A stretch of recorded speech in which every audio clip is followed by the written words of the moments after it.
Yeah,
there's no way about it.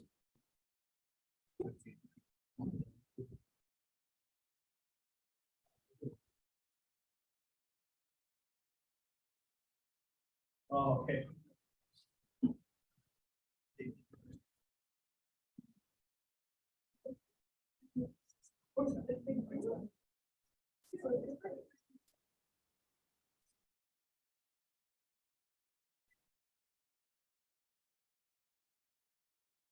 Okay, okay.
Okay.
And the story.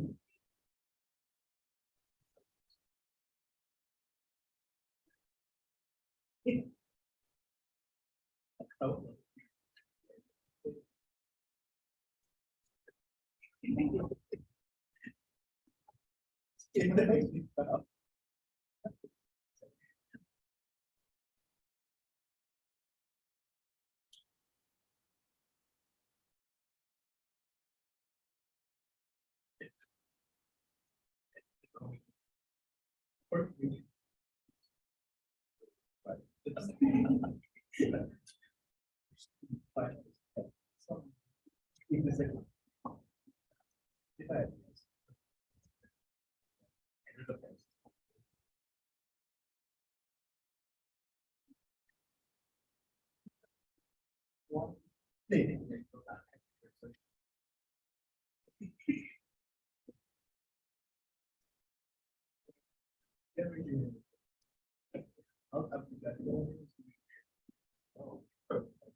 Not that weird.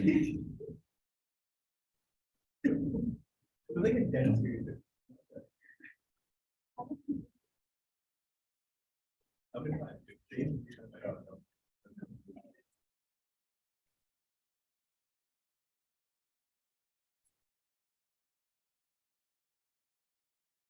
I'll be ready.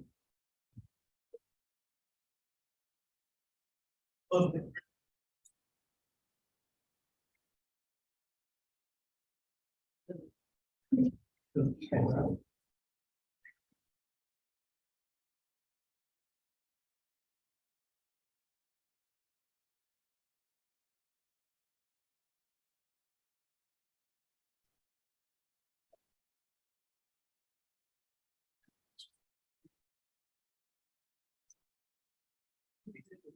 Peace.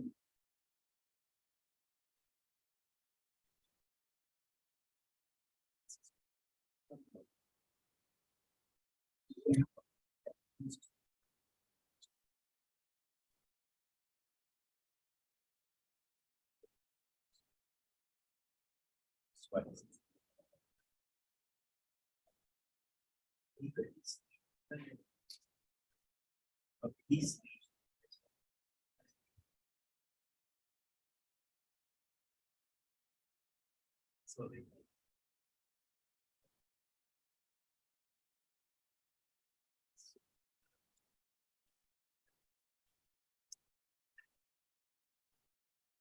one of the things.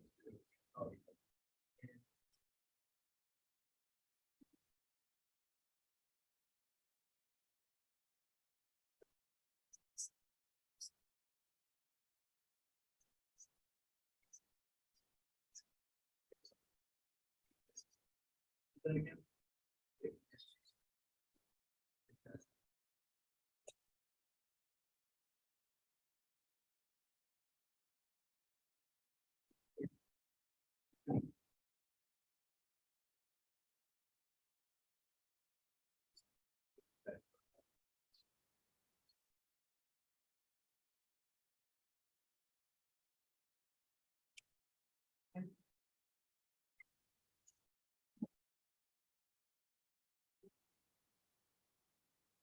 this is where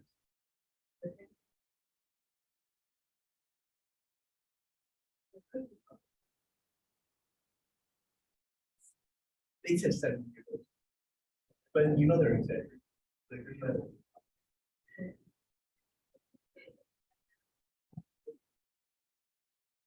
oops.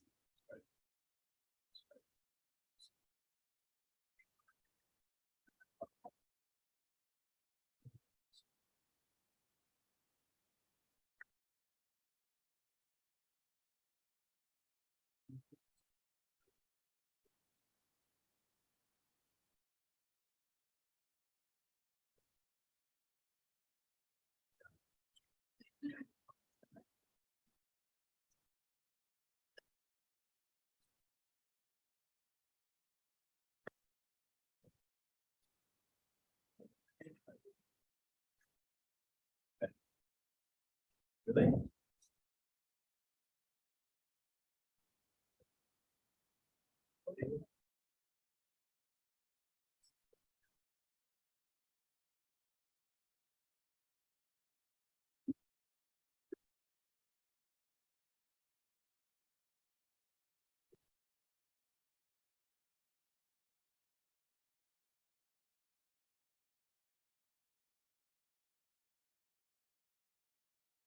But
All right, let's take it from where we left off. Yes, sir. Remember, phys. Let me find where we left off. Fat soluble stuff. That's right. Uh-oh, watch. Watch. Yeah, nobody's gonna use, not even use that cord. Just take that one down, so that nobody trips on it. The white cord, yeah, or stretch it all the way out, so it's not in the play. Oh, boy. It didn't go the way I wanted. Hang on. Let's do it. All right, here we were at fat soluble compounds. So we're talking about membrane function and physiology. Start with fat soluble compounds first, then water soluble compounds. But fat soluble compounds, they do not interact with the outer cell membrane. They go right through the membrane and head for the nucleus. Why? Because they can. They all have nuclear membrane receptors. That means concentration gradient is the only limiting factor. So Karina, you understand concentration gradient? Yeah. So let's pretend that wall is a membrane. I'm going to push 20 molecules towards it. How many of them will go across? I'm going to push 20 molecules towards that membrane. How many will go across? I don't know about what depends means. How many will get across? They would have to change the concentration. They would have to go for a lower. I don't know what that means either. Give me what number will get across. I gave you 20. You give me a number now. But something on the other side of the membrane has to either be. Something on the other side of the membrane, that boogeyman theory. You guys always worry about what's on the other side. All right, Bailey, how many do you think we go across? Why 10? That's my point. It doesn't matter what the hell's on the other side. It can never be more than 10 and 10. Because once it's 10 and 10, concentration is therefore lost. Okay, and there it is. You can't go anywhere. Now, there's a way to do more than that, but that's another physiology we'll talk about some other time. But normal physiology says once you lose concentration, there is no more movement. Does everybody understand that? That means number one, stop worrying on what's on the other side. Unless they say there's something on the other side, fine, then we'll worry about it. But you have to go based on what they say. They just said 20 go towards the membrane. How many will get across? Just half and half. That's it. Everybody understand? And it doesn't matter if you're fat or water soluble. It'll still be the same number. Everybody understand that? Anybody not understand? All right, you understand that, Mabel? No, sir. No, sir. Concentration gradient is what causes movement. Do you understand that, Mabel? Yes, sir, I understand you now. Yeah, but when you go to half and half, there's no more concentration gradient. That's why movement stops. Okay. Yeah, so that means if they say 20 are moving towards the membrane, only 10 can get across. If they say 10 are moving towards the membrane, only 5 can get across, and so forth. That's it. That's what the answer to the question. All right, concentration gradient is the only limiting factor for fat soluble. Now let's look at steroid hormones. Why? Because you've already learned about it. So I'm using something you already learned. Listen carefully. All right, steroid hormones. Let me use Mabel for this. Mabel, this is yours. You ready? Yes. All right, here we go. Steroid hormones are made from cholesterol. Cholesterol is made from fat. That means all steroid hormones are fat soluble. They do not interact with the cell membrane like we just said. They go right on through. All have nuclear membrane receptor except one guy named cortisol. His receptor is in the cytoplasm, but when he binds it, it still slides over the nucleus. That means all in all steroid hormones have a nuclear membrane receptor. And when they bind it, you're going to see cellular division or transcription followed by translation into a protein via which they will manifest their action. Maybe would you catch all that? Mabel? Huh? Did Yes, sir. you catch everything I just said? No, I didn't catch it, sir. Okay. You said that steroid, okay. Did you catch any of it? Yeah, you said that steroid is made from cholesterol and it's fat soluble. Okay, but I want you to make sure you listen to the big picture. Listen one more time. So Justin, all steroid hormones are made from cholesterol. Cholesterol is made out of fat. That means all steroid hormones are fat soluble. You catch that, Mabel? Steroid hormone not all steroid hormone are fat soluble. They're all fat soluble. Do you see anything that says exception in here? Okay, all right. Thank you. I'm trying to teach you the big picture. All of them are fat soluble. Okay? They Okay, do sir. not interact with the cell membrane because they go right through it because membranes are fat soluble. You understand, Justin? All right. They all have nuclear membrane receptors, all except one guy named cortisol. His receptors in the cytoplasm, but when he binds it, it still slides over the nucleus. That means all in all steroid hormones have a nuclear memory receptor. And when they bind it, you're going to see cellular replication or transcription followed by translation into a protein via which they will manifest their action. Catch all that, Mabel? Yes, sir. All right. How about you, Sandeep? You catch all that? I don't know, man. You're my friend, so I'm going to do it again. So all steroid hormones made out of cholesterol. Cholesterol is made out of fat. That means all of them are fat soluble. They all go right through the cell membrane. Why? Because that's fat too. And they go right in. Where they headed for? Nuclear memory receptors. All except whom? Cortisol. Where's his receptor? Cytoplasm. When he binds it, you're going to see cellular, slide over the nucleus. That means all in all steroid hormones have a nuclear memory receptor. And when they bind it, you're going to see cellular replication or transcription followed by translation into a protein to which it will manifest their action. You can understand that? Matt, you catch all that? All right, Chris, you catch all that? All right, Chris, if you actually caught all that, everybody listen. What is the one clear difference between one steroid hormone and another steroid hormone? His ability to bind a nuclear receptor. Well, they all bind a nuclear receptor. Let's see if Karis caught it.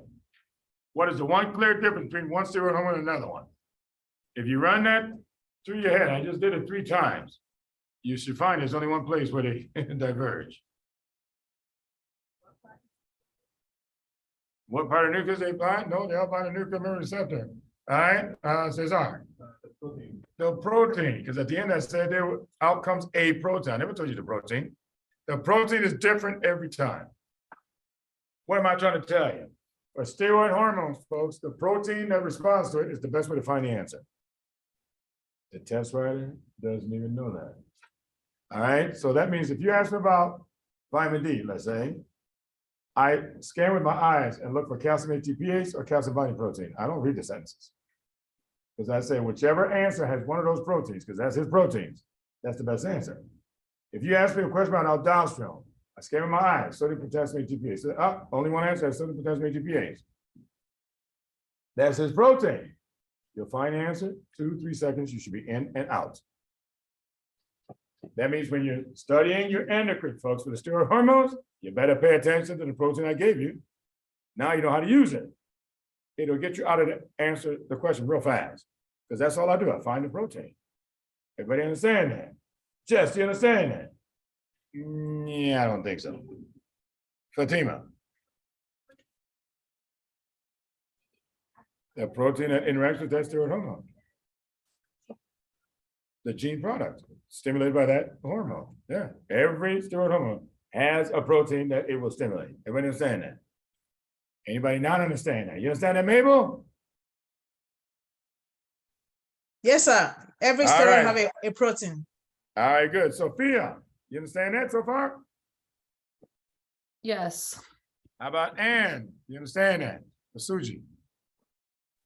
I do. All right, Latoria. Yes. All right, good. Adela Khan.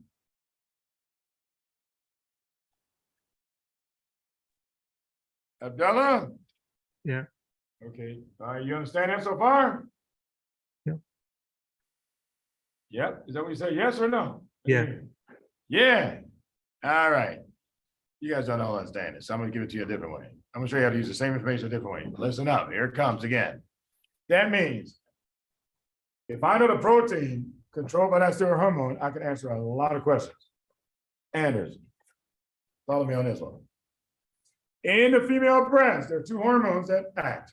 One is called estrogen, one is called progesterone. Anybody with me? Estrogen stimulates the ducts. Progesterone stimulates the glands. Everybody understand what I just said? That's protein. Protein here, protein here. And if there's a question about the ducts of the breast, what hormone are you looking for in the answer? Estrogen. There's a question about the glands of the breast. What hormone is in the answer? Progesterone. That means if you're stimulating the ducts too much, what hormone is doing it? Estrogen. You've got intraductal papilloma. What hormone is it dependent on? But you got intraductal carcinoma. What hormone is it dependent on? This is the part you guys are not seeing. Why do you think we came up with tamoxifen and raloxifene? To block estrogen. How do you think somebody figured that out? Because they realized the protein, all you gotta do is block the receptors for that estrogen. Guess what? That protein can't respond anymore. See, but what do most doctors Just memorize it. Oh yeah, raloxifene for breast cancer, tamoxifen for breast. That's all they know. Never see the physiology involved at all. Because nobody ever goes back to reread basic physio. They always say that's not what it is. And I keep saying that is what it is. That's where they got the information from. Go get the information for yourself. That way that drug now makes sense to you. You don't even have to memorize it anymore. Because now you know exactly how they got it. So Chris with a K. There's something about the ducts of the breast. What hormone is responsible? What? It's estrogen. There's something about the glands of the breast. What hormone? What? Okay. All right, let me go to Karina. Give him a chance for that coffee to kick in. Karina, there's something about the ducts of the breast. What hormone? Estrogen. Something about the glands of the breast. What hormone? Progesterone. If you got intraductal carcinoma, what hormone? Estrogen. But now you got intraductal adenocarcinoma. What's the adeno part? Yeah, so I What's adeno mean? Glandular. What hormone's responsible? Progesterone. What do you think for that one? They say check estrogen and progesterone receptor positivity. That's a rhetorical question. I'm just showing it to you. It's in the damn name. But everybody's memorizing that stuff. That's because you don't know the physiology behind it. Steroid hormones, folks, proteins. That's how I get them right. It doesn't matter if I never read the latest article. The hormone must match up with the protein. That's how I know they can't just talk into something strange. If they don't match, I don't care what it says. I'm not looking at it. I don't even want to know what it says. You got to match it up if you want to be right. If you want to get that point right, they better match up. If they don't match up, stop talking yourselves into it. Okay? Now, whenever you stimulate a gland too much, Chris, get back in the game, it inflates into a bubble, what we call a cyst. So if you got a cyst in the breast, what hormone? Progesterone. So when a woman has fibrocystic disease, what hormone? Progesterone. See? Look them all up, see if I'm wrong on anything. It'll blow you away, folks. It's always been in the words. But when you guys looked at the words, you never saw it. You just look at it as a detail. That's because your brain is still detail-minded. It takes a while to convert the brain into, oh, big picture minded. Now, like enzymes, when you read an enzyme, now you see something. Before, it was just a name that meant nothing to you. Okay? Now I'm showing you with steroid hormones. Look for the protein. The test writer doesn't even know what I'm teaching right now. He gives away the answer all the time. Okay? That's how I do it. Instead of trying to remember the latest thing I read about it. No, I just match the proteins up. That gets me the point. And like I said, read about it after the exam, but you got the point right. Okay? But this way you're not panicking because you haven't read this chapter or this chapter or this article. Okay? Match the protein with the steroid hormone. You'll get more points that way. All right, so steroid hormones. Moving on. Yes, Scares. No, I said estrogen stimulates a certain protein in the ducts specifically. And progesterone stimulates the proteins in the glands specifically. Yeah, so if you know the protein that responds to the steroid hormone, not that the steroid hormone is a protein. I didn't say that. Every steroid hormone has a protein that it controls. Yeah, then that protein will do whatever in that organ. But that way you'll find your answer much faster if you just look at a protein controlled by that hormone when it comes to steroid hormones, in and out of questions real fast, okay? And that's almost always the right answer. That's what I'm telling you. It's not just 1 or 2% of the time. It's almost every time. Yes. How do you know which protein goes with specific? That's what's in your notes. So if you look back at the steroid hormones, I tried to tell you which one each one controls. Okay? I'm just saying that way when next time when you reread those notes, now your mind will pay attention to the protein. Before you might have read past it and didn't even catch it. But now you will, because I'm showing you that's the best way to get to the answer. Okay? All right, steroid hormones. How about water-soluble hormones? Hannah, water-soluble hormones are hydrophilic. That means they hate fat. Okay?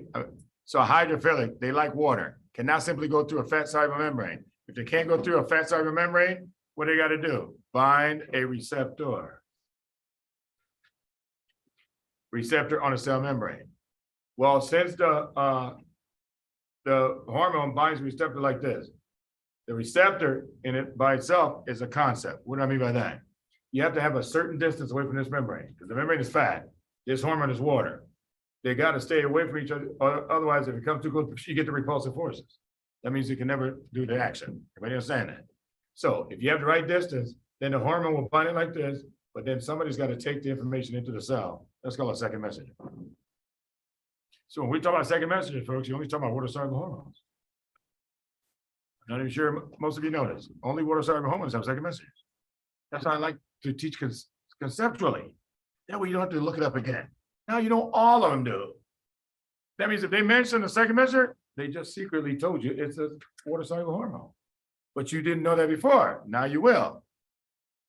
But on the fat-soluble hormones, they'll ask you, what's the second messenger? There is none. I told you that's suggestive selling. They're trying to make you talk yourself into something. No fat-soluble hormone has a second messenger. Okay, but all the water-soluble ones have a second messenger. And that's what we're about to discuss this morning.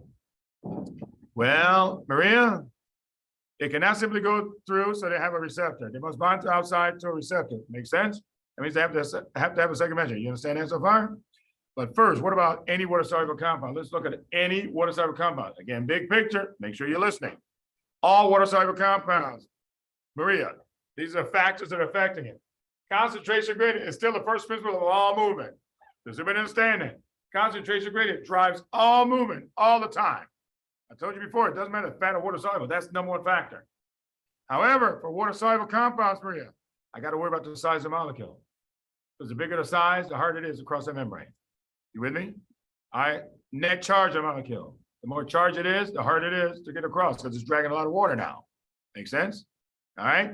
pH will then affect the charge, right? So who has more charge when the pH goes up? You learned in biochemistry. Who has more charge as the pH goes up?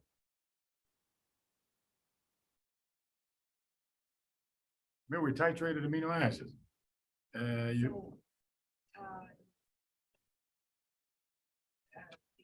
Who becomes charged as the pH goes up? How do you know it's acids? Now you just switched. So how do you know it's acid?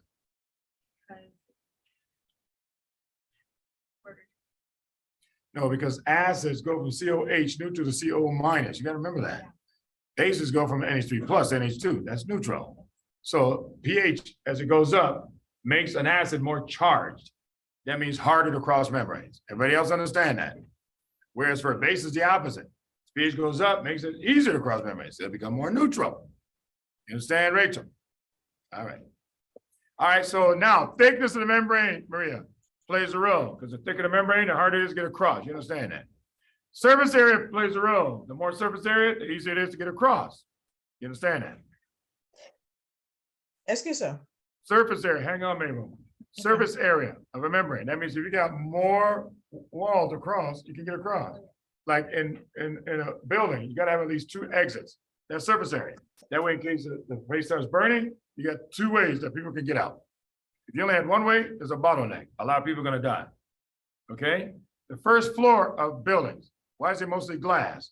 And surface area, because you can just throw something in, break the glass so people can get out. Okay? Take a look at most high rises next time you walk around downtown. First floor, mostly glass. That's an ordinance, folks. Break the glass, get out if the building is burning. Rather than just the 2 exits, create more exits. That's surface area. Okay? Concepts don't change. You just got to know how to apply it in different situations. All right? Flux, movement of the particle towards the membrane over time. That means the more particles that move towards that membrane, Maria, the greater the chance you're going to build up enough concentration gradient so somebody moves across. Make sense to you? All right. Reflection coefficient. There's the equation. Number of particles that you sent towards the membrane is your denominator, and how many of them came back to you is your numerator. So that means if I push 10 particles towards the membrane, Maria, and all 10 came back to me, I have a perfect partition coefficient. Maybe your mic is on again. So if I push 10, 10 came back, perfect coefficient of 1. But is that good or bad? For diffusion, is that good or bad? No, you don't have. Okay. You're not answering my question now. Oh, All right, listen again, folks. We're talking about diffusion. You do understand that? Yeah. Okay, that means I'm trying to get things across the membrane. I pushed 10 towards the membrane, all 10 came back. Did anybody go across? Is that good or bad? Then it's bad because nobody got across. So a perfect 1 is not good. A perfect 0 is excellent, but that does not happen. Because we just said it's half and half. So that means 0.5 is the number you need to know. If you're less than 0.5, that's a good thing. That means majority went across. You're higher than 0.5, that's a bad thing. Majority came back to you. Any questions on that? That's my reference point. Then if they, whatever number they want to say, fine with me. You understand? Josh. All right, so you got a 0.2, Josh. Is that good or bad? Reflection coefficient. That means most went across the membrane, good or bad? Good, then you tell me all the good things about it.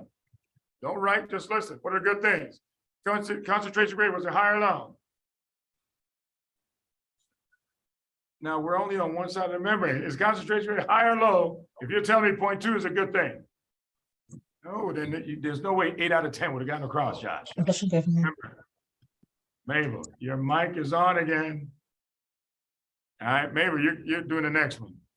Since you enjoy talking about it. All right, so everybody understand. They'll give you a number. You decide whether it's good or bad. They're not gonna tell you. They want to see if you know what these numbers mean. All right, so if you say the size of everything that's up here. So if I say concentration rate, you say high, because that's good for pushing things across that membrane. So everybody understand what we're doing. There's nothing for you to write down. Just watch the things right here. Everybody understand? So concentration rate of Josh, high or low? High, molecule, large or small? Small, charged or uncharged? Uncharged, acid or base? Acid or base? Base. Membrane was thick or thin? Thin. Surface area, high or low? High. Flux, high or low? No, flux is how many particles move towards the membrane over time. It's high. Because the more they move towards it, the higher the concentration rate, the more movement. Let's go further. Josh, was that fat or water soluble? Fat soluble, hard or easy time across the membrane? Easy. Volume distribution, high or low? High. Half-life, long or short? Long. CNS toxicity, high or low? High. Can it get into your skin? Yeah. Cause rash? Yeah. Can it get into muscles? Yeah. Cause myositis? Yeah. Can it get into pancreas? Yeah. Cause pancreatitis? Yeah. Who's gonna metabolize the liver, kidney? Liver, depending on GFR P450. P450, give me the top 2 side effects for this chemical. So hepatitis and myositis. Give me one lab you'd follow while you're on that chemical. Liver enzyme. Give me 3 people you'd be real careful when using it. Alcoholics or anybody with cirrhosis. Pregnancy.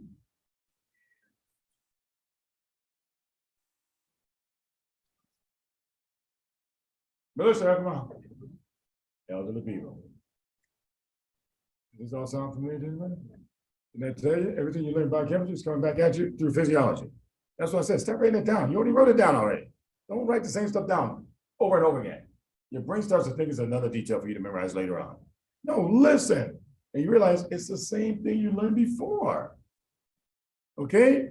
And that's why I said, learn your physics, learn your biochem. No matter which side you come at a question from, it always gives you the same right answer. That's why I don't have to second guess and rethink anything. If I come at it from biochem or physio, whatever answer I come up with, that's the answer I'm thinking. Okay? This is how you learn to trust yourself. If that's the answer almost every time, why would you hesitate? That's what I'm saying. Stop hesitating. Just click it. That's the one. But use your physio and biochem. Don't use guessing.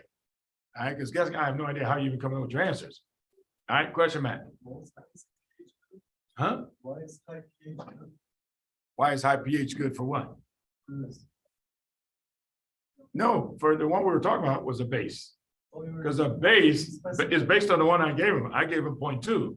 So that is more likely to be basic, because a base would be more neutral and therefore cross membrane is easier. Yeah, that's it. The key is on a test. Remember I told you, all I gotta do is give you one clue. On teacher rounds when attending, all he has to do is give you one clue. I told you, I always ask them for how many times a day is it given. Not one of 10, they knew why I even asked. They always just gave it to me. Because they thought it's no big deal. That's how I know. None of them were trained like Dr. Shaw, Dr. Rick. They have no idea to give me an answer all the time. That's why I'm passing it on to you guys. Just ask them one question. And all you need is one answer, and you now know everything about that drug. And also, you look like an expert, and he's wondering, how the hell he's doing about this drug? And yet most residents can't even tell him more than 2 or 3 things. That's all they know. That's memorization. You now have a pattern to figure out almost any chemical, any drug anybody ever gives you. Okay? Let me go the opposite way. Let's go over here and try read. You're up. I'm going to give you a 0.8. Is that good or bad? 0.8. Okay, now everybody listen up again. That's what I said. 0.5 is the reference. If you're less than 0.5, that means most of them went across. That's good. If you're higher than 0.5, that's bad. That means most of them came right back to me. That means you got to listen for the number I'm giving you, interpret based on that number right away. Now you can answer any question I ask you. This is how you do it on the test. Instead of trying to guess the answer, you reason it out. All right, so 0.8, good or bad? Bad. Fat or water soluble? Water soluble, concentration gradient, was it high or low? Low. Molecule, large or small? Large. Charged or uncharged? Charged. Acid or base? Acid. Membrane, thick or thin? Thick. Surface area, high or low? Low. Flux, high or low? Low. Hard or easy time crossing membranes? Hard. Volume distribution, high or low? Low. CNS toxicity risk, high or low? Low. Let me see. So who's gonna metabolize it? Liver, kidney? Kidney, give me one lab you follow. Creatinine. Is it hepato or nephrotoxic? Nepha, depending on GFR, P450. GFR, what's the most important thing you can do? Get rid of that chemical out of my body. Give me what? Fluids, followed by give me what? Just base, just say base. I don't give us mild and strong. Don't get into details now. Base, period. Okay? Everybody understand? There it is. The same stuff you learned about chemistry, I just give it to you again. But now we did it from a physiology standpoint. Any questions at all? Muhammad, did you have a question? Yes, sir. Can you tell me what flux is? Flux is the number of particles that move towards the membrane over time, dx over dt. Oh, okay, thank you. Yeah, which means if more particles move towards the membrane, you're going to build up concentration gradient and then get across the membrane. You understand, Nolan? Yes. All right, your turn. So we did fat water soluble. Any questions on that? We just covered all of them again. All right, now let's go back to this water soluble compound. Let's say, no, I give you concentration gradient is low, molecule is large, it's charged, mostly acidic, membrane is thick, surface area is low, flux is low, reflection coefficient is high. What effect will that have on diffusion? Increase or decrease? Decrease. Now I made it easy because I gave them all the negative side. Was everybody else listening? No? Okay, so everybody should come with the exact same conclusion.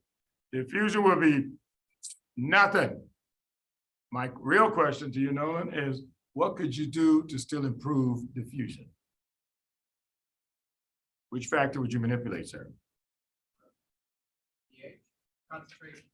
So which one is it? pH or concentration? Why is it concentration? Because that's the #1 factor.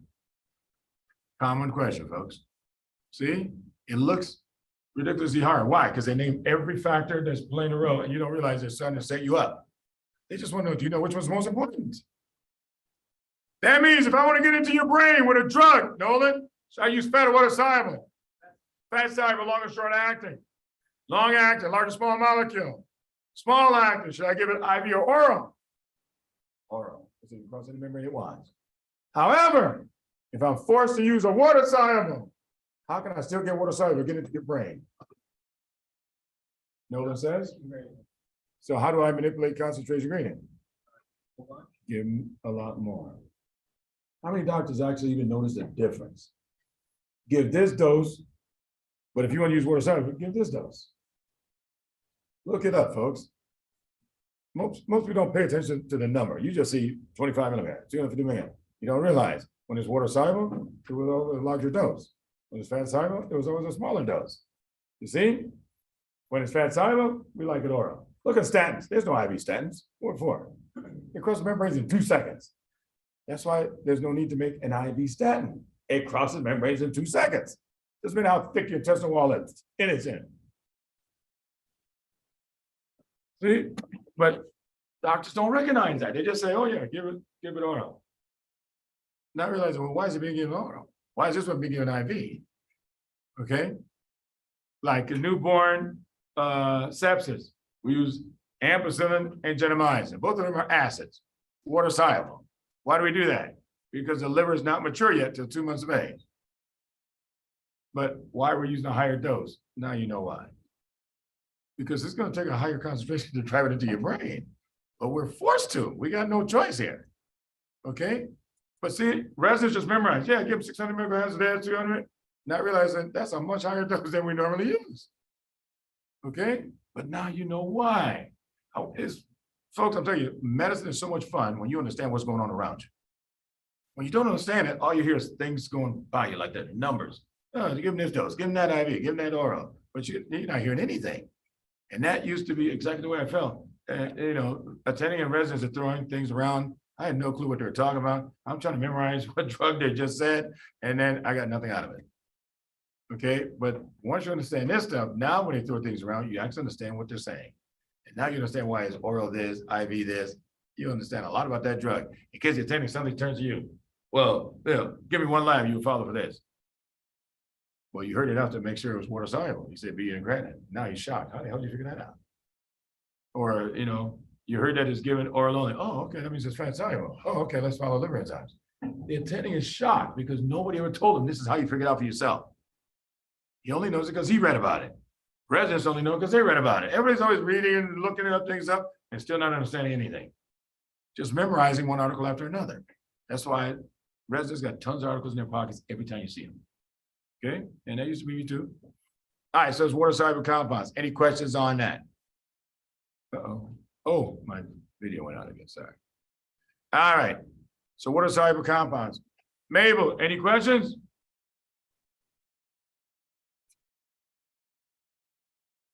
Mabel, Sir? yeah, any questions? You understand it so far?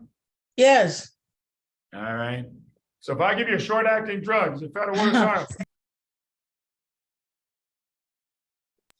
Mabel, this is you. I didn't understand it. I said, if I give you a short-acting drug, is it fat or water soluble? Is a water soluble. Right. No, is a fast soluble. Help Is a fast soluble, sir, because Oh, it Lord, crosses help the me, membrane very fast. Yeah. me, Mabel, don't ever do that. Don't ever change answers. I just told you you're correct. Why do you want to switch it? Okay. Okay. All right, again, stop this habit of changing answers, folks. Subconscious told you the answer. Subconscious practice 100 times. There's a book in the library about it. I didn't write it, but it's there. They've done studies to show you that subconscious is right the majority of times. As long as you're not staring at the answers, that's your subconscious telling you the answer. Okay, so short acting is water soluble. Is it a large or small molecule, Mabel? The small molecule.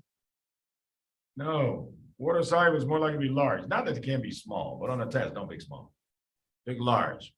Because you got to pick all the negative sides of things. Everybody follow me? Anybody not understand what I'm doing here?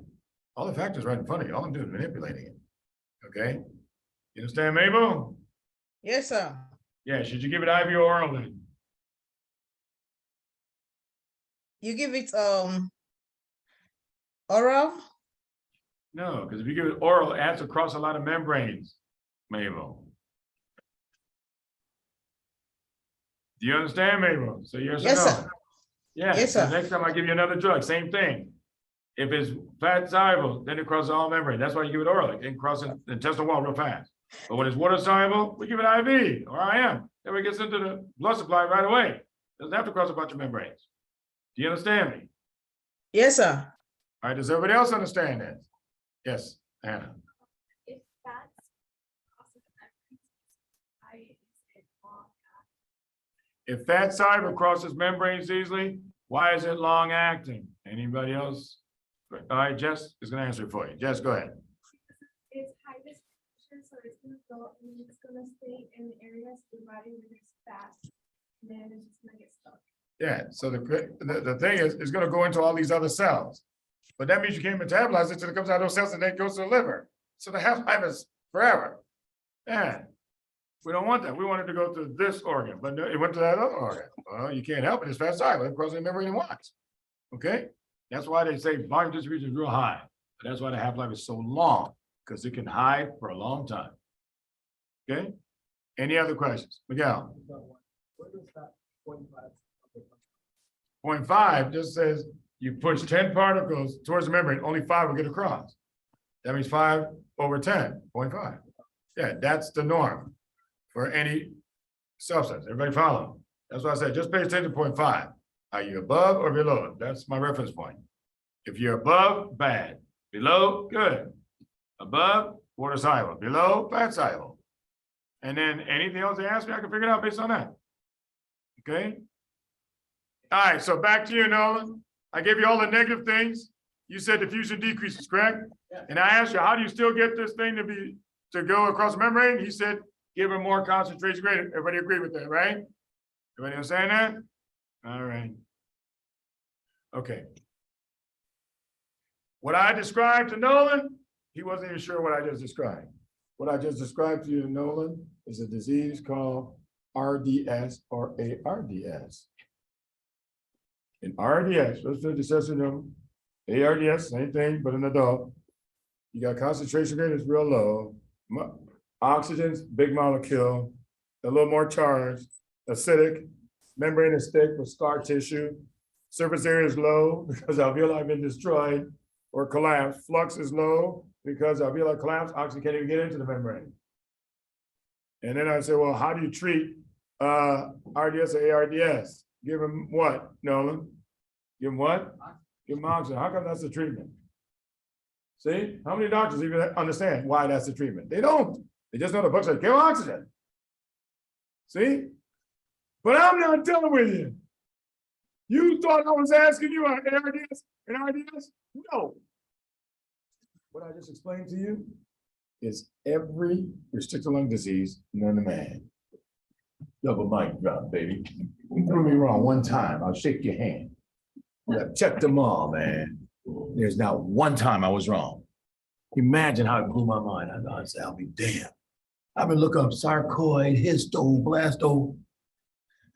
Every one of them, give them oxygen. That's the first thing it says in every chapter. I said, damn, why didn't they just teach me this in medical school?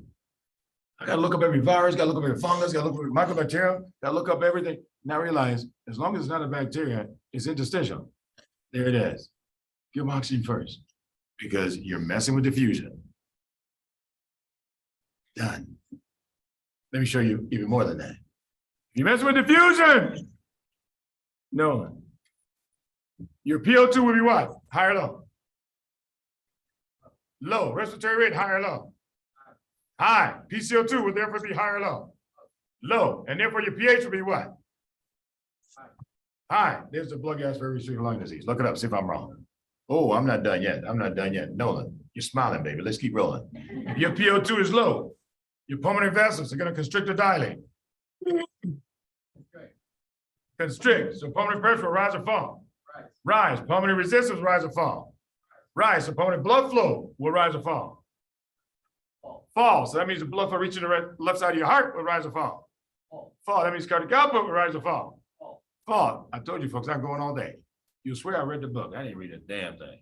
This man helped me figure it out without reading books. Imagine you're ahead of every doctor you work with.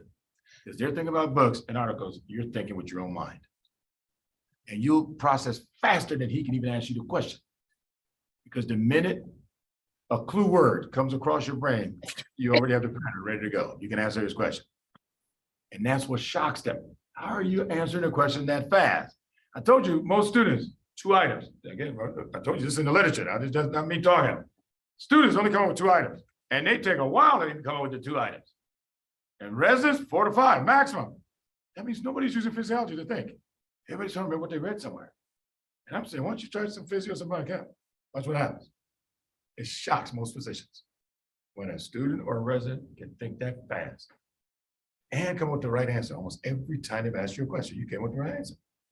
Okay, now that's just a preview, but when I get to pulmonary, I'll take you through the whole profile to show you can figure out every sign, every symptom, every blood gas, wedge pressure, I don't care what they ask me. This is where I got my answer from. Okay, all I did was apply it, and then I looked it up. I said, oh my God, it's the same thing. I had no idea. They were all the same. When I suddenly saw the pattern, all of a sudden, I understood 1,000 diseases. I never had to look them up ever again. See? That means when somebody asks me about sarcoidosis, my mind says, oh, interstitial, diffusion problem. I'm ready. I'll tell you everything, same thing as RDS. You'll swear I'm talking about sarcoid. Look it up. It is the same thing as sarcoid. You just said no. Okay? Ask me about lupus. I'll tell you the same thing again. You swear I'm talking about lupus. Well, I am. But I'm telling you the same thing I told you about ARDS. You just didn't know it's all the same. Okay? This is my surprise as well, folks. And one day I said, oh my God, I think I'm getting the hang on how to figure this out. And that's when I said, that's it. I don't care what the book says yet. Let me see if I can figure it out. And then I'll check it out with the book. Does the book match? If it doesn't match, one of us is wrong. That means I'm going to look into it again. And then that's when I start realizing, oh my God, a lot of books are wrong in what they're saying. Like the Down syndrome and advanced maternal age. So many books have that wrong. But it took a while for me to prove the books are wrong. All right. Another one, adenosine, treats only atrial arrhythmias. How many books still have that right now? It's written in ACLS. If you look it up right now, it's an adenosine, identifies atrial arrhythmia. That's who said that? It dilates the coronaries. That means you get blood flow to the atrium and the ventricle. It stops all arrhythmias. But it doesn't say that. It says, oh, it stops atrial arrhythmias. That was a mistake by some cardiologists. And then now in the electrophysiology journal, they finally said they have no idea what cardiologist made that mistake at first. But that is an incorrect statement. Adenosine works for any arrhythmia, not just atrial arrhythmias. But I can't even tell you how many books have just perpetuated that same line. That's what I mean. We read, we just memorize without analyzing. Does that really sound right to you? But the only way you can analyze something is if you know what normal is. But normal is not being taught enough in medical schools. Every student knows pathology. So everybody swears pathology is what they're going to be testing, but that's not what they're testing. They're testing what normal is. And that's why then your answer doesn't match. And yet you read the book, you memorized the handout, you did everything you thought you should be doing, but it didn't work out when you got to the exam. Because you kept picking what the book said, but that ain't the answer. Okay, they figure you should be able to figure out the answer on your own, not just recite what the book says. Okay, that's why I always tell students, don't tell me what the book says, what do you say? Okay, I'm going with whatever you say. Now notice in the mornings, when I ask the student, what do you think it is? I don't tell them the answer. I said, what do you think it is? I said, okay, use your words and figure it out. And students figure it out the majority of the time. Why? Because I'm forcing them to go with their words. But you didn't know you knew the answer, okay? But with the idea, we found the answer. Even though we were wrong on a couple of details, we still got the answer right. That's why I always say, read it after the exam if you want to. You still got it right. Rather than, oh, I got to figure out exactly what disease this is. Well, they're going to get you then because you're not going to know every disease they put on the exam. All I got to do is just figure out, well, is it low energy state, GABA connection, estrogen connection? Now you're learning fat and water soluble. That's the way my mind processes. Before I worry about what the detail is, let me just put it into a category in case I don't figure out the detail. I'm using a category to figure out the answer anyway. Okay, then you look it up later if you like. All right, so that's water soluble compounds, folks. This explains a ton of diseases. Every restricted lung disease, you just learned it. Moving on. Fixed equation. Let's go to Justin. You're doing this one. Fixed equation. Dr. Fick just took everything that we just discussed and created an equation. If I wrote the equation down, you guys are highlighting and trying to memorize it later on. I'm going to show you how to understand an equation so you don't have to write it down. It means you can reconstruct the equation anytime I ask you. So, Justin, we're going to pretend you're related to Dr. Fick. All right, third cousin 4 times removed. All right, so far removed, you didn't even know you related to the guy. All right, so factors go in the numerator. So as they rise, diffusion rises. That's all you need to know. Everybody follow me? And then factors that negatively affect diffusion, put it in the denominator. So as the denominator rises, diffusion decreases. That's it. That's the understanding. Now, let's recreate the equation. Here's all the features. Concentration gradient, I put it at the top or bottom? Top, because as the concentration rises, more diffusion. Everybody follow? That's how you test it now. Don't start guessing on me. Just test it based on what I just told you. And you can figure out where everything goes. Size of molecule, top or bottom? Justin. Bottom, because the bigger the molecule, less diffusion. Charge, top or bottom? Bottom, the more charge, less diffusion. Everybody still following what we're doing, right? In case if ever you have to rewrite the equation, that's how you do it. Rewrite it if you want. Okay? And then pH, you put in parentheses at the top and parentheses at the bottom, because it all depends on whether you're doing an acid or base. So let's pretend we're doing an acid. Where do I put my pH, top or bottom? Bottom, because as pH rises for an acid, you get more charge. But you put it at the top for a base, because as pH rises, you get more neutral. See? You can recreate fixed equation without even looking it up. Why? Because you got to understand what he did. He just took all this, made a math equation out of it. Okay? All right, thickness of membrane, top or bottom? Bottom, the thicker the membrane, less diffusion. Surface area, top or bottom? Top, the more surface area, more diffusion. Flux, top or bottom? Top. And then reflexive coefficient, top or bottom? Bottom. The higher the number, the less diffusion you got. So, But if the size is small, when they're favored, now remember, I just told you the way you create equation. Put it at the top. If it favors diffusion, that means the larger that number, the more diffusion you get. That means the smaller you get. You can go vice versa if you want, but to know where everything goes, you make it based on, if you increase it, what's gonna happen to diffusion? Yeah. Everybody understand? Anybody not understand? Speak now. Excuse me? For all the factors, is based on whether you increase it. Yeah. Excuse Know me, sir. whether it goes numerator and denominator. Yes, just a second. To know whether it goes to numerator and denominator, you base it on, well, if I increase it, what will happen to diffusion? That's how you remember it. Yeah, for all of it. All right, Muhammad, you had a question? Yes, please. Can you remind me what reflection coefficient is? Reflexive coefficient right here is number of particles that return to you at the numerator, number of particles you sent towards the membrane in the denominator. You just set up a ratio. So if I push 10 molecules towards the membrane and 8 of them come back to me, that's 8 over 10. That means their coefficient is 0.8.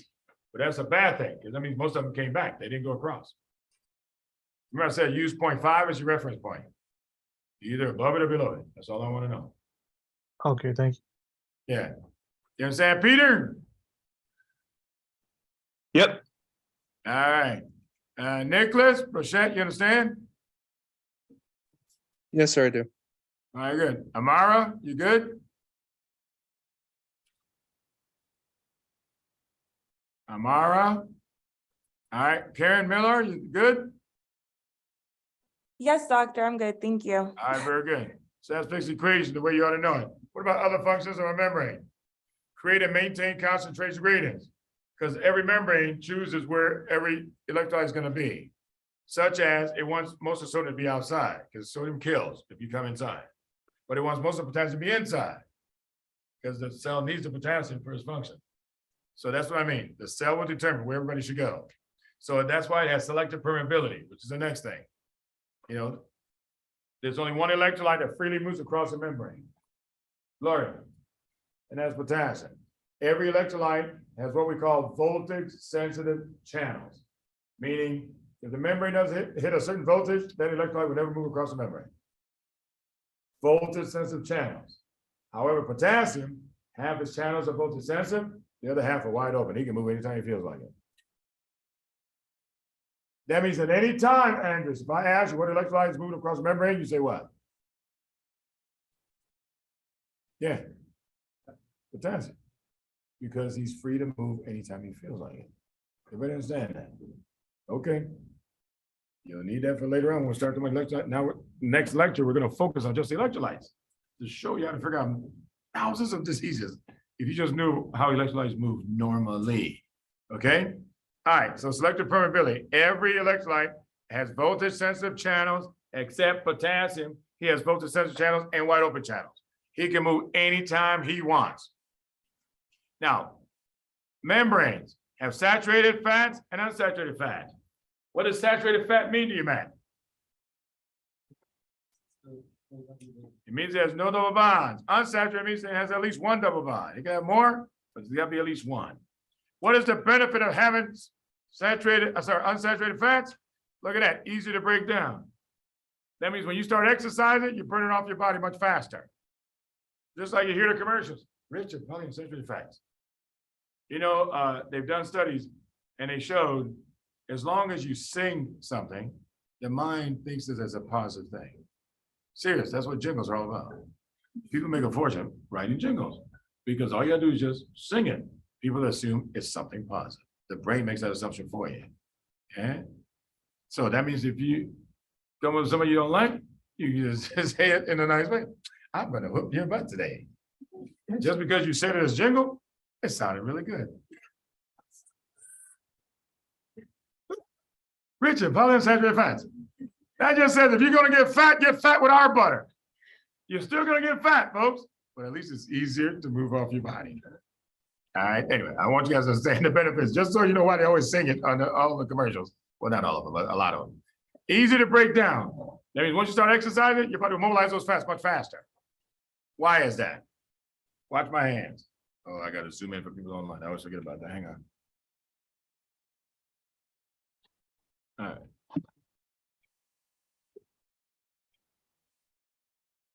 All right. One fatty acid chain, another fatty acid chain. You're right next to each other. Everybody see? And then this knuckle right here, I'm gonna put a double bond right here. If you put a double bond at that knuckle will buckle like that.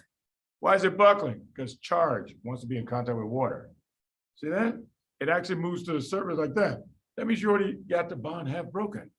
Fatty acids is the only time double bonds are actually weaker than single bonds. Because you put a charge at that spot, it wants to be in contact with water now.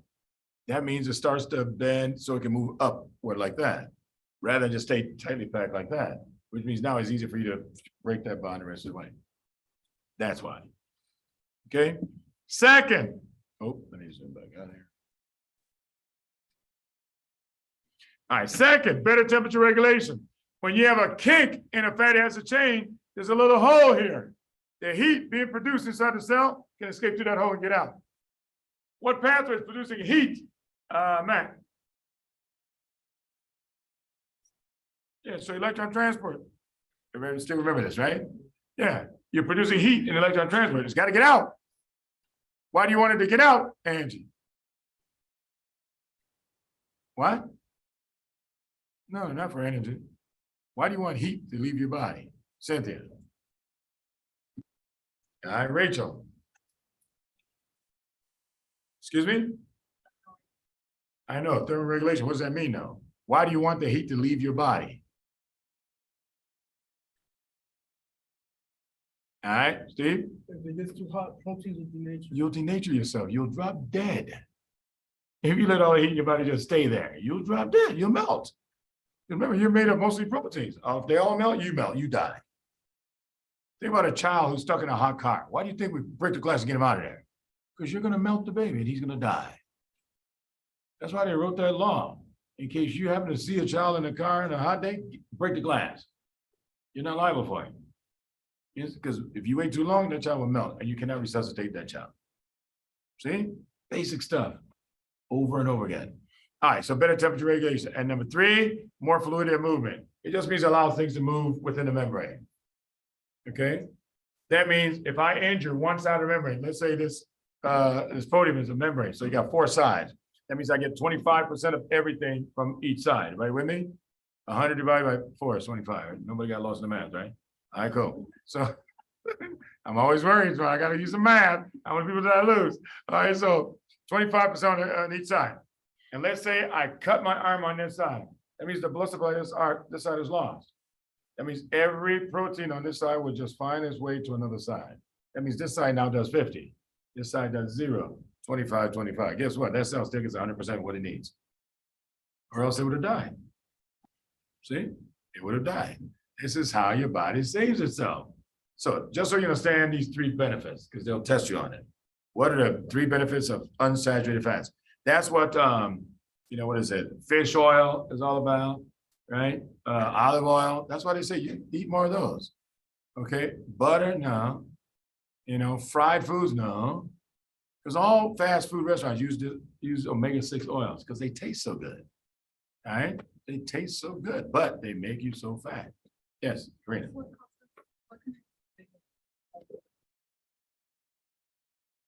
The other side, like What controls the wiggling of them going to the other side. the wiggling? Oh, Yeah. just need to save the cell. So that means if I cut my arm, that means that's blood supply is sacrificed because you're bleeding.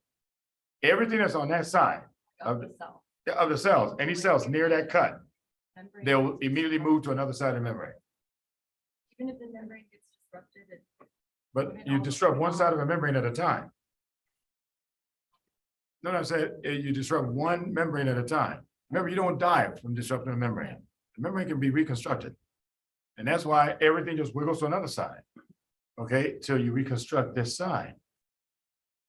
Yeah, otherwise, like if you cut my hand right here in the middle, if it were not for this function right here, that means I would lose all the fingers because you cut up the blood supply right here. But because things just move around, you just see a little scar tissue right here. All your fingers are still there. That's what they're talking about, folks. That's what they're talking about. Cells do this automatically. That's how they preserve themselves. All right. Otherwise, a small trauma would cause major damage. Okay, if you didn't have these benefits. All right. So remember the 3 benefits of unsaturated fat. What about essential fats? What does that mean when it says essential fats at B? You can only get from your diet. There's no pathway in your body that can make these. All right. Linoleic, linoleic.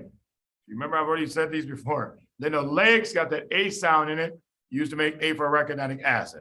What enzyme splits up arachidonic acid from a membrane? Ashley.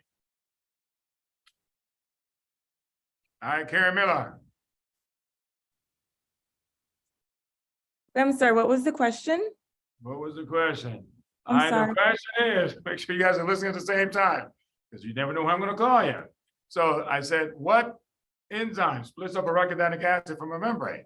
That's something we discussed about chemistry. Not ligase or lipase, is it? No, which one is it? Don't tell me which one is not. Tell me what it is.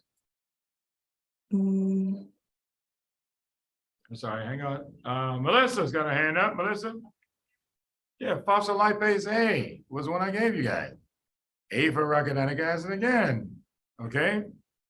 So that means if you don't eat linoleic acid, arachidonic acid becomes essential now. Much like Gustavo knows, if you don't eat phenylalanine, what amino acid becomes essential? Tyrosine. If you don't eat methionine, what amino acid becomes essential, Bailey? Cysteine. Same thing, right? And during growth periods, carrots, what amino acid becomes essential? Arginine. Remember, urea cycle does not respond to growth. Okay, very good. See, that's what I'm saying, folks. We're going to keep drilling everything as we go because you can't forget it. Because this is all repetition, but from physiology standpoint. But it's all the same stuff you already heard by camp. Okay? All right. So anytime you don't eat something that's essential, you're guaranteed to have a disease. Everybody understand that? Because your body has to break something else down to get it. It can't do without it, so it has to break something else down. Well, every member in your body has arachidonic acid. That's why every member in your body starts to break down. Guaranteed. Okay? This used to happen to people who were vegans because they wouldn't eat anything with fat in it until they found out lentil has the essential fatty acid. Now you don't hear about it. Okay? Yeah, in the old days, man, they'd come in with such ashy skin, hair falling out, nausea and diarrhea. I always ask you, how come this is happening? I got losing all my hair. Well, you can't ask somebody to change their religion. That's their religion or their belief. Okay, fine. But it took a while to somebody figure out lentil has essential fatty acids in it, and then you can advise just eat lentil. You'll be fine. That way, it does not disrupt their religion or belief. Okay. Other membrane functions, phagocytosis. Let's go over to Lauren. Phagocytosis means a membrane is going to engulf something. You follow me? Anytime a membrane moves, Lauren, I heard you need 3 things. What were they? ATP, what else? Calcium, microtubules. Needed here too. All right. Endocytosis, Lauren, means you're going to engulf something and then bring it into the cell. What's the most important thing to bring in? It's called nutrition. You see that, Rachel? See that, Lauren? That means if they ask you about endocytosis, the answer with nutrition gets the point, the others get nothing. They always put in neutrophils. Why? Because it's a true statement, but that still won't get you any points. Nutrition, that's what every cell in your body has to do. See, but they know how to put other things that are familiar to you. So you start thinking, well, yeah, just the right answer is all they wanted. No, it's not. That's why they say one best answer. You got to figure that out. Okay? There's a lot of right answers, but one is the best. All right, so that's why I put it here for you. If there's a question about endocytosis, I look for nutrition, I get my point. Exocytosis means you're trying to push something out. What are you trying to push out of a cell? It's called waste products. You understand, Lauren? All right. In every membrane, Lauren, we have lipids, correct? All membranes are made out of lipids. There's free radicals bombarding the membranes every day, all day. So these lipids get oxidized. When they get oxidized, they become water soluble. You can't let them stay in the membrane anymore. Everybody follow? Because if you let that whole membrane turn water soluble, water can get right through, and that's it, the cell dies. So that's why oxidized lipid turns into a brown pigment called lipofuscin. And that's why the cells have to push it out and then replace it with fresh lipid. You understand, Sella? All right. Understand that, Don? All right. Then there's pinocytosis, learn. Pinocytosis is movement of a membrane around fluids and electrolytes. So that means membranes can drink. If you let membranes drink, Lauren, that means they can indiscriminately just grab fluids and electrolytes. The problem is one of the features of every membrane is selective permeability. That's not selective. Follow me? You understand, Reed? Because it's not selective, those cells will die. They're bringing in too much water, too much potassium, too much sodium. They're bringing too much of something. You understand, Fatima? That means if you allow every cell in your body to drink, you wouldn't live past a day. As it is, only the skin can drink. Only your skin is allowed to drink. And if you remember, I already told you, every day you lose 2 million skin cells. That's more cells than any other part of your body. At least now you know why. It's the only one allowed to drink anytime it feels like it. Well, let's take this one at a time. So, Lauren, you do the first one. Phagocytosis requires energy. Because you told me calcium 3 microtubules, correct? What happens to your energy level as you age? Decrease. What happens to your ability to do phagocytosis then? Decreases. That's why your immune system deteriorates with age. Sound familiar? Basic physio. Endocytosis. So, you take this one. Endocytosis is primarily for bringing in what? Nutrition. That means you still need calcium, ATP, and microtubules, correct? What happens to your energy level as you age? Goes down. What happens to your ability to bring in nutrition in? Goes down. That's why cells in your body start to die. In the elderly, how come their skin is so dry and so thin? Sounds familiar to me. How can they start balding, losing their hair? Sounds like the same thing to me. See that? How can the PCT start to shut down? Breast size starts to shrink. Look at where the information is coming from. It's the same basic stuff again, except now it's all kinds of new terms wrapped around it. And so physicians don't see it's still the same thing. Okay? Aging is a low energy state. Simple. Okay? All right, so exocytosis. What about exocytosis? Let me try somebody different here. Paul, exocytosis means you need to get rid of waste. What's the main waste every membrane has to excrete every day? Lipofuscin. What color is lipofuscin? Brown. That means you got a brown pigment you have to get rid of every day. What happens to your energy level as you age, Paul? Decrease. What happens to your ability to get rid of lipofuscin? Steve sees it already. So what color are the cells going to become as you age? Brown. What color are age spots, Paul? What color are age spots? Gee, brown. Hey, what color is your liver as you age? Brown. What color is your brain as you age? Brown. What color is your kidney as you age? Look it up. See if I made up anything. Go ahead. See? So that means anytime they talk about aging, I ain't looking stuff up. I just said the answer was brown. That's it. Click and move. Well, wait a minute, Paul. If you have a chronic disease, don't you age faster? They're more of the same. You follow me? So if you got chronic disease, what color is that organ gonna be? Brown. You understand? So if you got chronic congestive heart failure, what color is your lung? Brown. What color is your liver? Brown. And how come when they call it nutmeg liver, you guys are lost? Because you guys never noticed nutmeg is brown, huh? I told you all the test writers do is change words around so that you guys think, oh, it's a new question now. No, it's been the same question all the time. Anything that has to do with aging or chronic disease, I look for brown. I get my point in 2 seconds while you guys are, by the time you guys finish reading the first sentence, I'm already on to the next question. Let's just look for brown. I'm out. Look up chronic renal failure, brown. Chronic congestive heart failure, brown. Look up chronic hepatitis, brown. I already looked these up. And then I said, oh my God, I was right. Because anytime I discover another pattern, I said, wait a minute, no, it can't be. I looked it up in Robin's book of, I said, no way. And yeah, I've been struggling with all these questions. And nobody told me if it's about aging chronic disease, just look for brown. And you always get a point. That's because even the test writer doesn't know that he gave me the point. Okay, but now you know how to get it. You're in and out and so fast, all of a sudden you're getting done way early, and you got a higher score than other people who stay later. Okay, it's amazing, folks.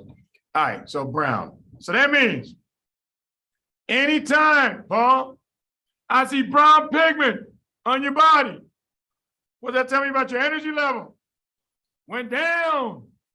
You ready for it? As you age, folks, your energy level goes down. So you have all this brown stuff on your skin. One of them is called seborrheic keratosis.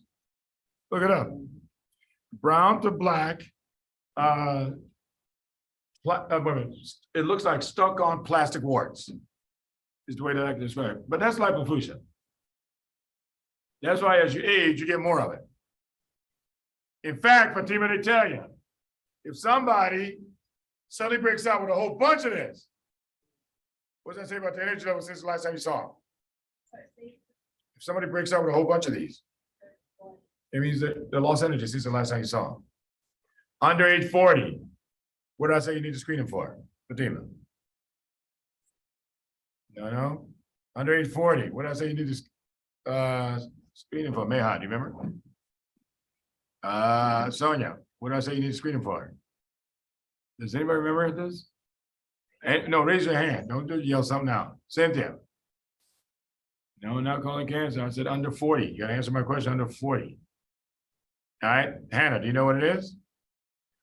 Under 40, Bailey.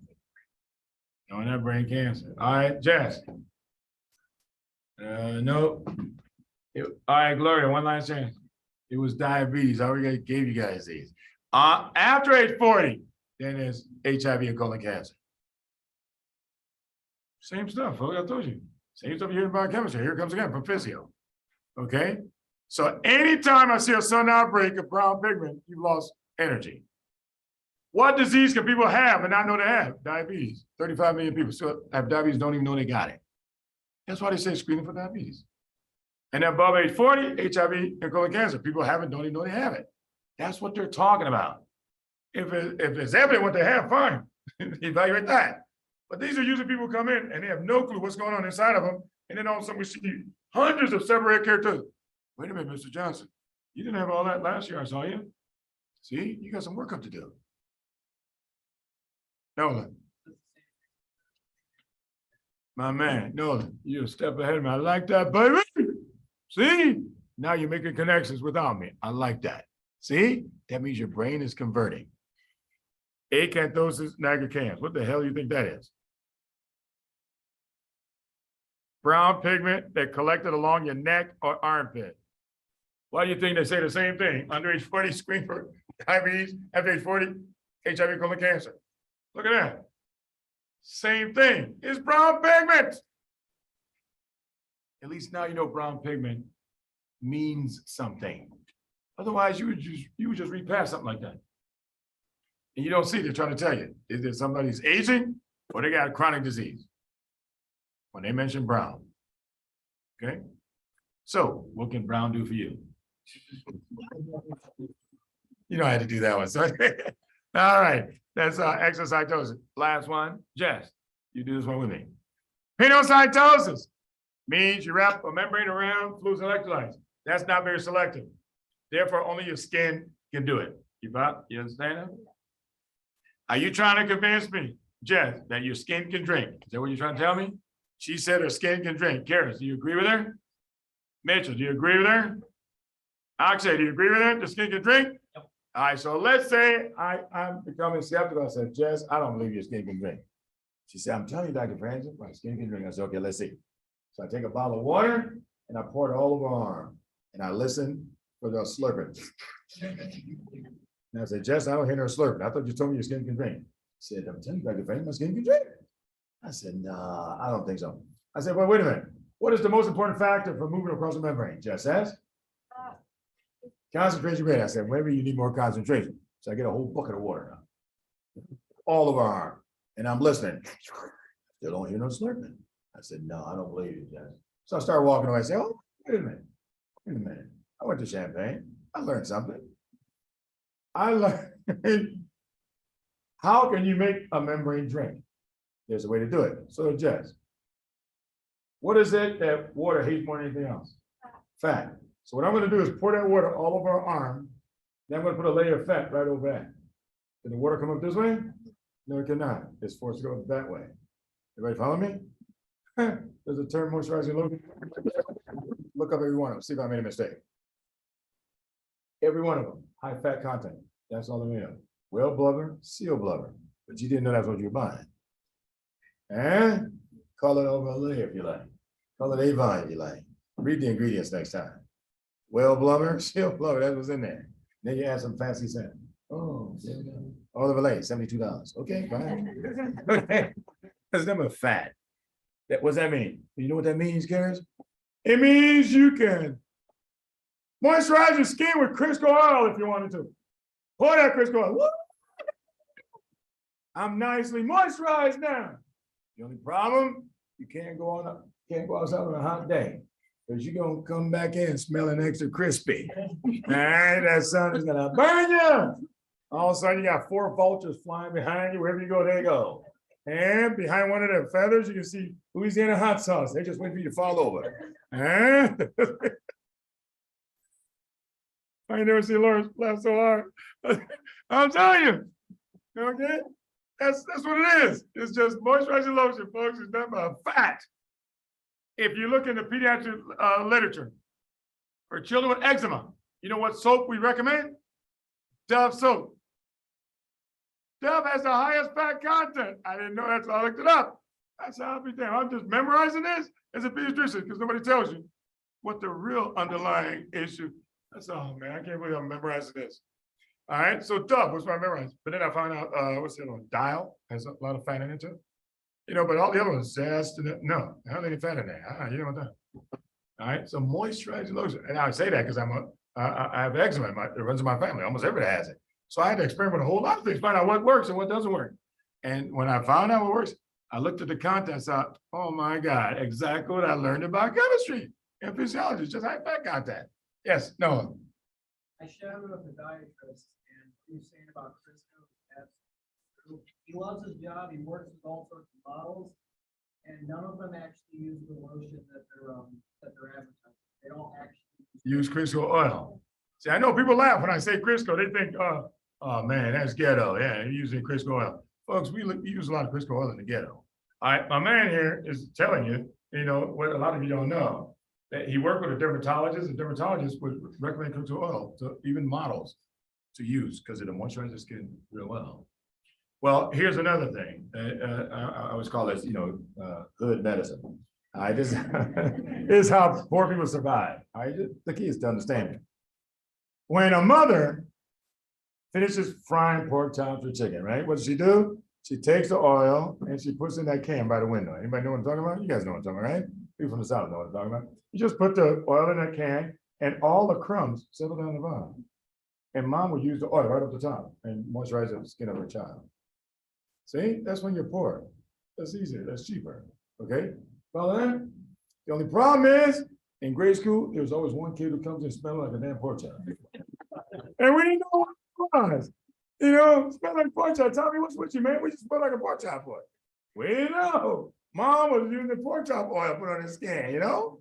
The only problem is, when you're walking through the neighborhood, the dogs think there's a big pork chop walking around. They said, who are you call one? Oh, son of the dog. Got a pack of dog chasing him. But that's okay. He's a hell of a track runner now. All right. That man made the best of his talent, boy. You got to avoid the dogs because they're coming after you. That's what moms in the hood do. Now, sounds crazy, except you do the same thing. All they do is take oil from the ocean. It's black when it comes up. Put it into some vat, big old tank. Wait, I don't know how many months or years. Let all that carbon settle down to the bottom and then scoop everything off the top. That's clear. You know what that's called? It's called Vaseline. And you guys think it's something different. Read the instructions. Why do you think they call it petroleum jelly? It's petroleum. There's oil from the bottom of the ocean. But most people just don't see it. Everybody thinks all these new names. Oh, it's something different. So no, read the ingredients to see what I'm talking about. It's the same stuff. Okay, so just, I say that so you don't think when a mother comes in and say, yeah, I moisturize my son's skin with Crisco oil, you think, oh, how you gonna do that? How you mean? And now you think it's abuse. Oh, that's just how she survives because she's poor. All right, the same oil she fries her food in, she uses to moisturize her kid's skin, and it works. It works. Okay. All right, but anyway, I just want you guys to see that. So let's say, let me take you through this little story here. So that means when you're standing in a shower, listen carefully. The shower water that comes out of a faucet has no electrolytes in it. That means when you stand in a shower or soaking in a tub, the water has 100% gradient to go inside your skin. That's why your skin feels so soft when you're in the shower and when you're in the tub. What happens when you step out of the shower or tub? There's 100% gradient for that water to go right back out that way. That's why in less than 60 seconds, your skin is dry and cracked. This is why, if you're like me, where eczema runs in your family, if I step out of the shower tub, I got less than 60 seconds, I got to put the Vaseline on right away. I remember my mom taught us when we were kids, put it on as soon as you come out of the shower. And then later on, I remember I found out there's lotions you can put on while you're in the shower now. See that? But notice it's the same thing. That means while the water's on your skin, put the lotion over it, just like what I just told you. And that way you force your skin to drink that water. And there it is, you have moisturized skin, soft skin when you come out. Everybody understand that? Well, if you're like females, since there's no electrolytes in there, you say, okay, I could add electrolytes to the water. Maybe that's why they call it bath salts. Huh? You guys look it up? Told you. All right. Or like females, why don't you just put oil over the water? That's called bath oil. That's why when you soak in the water, when you come out of the water, that oil then drapes over your skin like that. See? Or you can add electrolytes to the water, not just bath salt, call it an Aveeno bath. Oatmeal bath. That's all you're doing is adding electrolytes. That means your skin will then drink the water with the electrolytes. Guess what? The electrolytes will hold on to the water for you now. See that? More moisture. This is what we teach mothers or fathers who have children with eczema. This is what you do. Because they're always wondering, why is your skin so dry? I mean, she's putting on lotion, but she doesn't realize you're putting on the wrong lotion. You want the one that's highest fat in it. Or use Crisco. She didn't even know she could use the Crisco. Okay, till you teach her. It's all about fat content. That's all it means. You know? I mean, Vaseline you can buy at a dollar store now, so it's not a big deal. But back then, I mean, everything had to be expensive. It doesn't have to be expensive. All right, the skin can drink. Any questions on that? This is why we lose so many skin cells every day. Because if you're drinking, you're bringing in too much or too little of something. Eventually, you're going to die. Before the end of the day, you're dead. Because swell, gone. Okay? All right. Required for membrane movement, don't forget, calcium ATP microtubules. We've never strayed away from these three things, always. If unable to get rid of lipofusion, I gave you examples, seborrheic keratosis, aging, age spots are brown, acanthosis nigricans, collection of brown pigment underneath your neck or in your armpits. It means you're either aging or you have a lower energy state. And I said under age 40, rule out diabetes. After age 40, HIV and colon cancer are the top two. It means the person has an illness, doesn't even know they have it. That happens all the time. Other membrane functions, temperature regulation. Temperature regulation. Well, let's look at this. Let's see who have I not picked on. Yeah, it's your turn. All right, temperature regulation, radiation is heat moving down a concentration gradient. See, first principle of all movement, right? So that means when you get to a stove, remember how you put your hand over the stove, you can feel the heat. That's concentration gradient because there's more heat here and your arm's up here. It comes right up to you. Everybody understand that? All right. So let's say you go to a club. What kind of music you like? All music. Don't say all music. What's the best music? What's the good music that you like? Name a group that you like.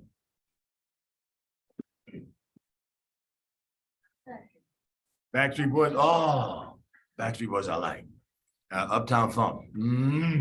Backstreet Boys. I was playing some old Backstreet Boys the other day, man. Woo, I forgot it. Everybody. What's that one? You guys know what I'm talking about? Oh man, that's a jam. That's a jam. All right, anyway. So let's say you go to the club, get your groove on. But when you get there, Fatima's already on the dance floor. She got there before you. And then she sees you arrive, what she do? Come up the dance floor to talk to you. And she sits right next to you. You feel like heat. Yeah. You're like, Fatima, no. You're gonna have to move over a little bit. You got all that body heat with you now. Why?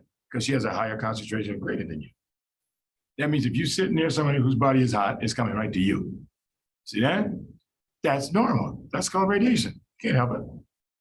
So, on a hot day, which way is he gonna move? In or out of the street? In or out of the street is what I just said. Which way will heat move? Huh? How do you know it's gonna move into the street? How do you know the higher concentration grade of heat is in the air? Come on, girl, that's what I want to say. I just want to make sure you're using that because that sun is up there. But notice they just said on a hot day. You got to figure that out for yourself. That the sun is, that means the arrow is going this way. Heat is moving to the street. The next day is cold. Which way is heat moving? Out of the street. Next day is hot. Which way is it moving? Into the street. Next day is cold. Which way is it moving? Out of the street. In fact, it wants to move out of the street so badly, it comes exploding out of the street. You know what that's called? Potholes. See? You guys see potholes? I see physios.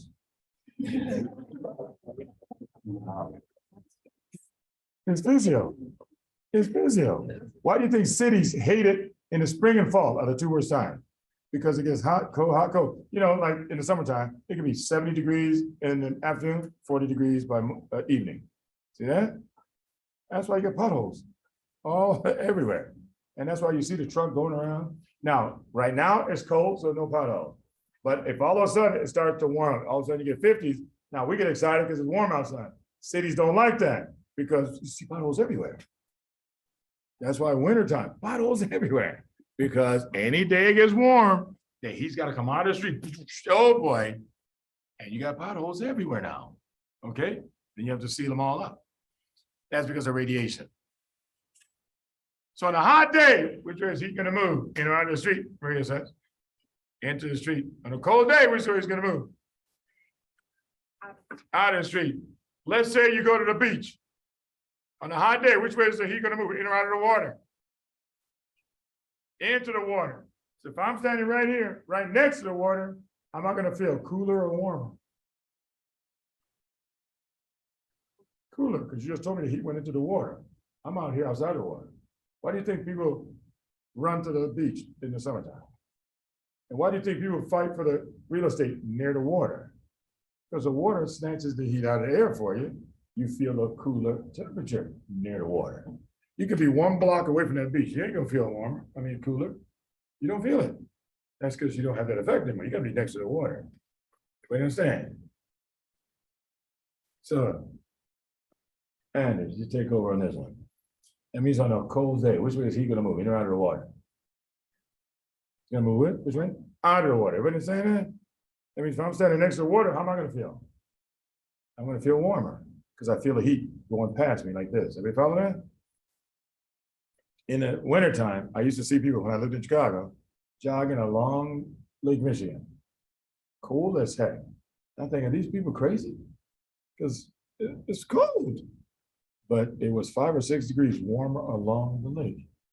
I never knew why until I got to medical school. I said, oh no, I know why they always do that. Now, you know, it's a runner's magazine that tells them that. Run along the lake is warmer than even a block away from the lake. Okay? 1 block away from the lake, in the city. Because there's no, you won't feel the heat anymore. Okay? That wind, Okay?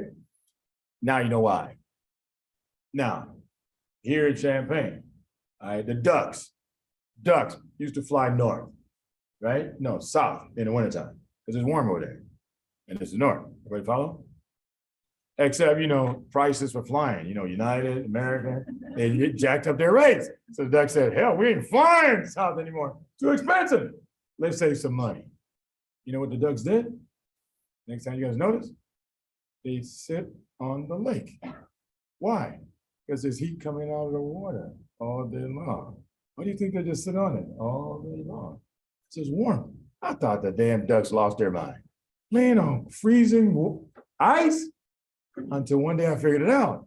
It's just the heat's coming out of the lake. They can feel it on their belly, surface area. That's why they just sit right down on it. And if you're warm, that means you don't have to fly south anymore. Isn't that amazing? It's amazing how over time they figured that out. Because before, everybody used to, follow the migration of the geese in the fall. They'd be heading south. Now they don't head south. They just chill right here in Champaign, man, and just sit on the lake or the little man-made whatever, and boom, they keep themselves warm the whole time. Okay, but at least now you know why. All right, that's radiation. Any questions on radiation? All right, let me do one more. Conduction. Conduction. Let's see what we're gonna do. Adnan, you do this one. Conduction requires contact. Still concentrated, great, but now it requires contact. This is why if you put your hand on a burning stove, what happens? All the heat from the stove transfers to your hand instantly. Before you know, you got second or third degree burns, just that fast. Conduction requires contact. So, you follow?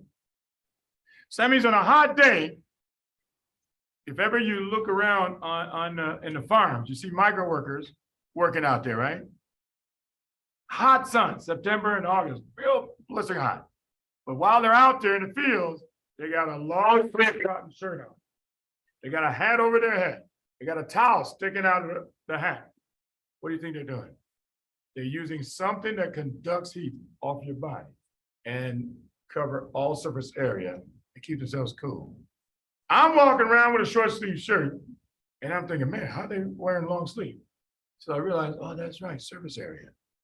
See that? That's how they survive, because that's what they do for a living. They find ways to still stay cool, even though you think, oh yeah, it's 90 degrees, but they're still out there working. That's why you see them long sleeve cotton. Why cotton? Because cotton conducts. So if I put cotton on my skin, it'll conduct heat off my skin and let it go into the environment. That's why you feel cooler in the summertime. Try wearing wool in the summertime. Since wool does not conduct, why do you think you melt? Start sweating as soon as you put it on. Or flip it around, try wearing pure cotton in the wintertime. Why come you're so cold? Because you're conducting heat off your body. You're wearing the wrong fabric. Everybody follow that? Let me give you one more sample. This is a good one. Matt, this one for you. When you go to bed at night, you and I lay down on cotton sheets because cotton conducts. That means when you lay down, you feel that, oh, it feels so good. Why? Because instantly the sheets just pull all the heat out of your body. That's why you feel cooler, you feel great. Everybody ready so far? Problem is this, cotton conducts, yes, but it takes about 2 hours for cotton to equilibrate with your skin. And now it's the same temperature. 2 hours. That's why you roll over. You roll over to a new territory, new real estate. It's cooler here. See that? Now you got another 2 hours. Then you roll over here. Now it's cool over here. Did you know what most people roll over every 2 hours? Now you know why. In the hospital, when we put the elderly in the hospital, stroke patient, hip surgery, they can't roll themselves over. This is why we tell the nurse, please roll them over every 2 hours. See, now you know next time you see that on the order sheet in the hospital, you're supposed to roll over. So let's say they're in a nursing home. Nursing homes are understaffed, and you don't roll them over every 2 hours. Once the temperature equilibrates between your skin and the sheets, then that means your body still keeps producing heat. Then after a while, your skin is hotter than the sheets. Everybody follow? And if I don't roll you over, what's gonna happen? It's gonna melt the skin, and that's what the cutaneous ulcers are all about. That's why you can actually sue a nursing home when elderly person got to keep years old. It means nobody's been rolling this person over. You can't even lie your way out of it. Because the only way that happened is you left her in the same spot for hours and hours and hours. After 2 hours, tissue starts to degrade. Because the heat is still being made in your body. Electron transport goes on. Okay? Cubitus ulcers, folks, are based on what you're learning right now. Okay? Same biochemistry, nothing's different. Okay?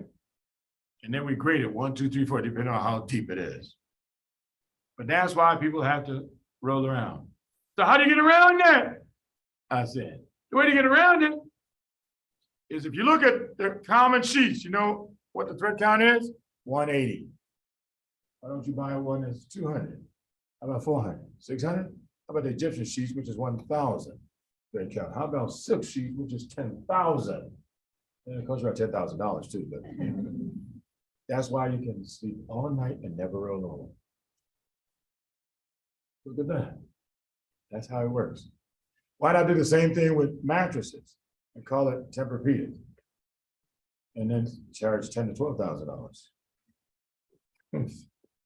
Years ago, I didn't know these damn mattresses cost so much. My wife says she wants to buy some fancy mattress. I said, oh, okay, no problem. I got a few bucks in my pocket. I said, I got this. Obviously, it's been so long since I bought a mattress, I thought it was still like $85, $100. Back in Chicago, that's what we used to buy for, $100. Went to the store, and I'm looking at these prices, and I'm seeing $12,000. I said, wait a minute, honey, do we need a mortgage for this? Why do we need a mortgage for this? $12,000? That's because people think it's something magical. You know, all these, you know, the number bed. The number bed has the same thing. It figures out what temperature you need to keep your body from deteriorating. See that? And so you pay $10,000 for it. People think there's something magical there. There's not magic. It's the same thing. Okay? Or you buy a mattress which has so many fibers in it, that way it stays in contact with you. That way, even if your sheet is 180, there's fibers in the mattress. We'll make sure that you don't have to roll over. Okay, that's why they were charging so much. I mean, now that everybody knows what it is, so many companies are doing it. Now it's come way down. But man, when they first started, $10,000, $12,000 is what you're paying for this stuff. Okay, that's conduction. Any questions on that? Yeah, I might as well do the last one. Convection. Let me just do this. Convection means the environment is moving past you, cooling you off. So let's say I'm standing here. Okay, then I start moving. As soon as I start moving, the environment is moving past me. My body heat is now 2 steps behind me. That's why I'm cooler here.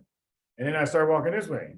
Oh, my body heat's behind me again. And I start walking this way. My body heat's behind me. That's why as long as you stay in motion, your body heat's always behind you. And that's why in the summer, people take a walk to cool themselves off. That's called convection. Leave the heat behind you. Why is it that when you stop, you sweat like a pig? Because that heat catches up with you. Why? Because you lost convection. You don't have convection anymore. Convection is the most powerful way to cool your body off. Convection. You can change the body temperature by 1 degree Fahrenheit per second. Per second. That's fast. This is why in pediatrics, when a child is real hot, you know, 106, 107 fever, they put a big pan of ice and water in front of it, put a fan in front of it. That's called convection. Cool them off real fast.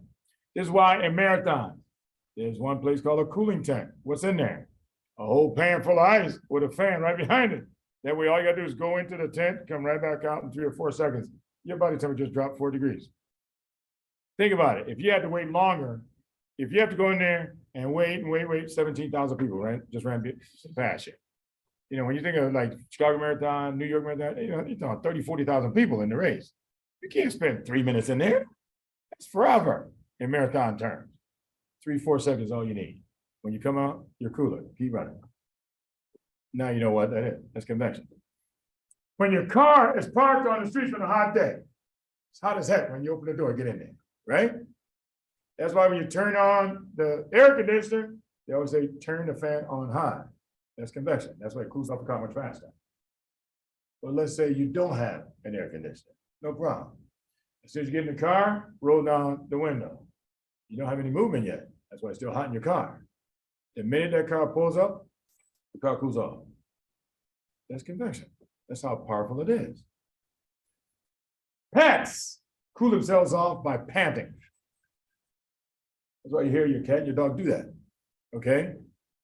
They release heat through their mouth. Well, these dogs know a little bit of physio, or these pets know a little bit of physio. That's why when you jump into a car, why do you think the dog wants to jump in there with you right away? And what's the dog do? Always jump on your lap. Why do they want to jump on your lap? So they can stick their head out the window. See, it's amazing they figured it out. They turned the page with physio. Okay, stick your tongue out, up in your mouth. And therefore, when the car is moving, heat is being drawn out of their mouth. They feel cooler. Think about why a dog chases a moving car. And as soon as that car stops moving, he stops chasing it. Because he knows what convection is. A moving car cools you off. A car that's sitting still, you care less about that. If you see horses in a trailer, they got their mouths up the grill, doing the same thing. Pigs, same thing. That's convection. All the animals know.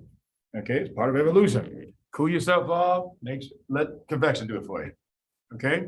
All right, any questions on temperature regulation? So you got 3 ways to do it. I give you tons of examples, because on the test, that's what they're gonna do, and ask you what's going on. Oh, here's what I've seen many times. All right, I said, this one's yours. Why is it that you sweat more when you stop running than when you were running?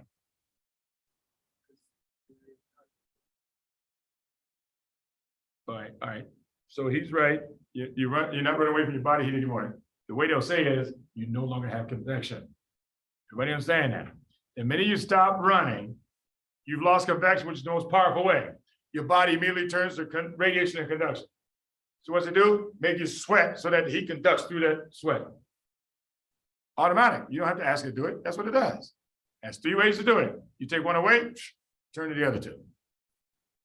Did you know that premise, that physio, is what drives indoor gyms?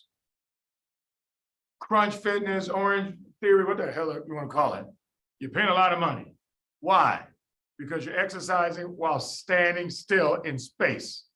Even when you're on a treadmill, you're still in the same spot. See that? If you don't have convection, why do you think you sweat more and burn a lot more calories? Because your body's forced to stay with conduction and radiation, because it cannot use convection. And that's why you burn a lot of calories and lose more weight. So the person who's in the gym on a treadmill actually loses more weight than the person who runs the same number of miles, but on the street. Because as long as you have convection, it's cooling you off. Remember, when your body's hot, you burn more calories. Remember VMAX? We saw that. VMAX goes up with temperature. That's the whole gymnasium. Indoor gym is based on that. That's why people sweat like crazy in indoor gym. That's why they have towels near all the machines. Please wipe it off when you're done, because you always got sweat on you when you get on these machines. And they don't want to be all sweaty when the next person sits on it. But now you know why. Okay, because you cannot have convection inside the gym. The machines are sitting still, and you are in the same spot too. So you don't have convection. Okay, so to go to my next topic, but I'm not gonna, I just want you guys to see this. All memories can depolarize. What does depolarize mean? Armando. It means you're going to get positive. Do you understand that?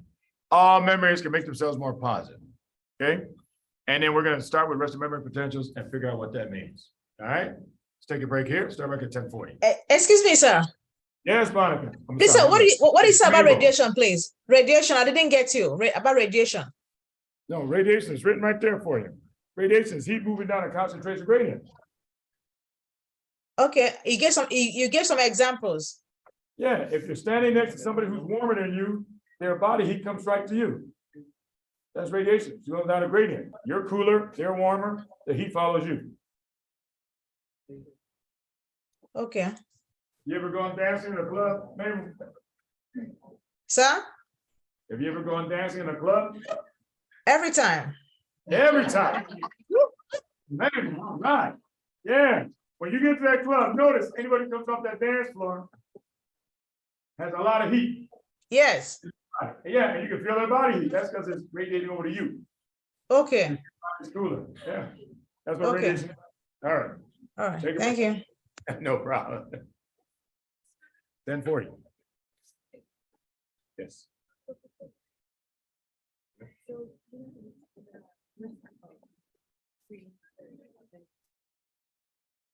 Right, so when I was a kid, I used to do the what's the relationship? No, this diabetes is the most common, disease that people don't even have. Oh, okay, just because of the bronchitis. Right. Oh. The brown paper says, you got low energy, you don't even know you have that. So we screen for the disease that a lot of people have. Yeah. Jordan. You know, when did you go?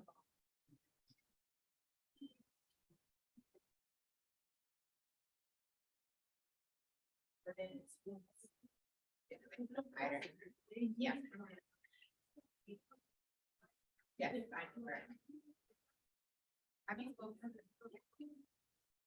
I haven't in a while either.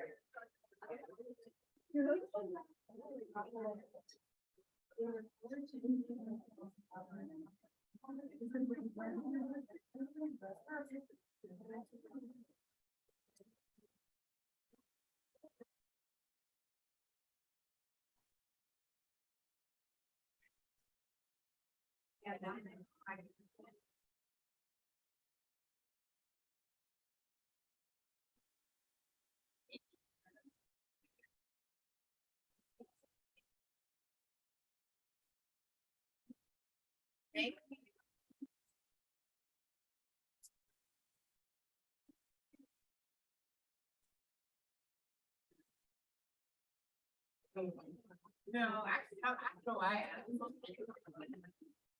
No.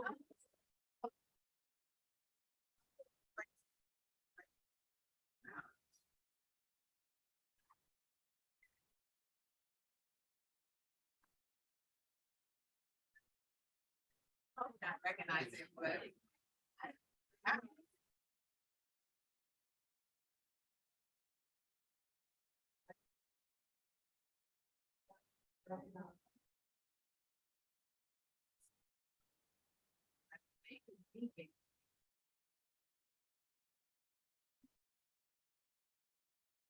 Oh, like when you are.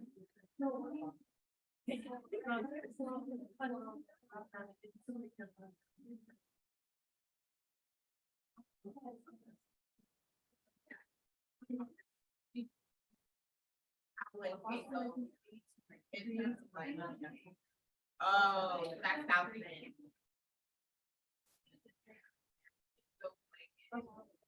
The South Bend. So probably.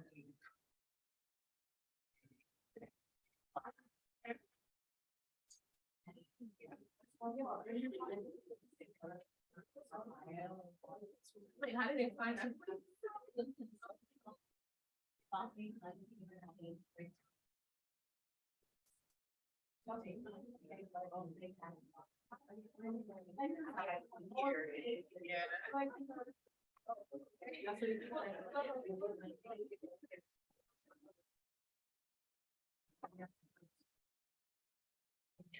United in here.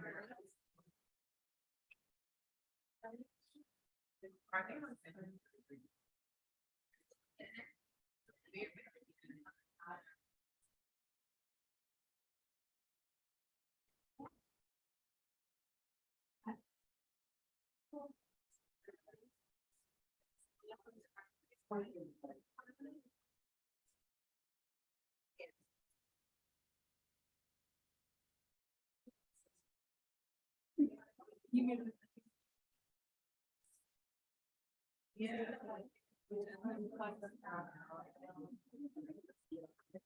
Yeah, I know. Calendar doesn't. Yeah. And then you put me in Mars, yeah.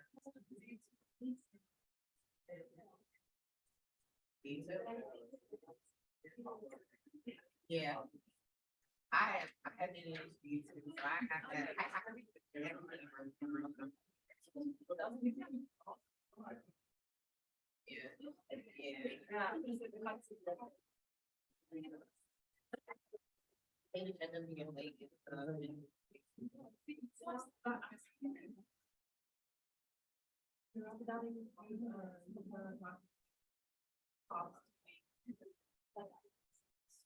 Yeah.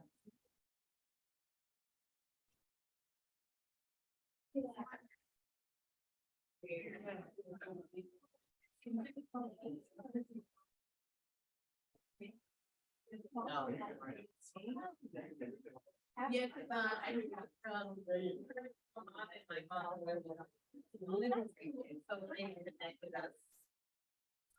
Social worker. Yeah. Yeah, so she like told me, she told my mom that everybody.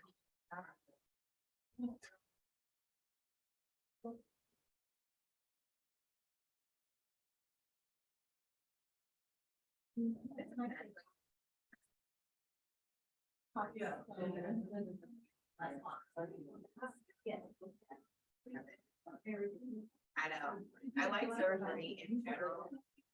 Okay.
Move over there. It's,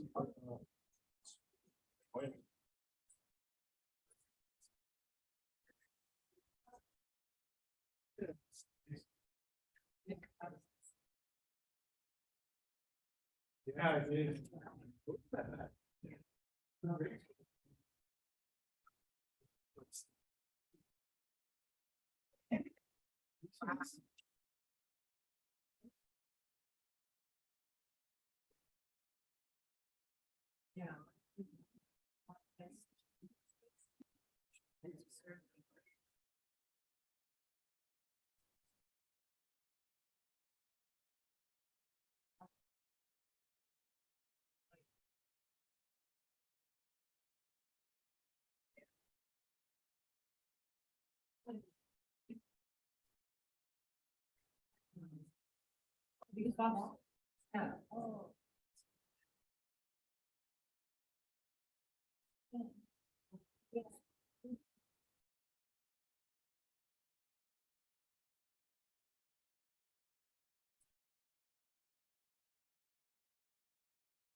It was very icy. What did you go to? I was walking them. Sure. Yeah, it's hard. Yeah, exactly.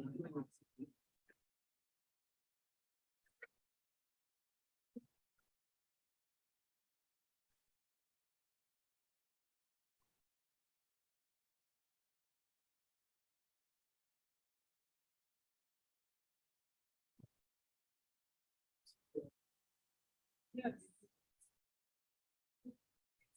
This is the perfect seat here. Yeah.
Yeah.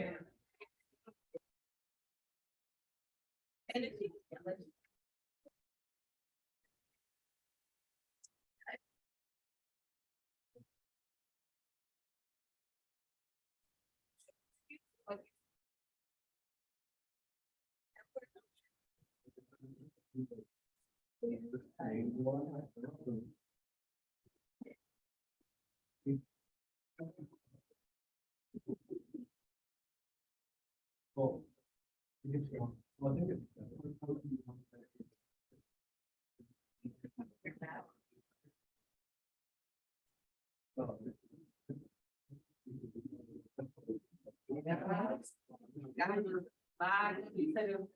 Patient interaction, well.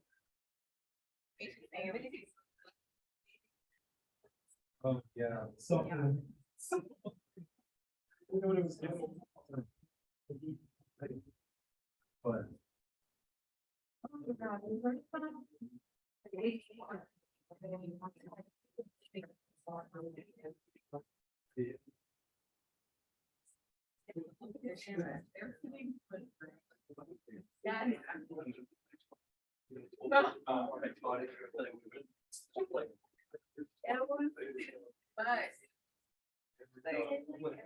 You should see.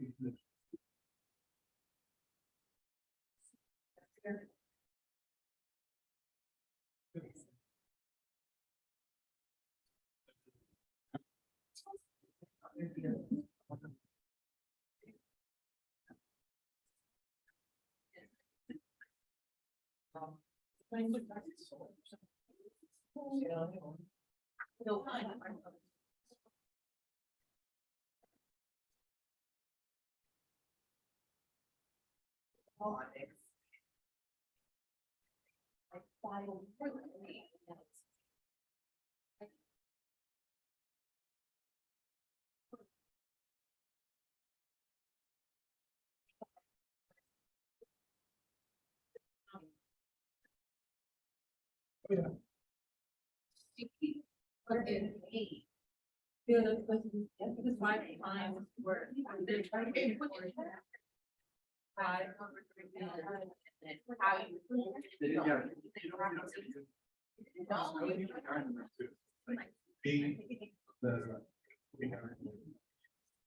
How I'm there, I'm like.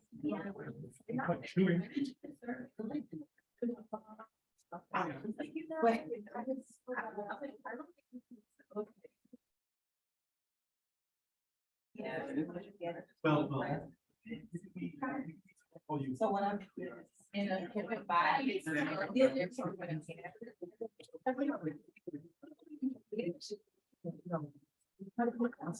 and then you start.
I'm like, he's right, but. Yeah. I know.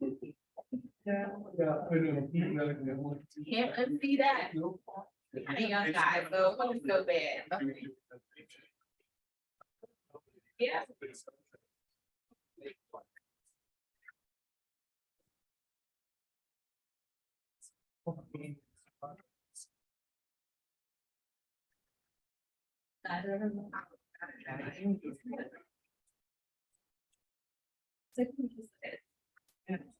And then there was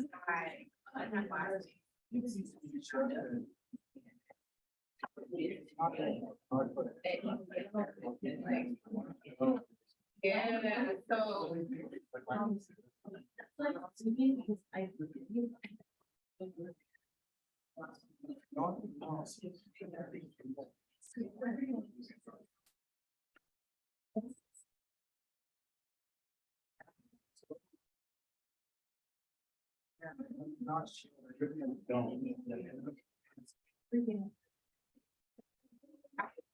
Emily and then you.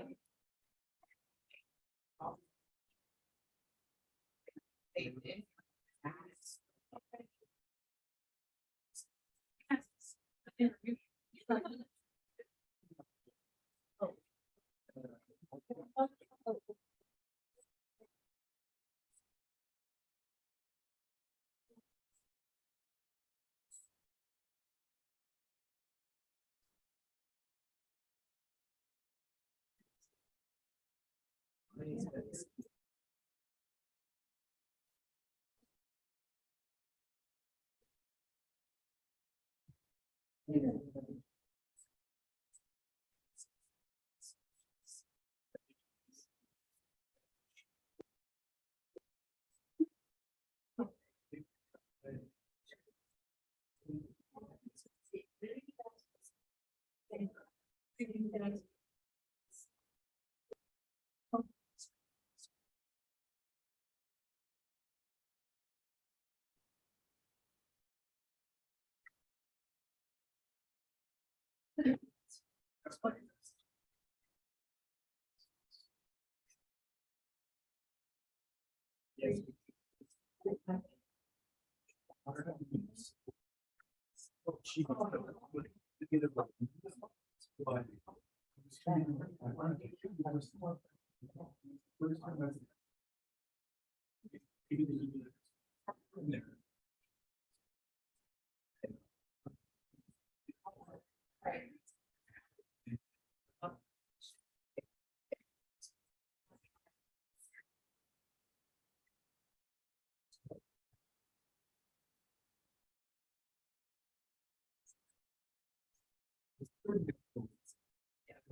What there is between two. The whole county.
At least you're not. Yeah. It's wide.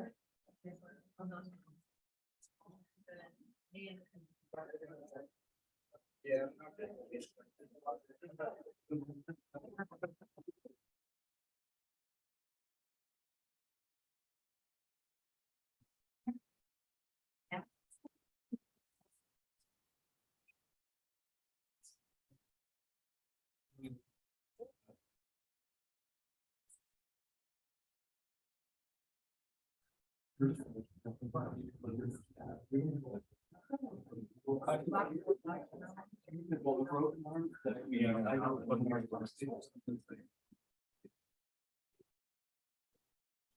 Introduce yourself quick and I did try it and give them people.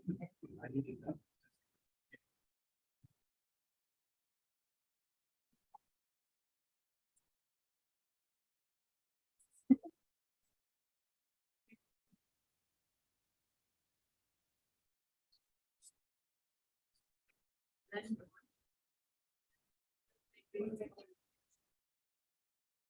Well, oh, yeah.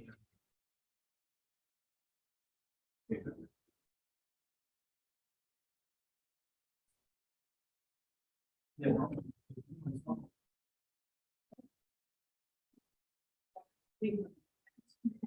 Oh, yeah.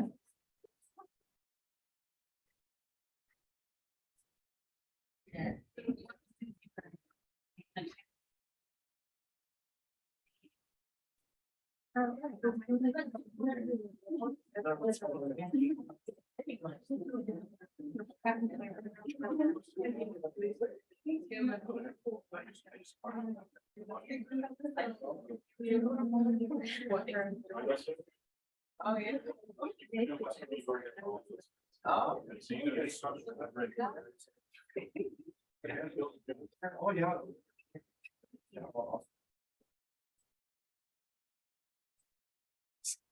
So that's.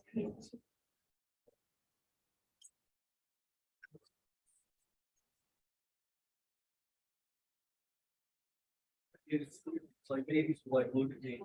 And then they'll like, give me look like not so happy. And then like, hey, like totally really. Yeah, I'm not even kidding. But it's little kids on the day, I'm just like staring at them. It's not. Oh. Yeah.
I know.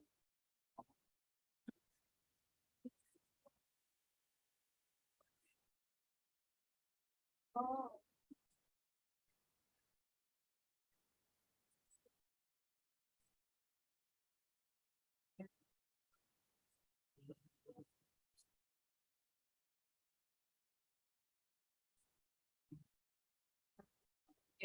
Oh, happy that. I'm gonna call you back in 2 minutes. Oh, that's right.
Okay. I was wondering.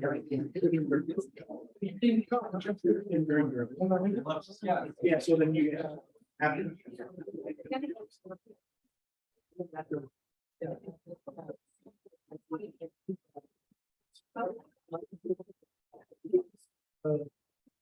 Anyone who goes heavy.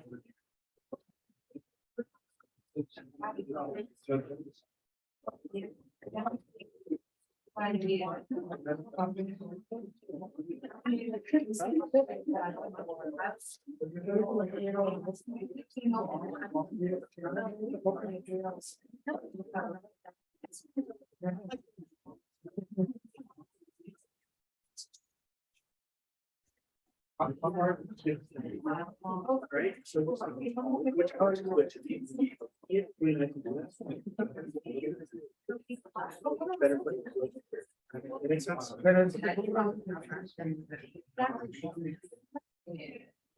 I know, I bet it's. Go to this and it's like. Stop the money. I heard.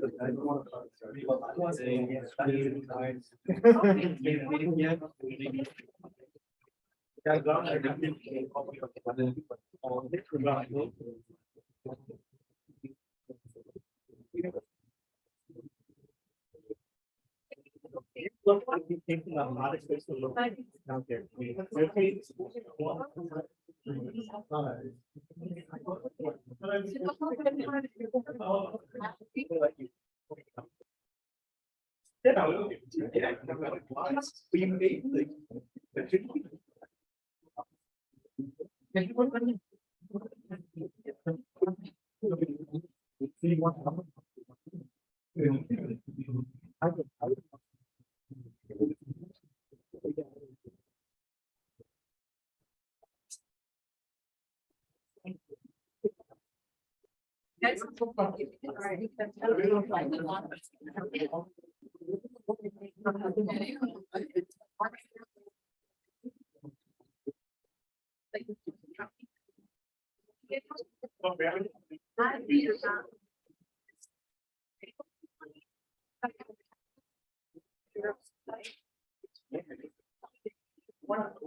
got something?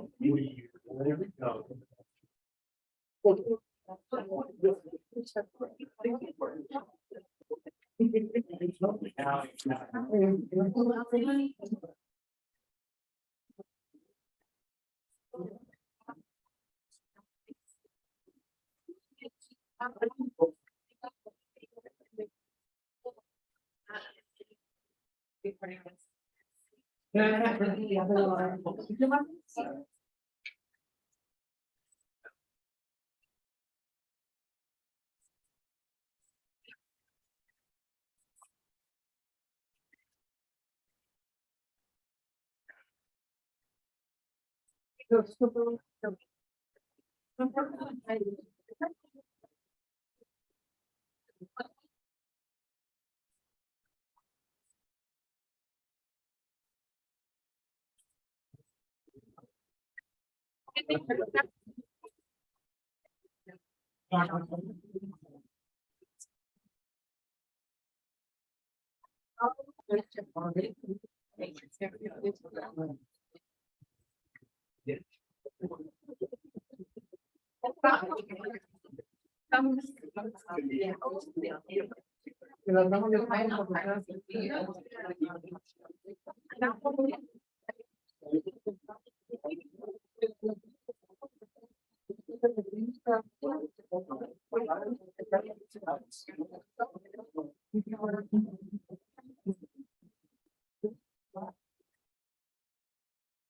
we go.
All right, let's go ahead and finish up membrane.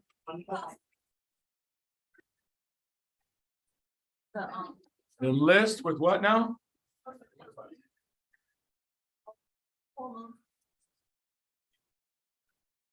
A list with the, no, it's just with each hormone. If you read about each hormone in the endocrine lecture, you'll see within the notes, there's a protein.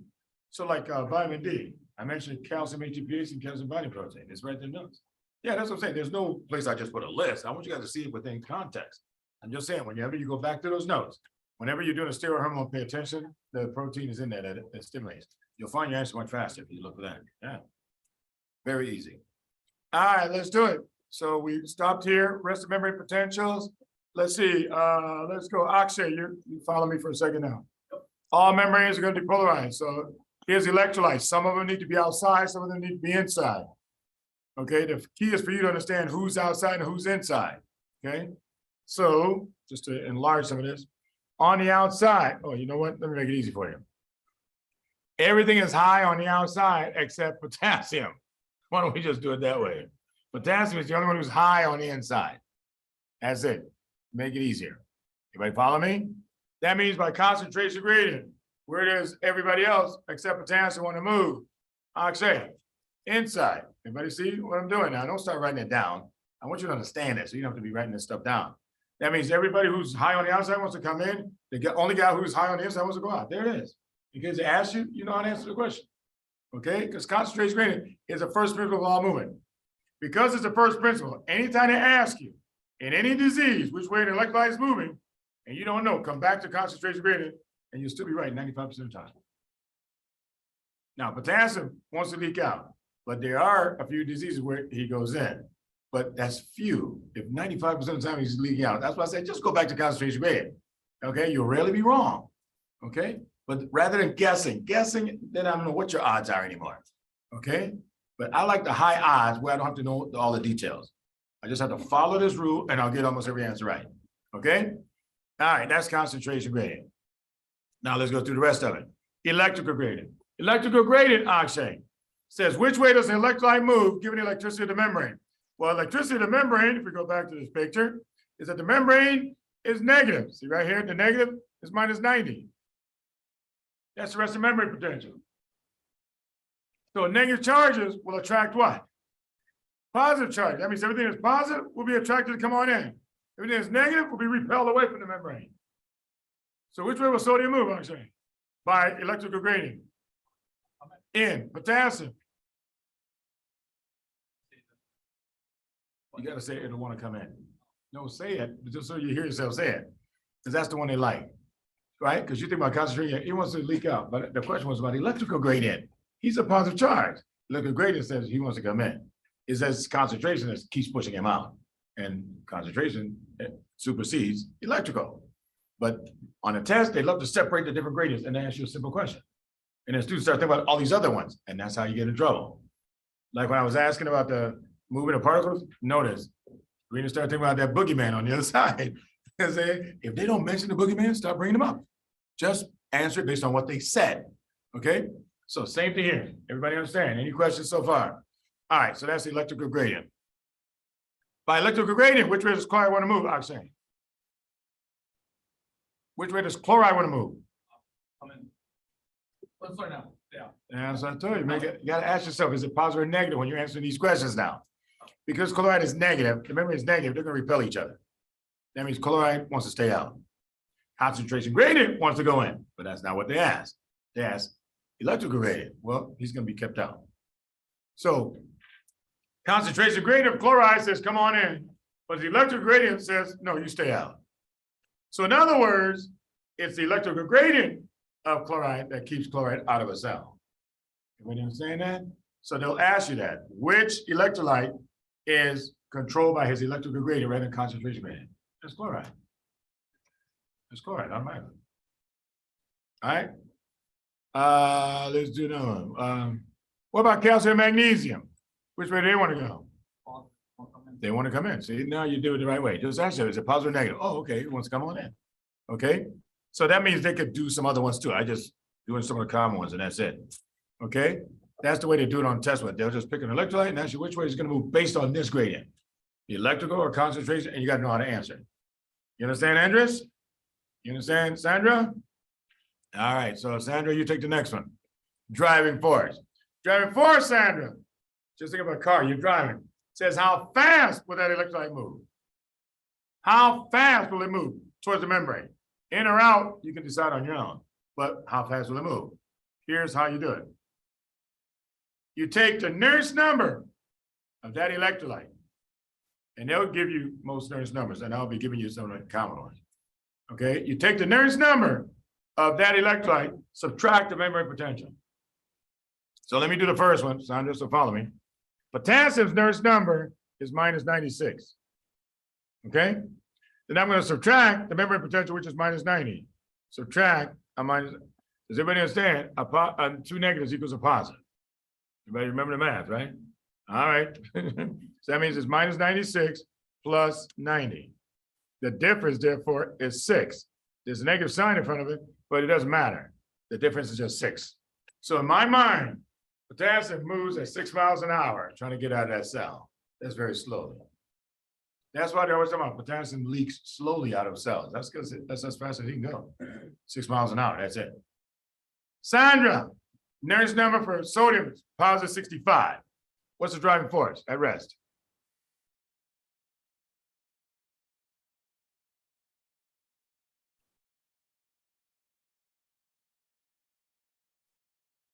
Andres, what do you got? It's 155 miles an hour.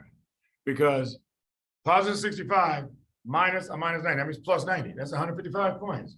That means sodium moves very quickly. Why do you think sodium rushes into cells every time you open up the channels? That's a big difference. 6 versus 155. How fast does chloride move, Reed? When the Nernst number is minus 90. It doesn't move. That means if you're asked what electrolyte is happy at rest, Steve, what do you think? Chloride. The one who doesn't want to move. You understand, Karen? Let's see if you really understand.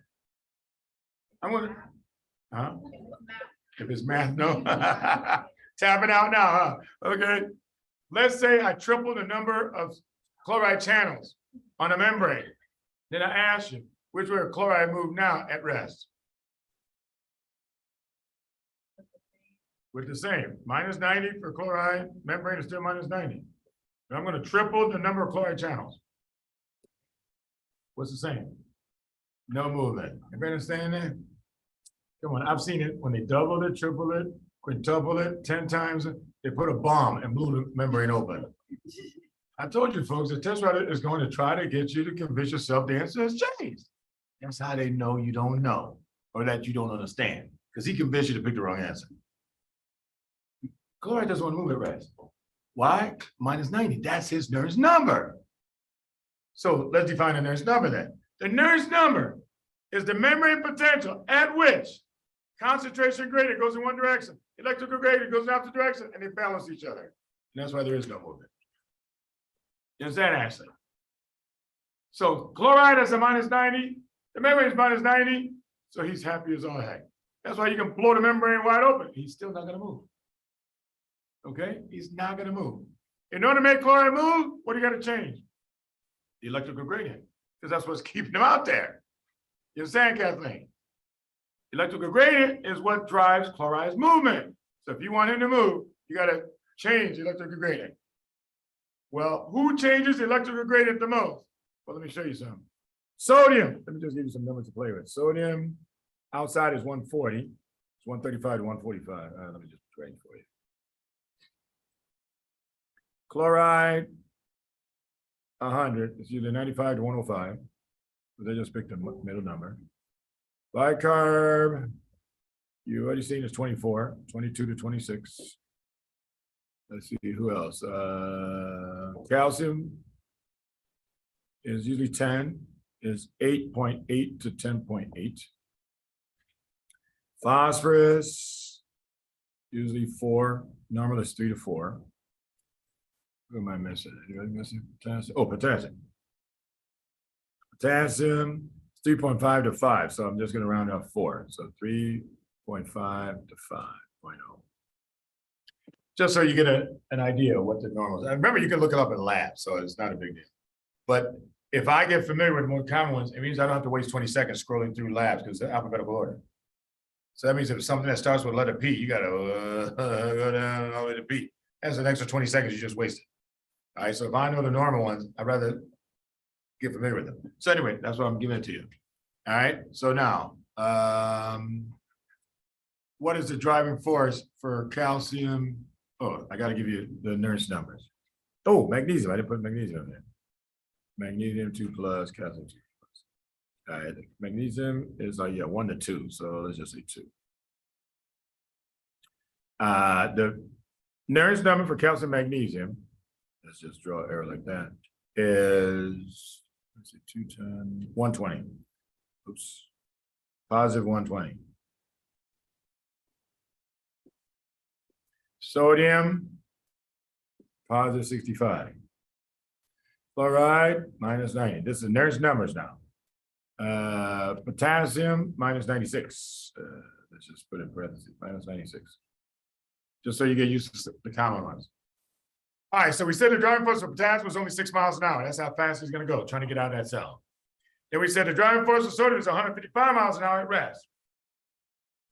At rest, what's the driving force for calcium and magnesium? Kara says. That math is killing you guys. Mitchell, what do you got? Nernst number is positive 120. Oh, 120, No. oh. It's 120 minus a negative 90. That means plus 90. Oh. That's 210. I remember, they're gonna leave it to you to do the math now. They're not gonna tell you what it is. You gotta figure that out for yourself. So driving force, one more time, folks. You take the Nernst number of whoever they're talking about, minus the memory potential. That means minus a minus 90. Yes, sir. This is why you don't really hear about like hyperkalemia being a thing. That's why you hardly ever hear about chloride problems being a problem, because he's the only one who's happy. So he hardly causes any problems. But I'm about to show you when he does cause a problem. So Steve, since you brought it up, you take this one first. And then Mitchell, you come in after that. All right, Steve, here we go. That means chloride has a driving force of 0. You understand? That means at rest, he does not want to move. That means if you want him to move, you got to change the memory potential. Okay, you got to change the electrical gradient. Well, who can change the electrical gradient the most? Look at all these concentrations, the numbers. Who has the biggest number? No, you're looking at the Nernst number. I'm saying who has the concentration, the highest number? Sodium does. 140 versus everybody else. Everybody understand that? So that means sodium can change the electrical gradient more than anybody else can. So that means when sodium rushes into a cell, Steve, does the cell become positive or negative? Becomes positive. What negative charge would gladly follow in there? Chloride. Then when the sodium potassium pump kicks in and says, we gotta get the sodium out of here, pumps it in a 3-to-2 ratio. 3 sodiums out, 2 potassiums back in. Will the cell become positive or negative? Less positive means negative. Just give me the short route. Yeah, so 3 sodiums out, 2 potassiums back in. You're actually getting negative. What negative charge will gladly leave that cell? Chloride. That's why they tell you wherever sodium goes, chloride goes. You've seen that many times in books, but you didn't understand what it meant. Now you knew. Now you know. Wherever sodium goes, chloride goes, because sodium is changing electrical gradient. Chloride's got to follow it. One more time. When sodium goes into a cell, the cell gets more positive. That's the electrical gradient. Well, a negative charge has got to come in. That's chloride, because now you've made it favorable for him to come on in. When the sodium potassium pump kicks in, starts pumping out more sodium than potassium, the cells gets more negative. Well, a negative charge has got to leave. That's chloride again. That means wherever sodium goes, chloride is going to go as well. Akshay. That's only because of the difference in positive charge that are being changed. That's the difference in charges that's being exchanged. That's correct. So it's like a magical transporter that. No, it's just understand what normal physiology is, and now you know why chloride follows sodium. That means therefore, Steve, if your sodium is low, your chloride is going to be low. Sodium is high, chloride is going to be high. If your sodium is slightly high and your chloride is slightly low, is that normal? See that? But most students don't pick that up. Why? Because you say, well, it's only 1.2 high and 1.2 low. See that? That sneaks by most students. They don't see it. Same thing with most doctors. Because they think, oh, just slightly off. But sodium and chloride never go opposite each other. That's the point. See? But when physicians or students don't understand, they don't understand. That's not normal physiology. That means there's something wrong with your patient. You got to figure it out. But sodium and chloride will never go opposite each other. Is that an NR gap? Huh? Is that an NR gap? Well, yeah, that's one of the reasons. Is when they have an gap. But we'll go through electrolyte physics. I'll show you all kinds of reasons for that. But that's how I know there's something wrong with my patient. You got electrolytes going in different directions, in a direction that they should never go. And see, I told you, knowing normal makes it easy to figure out abnormal. But that's not what they taught us in medical school. They taught us a bunch of abnormals. They didn't highlight that normal is the thing you focus on. And then when something is different from that, aha, at least now you know something's wrong. You'll spot more abnormals if you know what normal is. Okay? All right, so sodium and chloride. Wherever one goes, the other one goes. You understand, Karina? To recap your column of numbers, so in parentheses, I can't see it very well, but those are just the regular ranges. And then That's you the range of made up- concentration, correct. And then you made up your own, And then I gave you the Nernst number over on the left. your, Nernst number. Yeah. You understand now? So that means if sodium goes in, which way is chloride going, Karina? in In. Sodium goes out, where's chloride going? Out. Now, you know, a long time ago, Karina, I went to visit chloride. I said, hey, chloride, why are you always going with sodium wherever she goes? He said, Dr. Franz, we're just friends. That's it. We're just having a good conversation. I said, is that right? I said, I don't know, Clyde. This is a little fishy, you know, calcium magnesium are getting a little suspicious, man. And every time she goes in the house, you go in the house. Just having a conversation, Dr. Franz. Ain't nothing going on. Every time she comes out, you come out. What's going on? Dr. Franz? All we do is just talk. A little Netflix, a little conversation, popcorn, not a thing going on. Come here, let's check this out. Sodium goes into the cell. Does the cell get become positive or negative? More positive. What negative charge will follow? Chloride. If sodium and chloride found in the same place, what's following behind them? Sorry, say that. What follows sodium and chloride? Water. And they come out there smelling like they just took a bath together. I'm telling you, something's going on. Something's going on, man. Okay, that's my crazy story. Sorry. But anyway, that's how I remember that. Wherever sodium goes, chloride's going, and water's going to follow right after that. Okay, that's why you can't let sodium stay in there for that long. Remember? That's why you have a sodium potassium pump driven by ATP to make sure that thing better stay on at all times. If you don't get sodium out quickly, that cell will die. It will die. We're talking about life or death. That's why you got to have ATP at all times. And that's why when you don't have energy, guess what? Life or death. That starts kicking in. Cells just start dying all over your body, and then you eventually die. Okay? But I want you guys to see it from the physiology standpoint, how it all starts, and then boom, we had the same endpoint.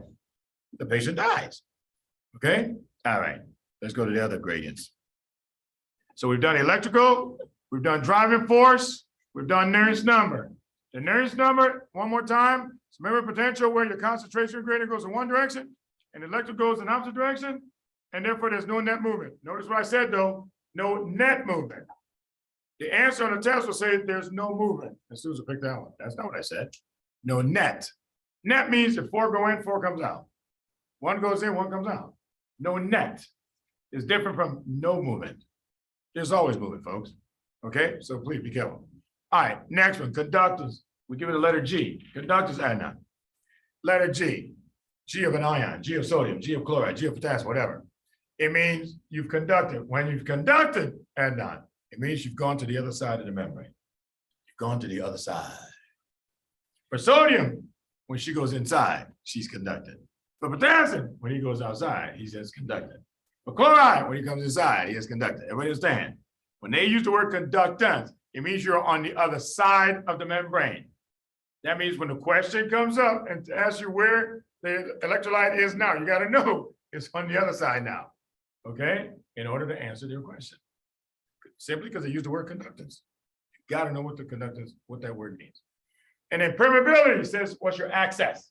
How did you get in there? For all small ions, look what I have here. For small ions, let me get my arrow back. For small ions, I'm going to say channel. That means sodium, chloride, potassium, calcium, magnesium, they're small ions. So I say channel. Even if you never read it, just say channel all the time. You'll really be wrong. All right. For sweat, sweat is the only time you ever say pores. Sweat is sodium, chloride, and water. So you're losing 3 things. You understand? All right.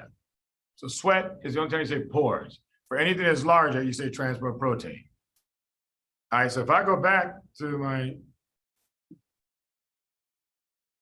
list of things here, okay, and ask you, of all these electrolytes on this list, Chris with a K, who's going to need a transport protein? Chris will say what?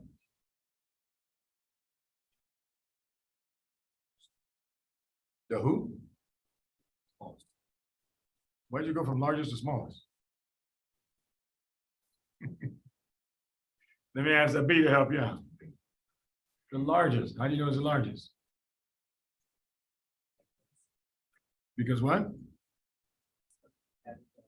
Because something large needs to be carried across, Chris. You understand that? Small ions go right through channels. So who on here needs a transport protein to be? I don't know who that is. Look at the list for yourself. There's the list. Physiologic ions. So he says sodium is the largest, but that's not the answer. Karina. No, it's not none of them. That's not the answer either. Steve. It's bicarb, who is made up of 5 elements. ACO3 is right there. Does everybody understand what I'm saying? So that means when you read that cystic fibrosis has a problem with chloride bicarb exchange protein, You say, oh, okay, that's what I expected. But you guys highlight that. See, you want to memorize that again. I'm saying, you already know it's got to be a protein. Anything large needs to transport protein, even if you've never heard of it or read it. There it is, folks. That's the answer. When you're large, there's no way you diffuse across the membrane. Let me show you some mistakes that were written years ago. And some books still have it. Back in '83, we were reading Stryer, biochemistry. In that book, it said glucose diffuses across the membrane. Back then, I didn't know any better, so what do? You write it down. Glucose diffuses across the membrane. Well, somebody comes along and says, no, all the books are wrong. When you take on books and say they're all wrong and you're right, everybody looks at you like you're crazy. Okay? And they said, man, you must be nuts. He said, okay, let me prove it to you. And he did a bunch of research, you know, showed up in the literature a few years later. Glut 1, Glut 2, Glut 3, Glut 4. Folks, back in '83, there was no glutes in anybody's book. Every biochemistry book says diffuse it. Because I remember that's the one that stood out in my mind. So somebody proved that all the books were wrong. Because everybody swears that's because the experts say it must be right. And I'm here to tell you that's not true. I've seen a whole lot of books written by experts, and there's a whole lot of wrong stuff in there. The way they say it is wrong. Not that they mean to mislead you, but if you don't know what normal is, you don't know that that's an abnormal statement. Okay? And that will lead you to the wrong answer if you believe it. Okay? That was one. That was glutes. Then the second one, what was the other one? Oh, there was another big one. Aha, there was. Another one, they said in the stomach, that hydrogen diffuses into your stomach. The pH in your stomach is 1 to 2. The pH in your blood is 7.4. How do you diffuse against a 7-fold gradient? But folks, that's what it said in the books. But because they didn't understand how it did it, they said diffuses. And then here comes somebody out of nowhere and says, no, that cannot be right. It doesn't matter that we have not seen what does it, but that cannot be right. There has to be a protein. Because you're going against a gradient. A few years later, what ends up in the literature? Hydrogen potassium ATPase. Same one that's blocked by the drugs that end in meprazole, rabiprazole. But that guy had to prove that all the experts before him were wrong. All the books said diffuses. Those were the two that really stuck out years ago. And that's why I still remember them. Here's all these experts saying one thing, and then here's one guy that says, no, I think you guys are all wrong. They always think you're crazy. Until you prove, no, you are right, and all the other ones are wrong. Okay? And that's why I tell students, don't ever be afraid to disagree with your attending. Because sometimes he is wrong. Okay? As long as you can prove it by explaining it. Don't ever be disrespectful. I've always told you, I never disrespected any attending. Even after Dr. Shao, even when I know my attending's wrong, I'm not going to disrespect the guy. But I'm going to show him that what I am doing or what I'm saying is correct. That the way the book says it is incorrect. And when you can explain it and he sees it, he says, oh man, you're right. All of a sudden you just taught your attending something. You get even more points in his mind. He has even more respect for you because he knows that most students or residents will never stand up to him. And that's what I'm telling you, folks. You will get, they'll start asking you what residence you want. They'll help you get wherever you want to go because they're very happy about the way you're organized and that you're willing to disagree with attending and prove that you're right. That's when a doctor is trustworthy because he's thinking for himself. Okay? All right, let's finish these. So permeability, this is what I want you to know. All right, Paul? Cystic fibrosis is when the chloride bicarb exchange protein, notice it's protein, exactly as what I expected. Yeah, it's a chloride bicarb exchange protein is not present. Yeah, but it's a protein, which is what I'm trying to prove to you that I figured it out another way. And then when I read it in another chapter, so that's what I expected. That way it was no surprise to me, okay? But when you don't know how to figure it out, it's a surprise. That's why you highlight it and you start memorizing it. You don't realize you don't need to memorize that if you knew it at the basic level, okay? All right, so transport proteins, there's 2 of them, Fatima, 2 types. First one is called primary active transport. That requires an ATPase. That means you're going against a gradient. You understand that? So like the one I just gave you, hydrogen potassium ATPase, the guy who refuted all the experts, he said it's got to be an ATPase because you're going against a 7-fold gradient. There's no way you're diffusing across like that. And then he proved to be right, and the other experts were wrong. Okay? If you're going with the gradient, then it's called secondary active transport. You use energy, but it's not ATP. Who's going to provide that energy? Sodium. Because sodium has a huge concentration gradient, and he's always trying to rush it to a cell. Well, we can harness that energy. If you bring something in, that means the same direction as sodium, we call that symport, meaning same. Symport or co-transfer, that means along with. If you want to go the opposite direction, antiport. Like sodium calcium exchange that I showed you. Sodium comes in, so the calcium can get out. You can use the energy to go in either direction you want. Sodium rushing into cells provides a lot of energy for a lot of things in your body. Any questions on any of this? All right, let me give you another example. All right, let's see. All right, Save, you take this one. Ready? All right. If I ask you, how does your thyroid concentrate iodine? You say what? Huh?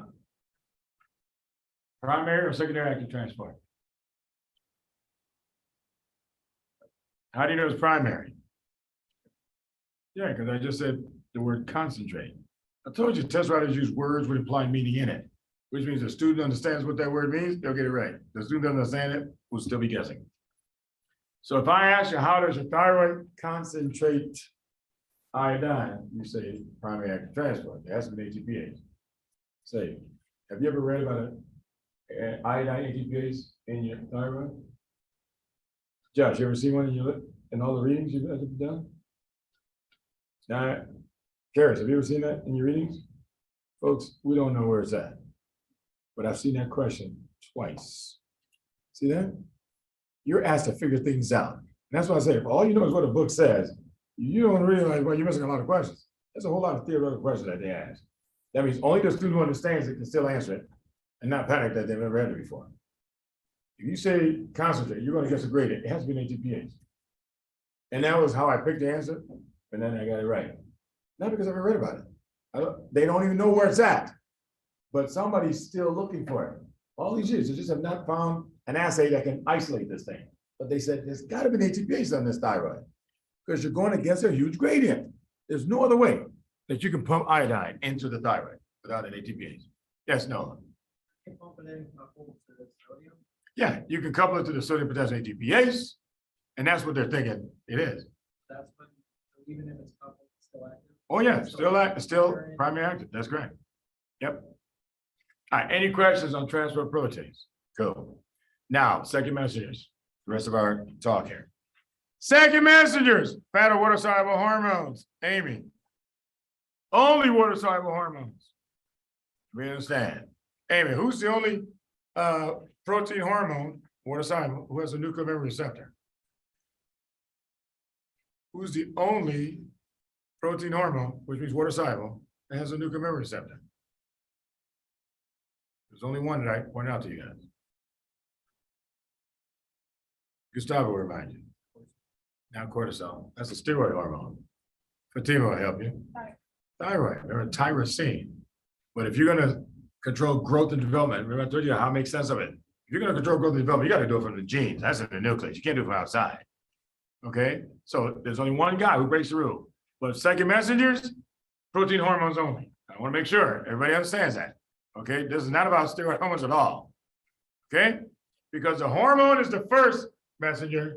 Somebody else got to take the message in because he can't get any closer. You understand, Kathleen? All right, Kathleen. The most common second messenger in your body. I always like to start with the most common. Is psychic EMP.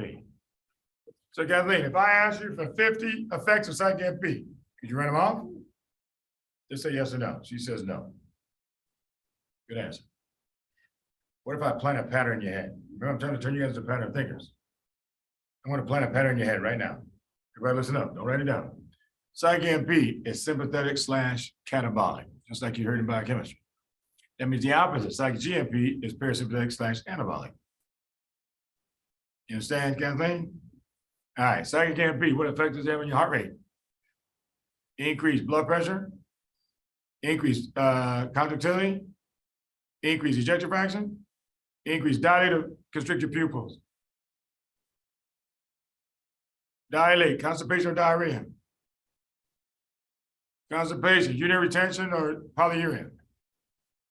Huh? Retention, see that? We go to 50 if we want to now. Why? Because your brain likes patterns. You just didn't know that.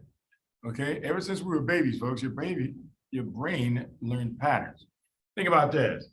And when the babies first learn language, somewhere, 10 to 12 months, they mama. That's because mama keeps saying that in their face, right?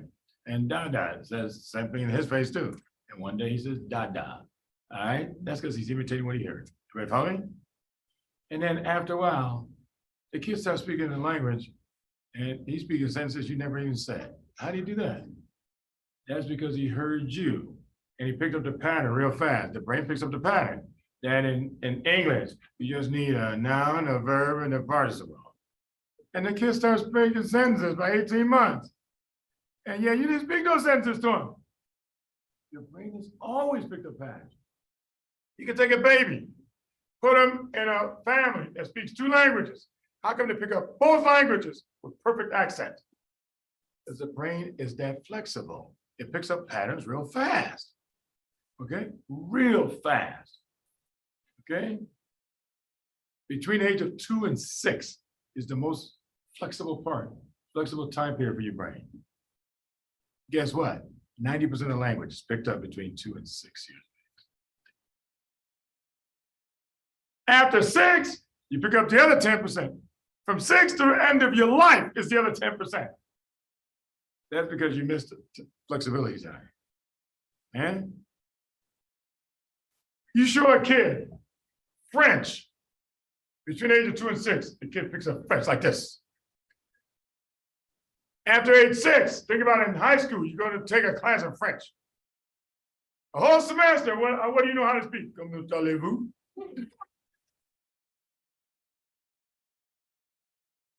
It took you damn 3 months to learn comment allez-vous. You put a baby in a French-speaking family, few days, that kid is speaking all kinds of French. And yet, nobody taught him. He picks up the pattern very quickly. Just to show you that this works. There is a church who has a school here, Canaan Baptist Church. The school is run by the son. I know the pastor there. He adapts this. Did you know that Canaan School had the highest reading scores in the nation? Right here in Champaign. When I read that years ago, I said, what?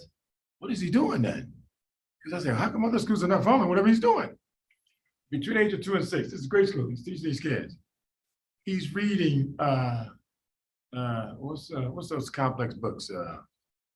Plato, Pluto, what's the? Socrates. Reading Socrates to 2-year-olds and 3-year-olds. Now, mothers don't do that. They say, oh, that kid can't understand it. No, he can understand it. And all of a sudden, by the time the kid is, 6th grade, 7th grade, they're reading at high school levels. By the time they're in high school, they're reading beyond college levels. He has the highest reading scores in the nation because he understands what I'm teaching right now. And now other schools are adapting the same thing. There was a lady in Chicago, damn, I wish I could remember her name. That school, there was one Black teacher who started a school in Chicago. Anybody know? Oh, darn, if I can remember her name. Anybody know? Okay, you guys don't remember. Anyway, I grew up in Chicago. There was one lady who was a teacher. And the schools in Chicago are trash as far as I'm concerned. They got the worst reading scores in the nation. I mean, it's just ridiculous. And you should see how many billions are spent. Or supposed to be spent. I don't know. I don't think they're spending the damn money on the kids. Okay, because the kids come out, they're in high school, can't even spell their own damn name. And you've been passing them. That's your fault then. But they always want to blame it on the students. Sound familiar? Medical school. Always blame it on the student. Instead of the system taking responsibility. Anyway, so she came along and she said, you know what? I'm tired of this. She started her own school. And there was a movie made about this because she started her own school. People thought, you're crazy. She started her own school and said, I'm going to teach curriculum a different way. She started using what I'm telling you right now. And I mean, they were laughing at her thinking, yeah, right. In 5 years, she had higher reading scores than all of Chicago put together because she started them in grade school, in preschool, age 3. But people say, oh no, Socrates, that's not the right thing for preschool kids. Reading, what's that, Mother Goose, Dr. Seuss, and there was green eggs and ham. David, read me Socrates. And those kids picked up the language of English at such a high level, blew away the curve like you've never been. All of a sudden, she had a waiting list so long. Every mother wanted to get the child into this school. One woman, using this theory, proved that all the Chicago system was trash. I've always believed that because I said, how is it that almost all these students come out of Chicago schools can't read, can't write, can't do anything? And yet you've been passing them along. Yeah, go to first grade. Oh, yeah, go to second grade. Just push them along. And you don't care if they learn anything. And so many of the teachers didn't give a damn about the kids at all. Yeah, it was a joke. Anyway, yes, sir. Marva Collins, that's it. Anybody remember that movie, Marva Collins Story? Oh my God. I mean, I was so amazed to learn this because I grew up down the street from her school. And so when I saw the movie, I said, oh, that's the lady that's right down the street from me. So I was so shocked and looked into it. She used the same theory. Why not read complex books to grade school kids instead of Mother Ghost and Dr. Seuss? The kids pick up the patterns real fast and they advance very quickly. And here people thought she was traumatizing kids reading Socrates to them. And she said, no, the brain is the most factual between 2 and 6. That's when you read anything you want to that kid. He'll pick it up. Just like that. Yes. You'll never. He won't ever forget it. It's permanently imprinted in his brain. Played past videos, so then like. Played past videos to him between 2 and 6. Make you tell a doctor at age 3. I mean, theoretically, it should work. Theoretically, they'll pick it up real fast. It's amazing, folks. It's been proven many times. All right, but anyway, let me get back to my topic here. All right, so psychic MP, the pattern, one more time, listen carefully so you don't have to write anything down. The pattern for psychic MP, sympathetic / catabolic. Psychic GMP, the opposite, parasympathetic / anabolic. That means, Justin, if I ask you who controls muscle contraction, psychic MP or psychic GMP?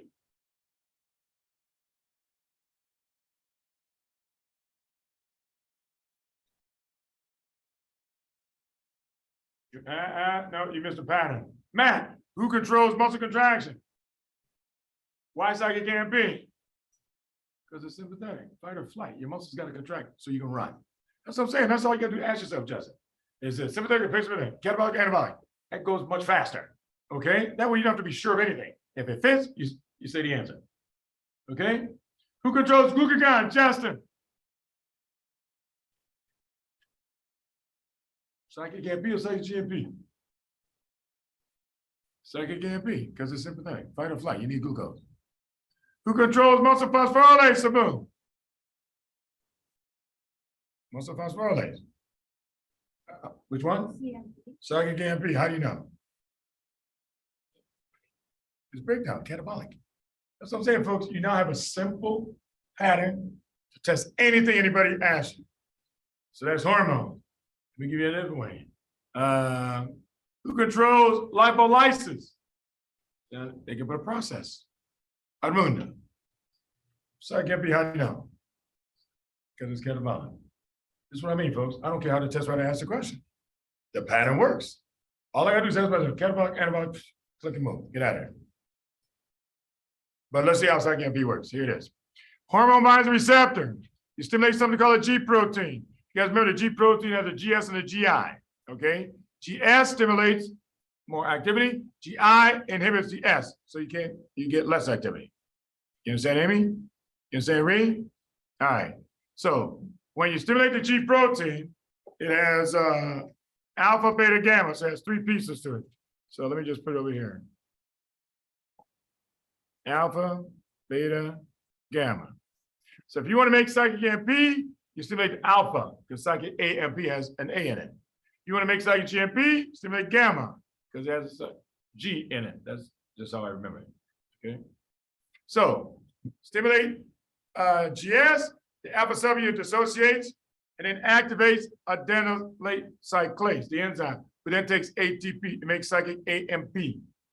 Then psychic AMP will activate protein kinase A. And then you phosphorylate a whole bunch of proteins. What does a kinase do, baby? sorry, it adds a phosphate. It adds a phosphate using what? Use magnesium cofactor and what? ATP. So when cyclin B is working, it phosphorylates a bunch of proteins. So that means whatever is catabolic or sympathetic becomes active when it's phosphorylated. See, they go all the way to that, all the way down to molecular level and acid. How do you activate glucagon? Phosphorylated. How do you activate muscle phosphorylase? Phosphorylated. Because anything that's sympathetic has to go all the way from here. That means protein kinase A has to activate you. That means you have to phosphorylate. So sympathetic is active when phosphorylated. And then parasympathetic is inactive when phosphorylated. So the protein kinase just goes through the whole room and phosphorylates everybody. If parasympathetic shuts down, sympathetic becomes active. If you're a cyclic GMP, you do the opposite. What's the opposite of a kinase? A phosphatase. Somebody removes phosphates off. So now it would be called protein phosphatase, who then dephosphorylates everybody in the room. Guess what? Sympathetic shuts down, parasympathetic turns on. That's how 1 second messenger controls one side and shuts down the other one. Always. Because you only want one side working at a time. You understand, Solange? All right. So now, notice, I like patterns. So everything on this side has a little A sound in it. See that? Alpha subunit, A. A for adenylate cyclase, A for ATP, A for cyclic AMP, A for activated protein kinase, A. Which means there's a lot of protein kinases in your body. They'll sneak in protein kinase C, protein kinase M, protein kinase whatever. Ain't got no A sound. I said, nope, doesn't belong here. See, they want to know if you know what normal is. Wrong protein kinase. Just like you have tyrosine kinases all over your body, you have protein kinases everywhere. Okay? But any questions on this pattern? And then sympathetic / catabolic becomes active. Now, once you finish your activity, an enzyme called phosphodiesterase breaks down cyclic AMP. Once you finish the activity, an enzyme called phosphodiesterase breaks down cyclic AMP. Phosphodiesterase has 5 isotypes, isoenzymes. So phosphodiesterase 1, 2, 3, 4, 5. What you want to know, Kathleen, phosphodiesterase 1 breaks down most of your cyclic AMP. Phosphodiesterase 5 breaks down mostly cyclic GMP. 2, 3, 4 overlap, which is why they never test them, because you can guess that one right.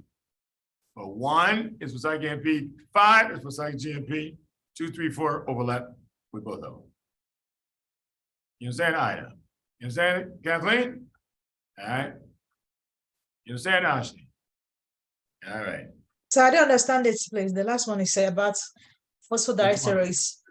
Phosphodiesterase. No. Look at the pathway right here. Phosphodiesterase breaks down cyclic AMP to nothing. That means you're done with it. So that means phosphodiesterase, there's 5 of them. There's just 1, phosphodiesterase 1 breaks down mostly cyclic AMP. 5 breaks down mostly cyclic GMP. And then 2, 3, and 4 does both of them. You understand so far? Yes, sir. Thank you. All right. Yes, Josh, question. If you got a phosphodiesterase 5 inhibitor, it would decrease the breakdown of cyclic GMP, and cyclic GMP is that sympathetic or parasympathetic, sir? Parasympathetic would have vasodilate or vasoconstrict. Just, it's gonna vasodilate. It's called Viagra. Sound familiar? What do you think an erection is? Vasodilation. Told you. Basic physio, folks. That's all it is. That's why I like to go back to the beginning. Instead, I got to teach you all this complex stuff. You guys don't see it's coming from this basic stuff. Okay. Whereas if I give you phosphodiesterase inhibitor for PD1, and now cyclic AMP will rise. All right. The 2 that you want to know for that one is caffeine and theophylline.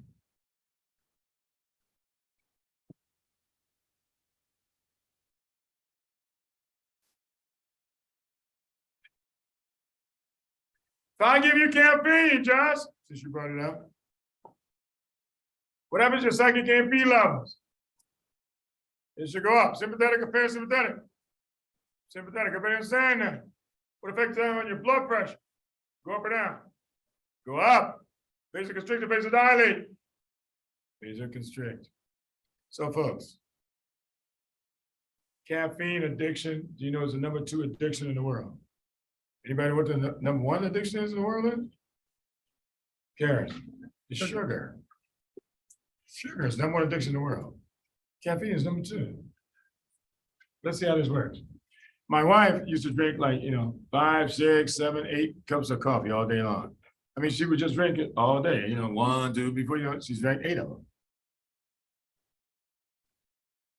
And she would complain about all kinds of problems.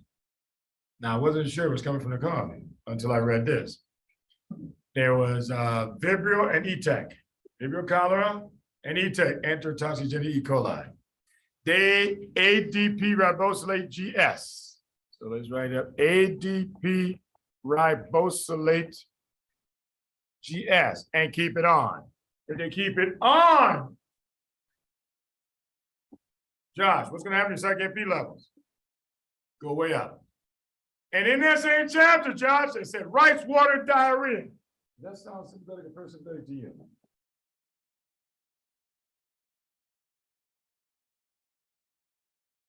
Diarrhea, sympathetic or parasympathetic? It is parasympathetic. Don't hesitate, sir. It is parasympathetic. And that's why I said, wait a minute, there's something I don't understand. Because you go to one book, it says constipation. But this one is saying diarrhea. I said, so something is in here that I don't understand. And again, you gotta look into it for yourself to figure it out. I looked into it. I did my physiology mind, I couldn't see it. So I put my biochemistry mind to it. Oh, I got it. What did I come up with? I said, it means that all the proteins that respond to sympathetic, psych-AMP, they have actually 2 active sites. See, I'm using biochemistry? 2 active sites. Psych-AMP has a higher affinity for the sympathetic active site. That's why you see sympathetic right away. But if your psych-AMP rises beyond a certain level, it spills over to the parasympathetic site. The same protein will switch over to become parasympathetic. Then I thought about my wife. In the morning, people drink a lot of coffee, Mountain Dew, Red Bull, whatever you drinking, Starbucks. Why are you doing that? Caffeine. That way your psych-AMP levels will rise. Psych-AMP is sympathetic. That's why now you're more alert, more attentive, you learn more, you get more done, you got more energy. Everybody follow?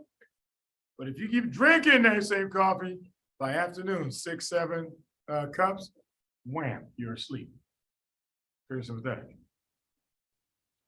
My wife used to complain, she ended up peeing all afternoon. She didn't know why. I didn't know why at first. I had to think about it. So, damn, that's what that is. It turns to parasympathetic after a certain amount.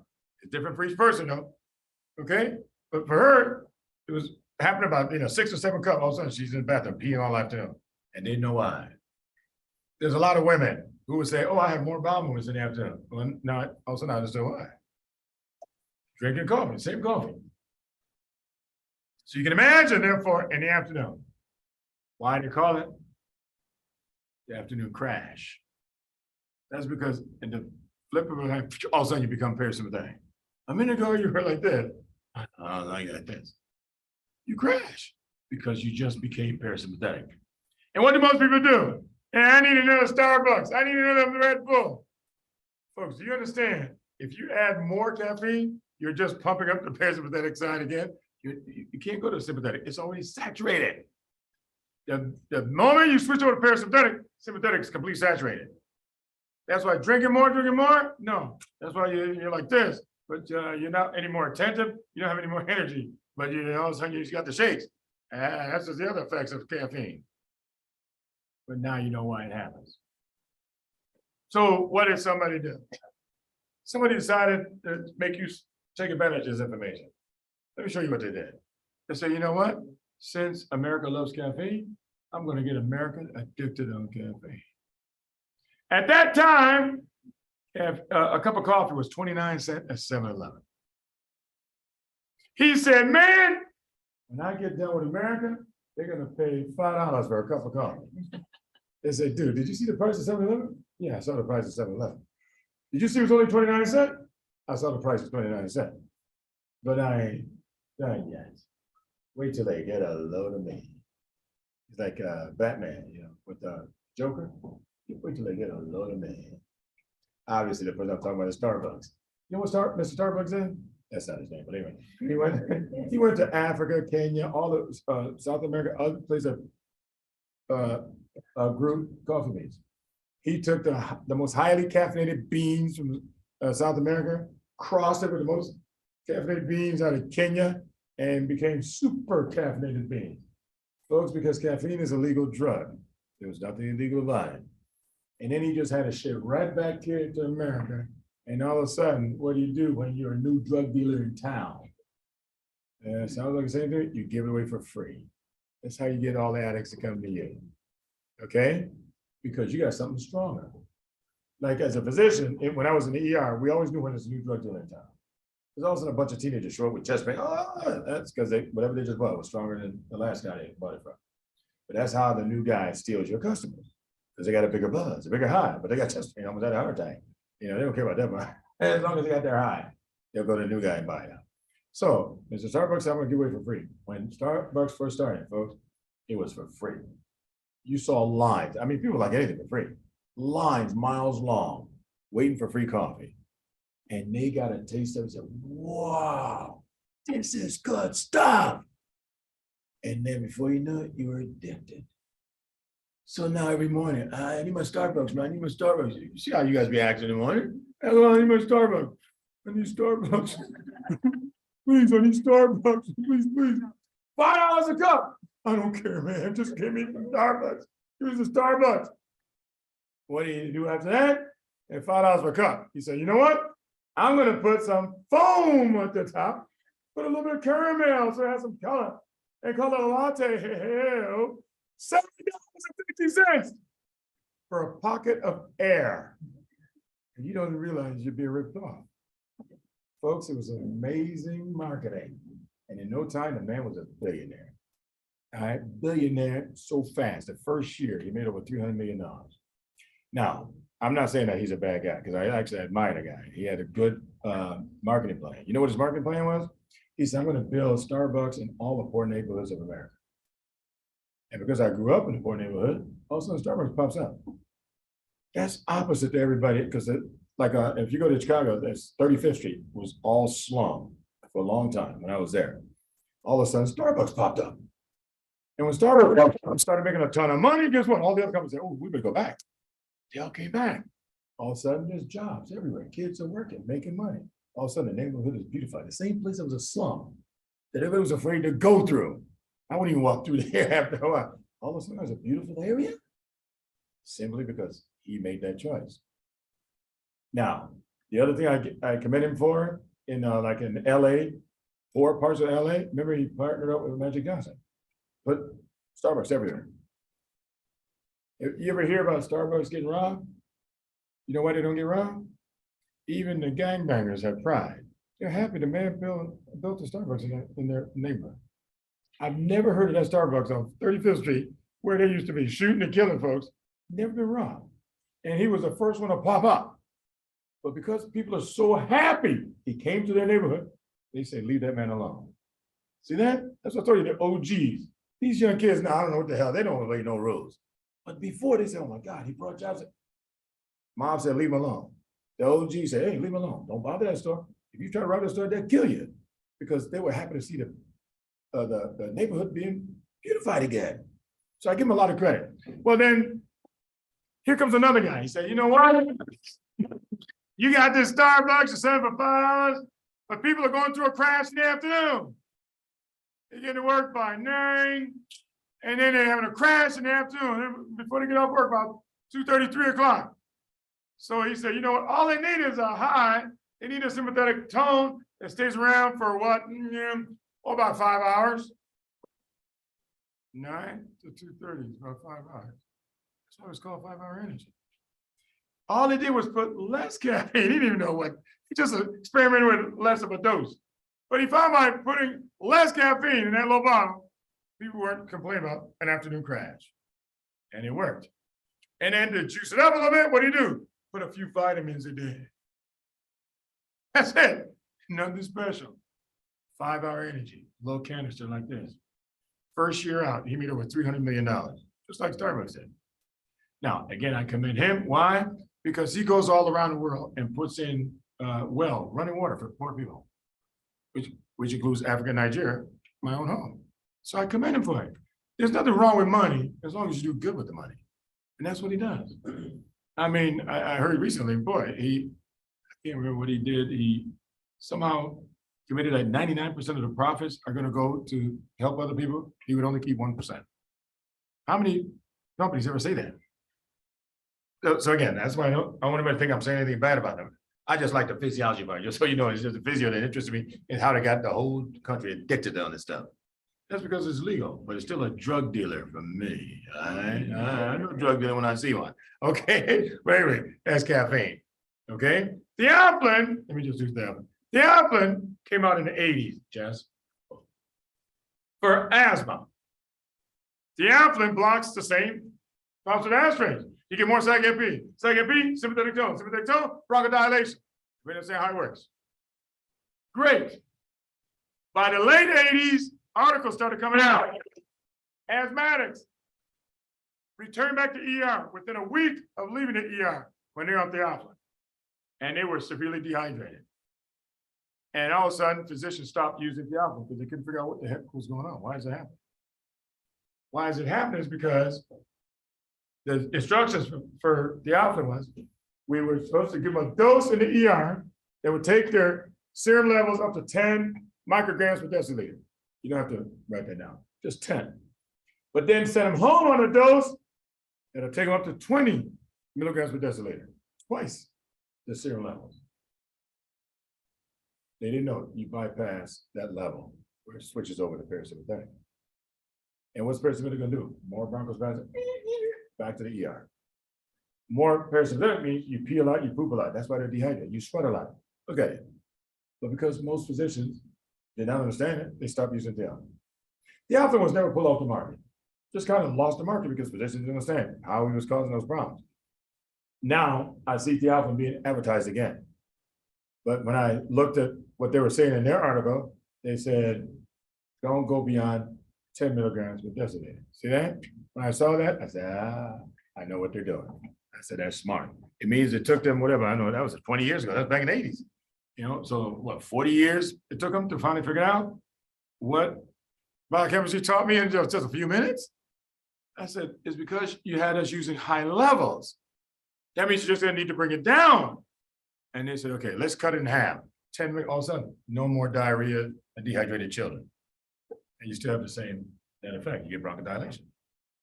So caffeine and theophylline are used for apnea. What's apnea? When your brain does not tell you to breathe. Well, what if I put you in a sympathetic tone? Well, you always breathe more when you're in a sympathetic tone. Isn't that amazing? That's how they use it for apnea. So premature babies, where the brain is not fully wired to breathe, that's all that apnea is, central apnea is. It's just not fully wired yet. I'm just gonna put you in a sympathetic tone till you get wired, and then I stop the drugs. Just a temporizing medicine. That's it, that's how it works. Put you in a sympathetic tone, which means you gotta breathe faster, and then when you outgrow it, we take you off the drug. Any questions on these two drugs? So caffeine and theophylline, used for main stimulants in America. Caffeine is used for asthma, and both of them can be used for central apnea. Jess, now your question. So we talk about like rotary nystagmus for like overdose of like. Yeah, so vertical or rotary nystagmus as a sign of overdose of amphetamine. Yes.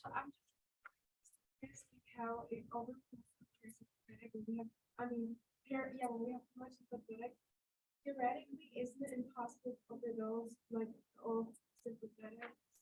Yeah, so that means, so what you're saying is you're not going to overdose on the sympathetic side effects. So how? Yeah, because it's going to flow over to parasympathetic. I mean, ever overdose? No, you can still overdose because you're going to see maximum sympathetic and then eventually switch right over to parasympathetic. Oh, so the science is just there's maximum. It's just wherever, what dose you're at. So we see children on theophylline, you see them just jittery, tachycardic, constipated, urinary retention. That's how you know it's just high on the sympathetic side of things. But then at the other side, all of a sudden you see, oh, now they're bradycardic and they start to do the parasympathetic. They got diarrhea now. That's how you know it's flipped over to the other side now. Yeah, you're still at risk for it, right? That's why now with the new dosing, remember, we don't dose it only at 10. We don't go up to that 20 anymore. That means all you're gonna see is sympathetic problems now. Yeah, yeah. So theophylline and caffeine. All right, any questions on that? Yes, sir. Good question. Somebody always asks that question. Excellent question. Does Cycus GMP have that same dual action? The answer is no. So Cycus GMP, there's only one receptor for parasympathetic. That's it. It never switches over. So let me start this story on sildenafil, Viagra, and then we'll finish up after lunch. I just want to start this story. Let me tell you something. Viagra, sildenafil, had two of the most incredible pharmaceutical accidents in American history. Ooh, please.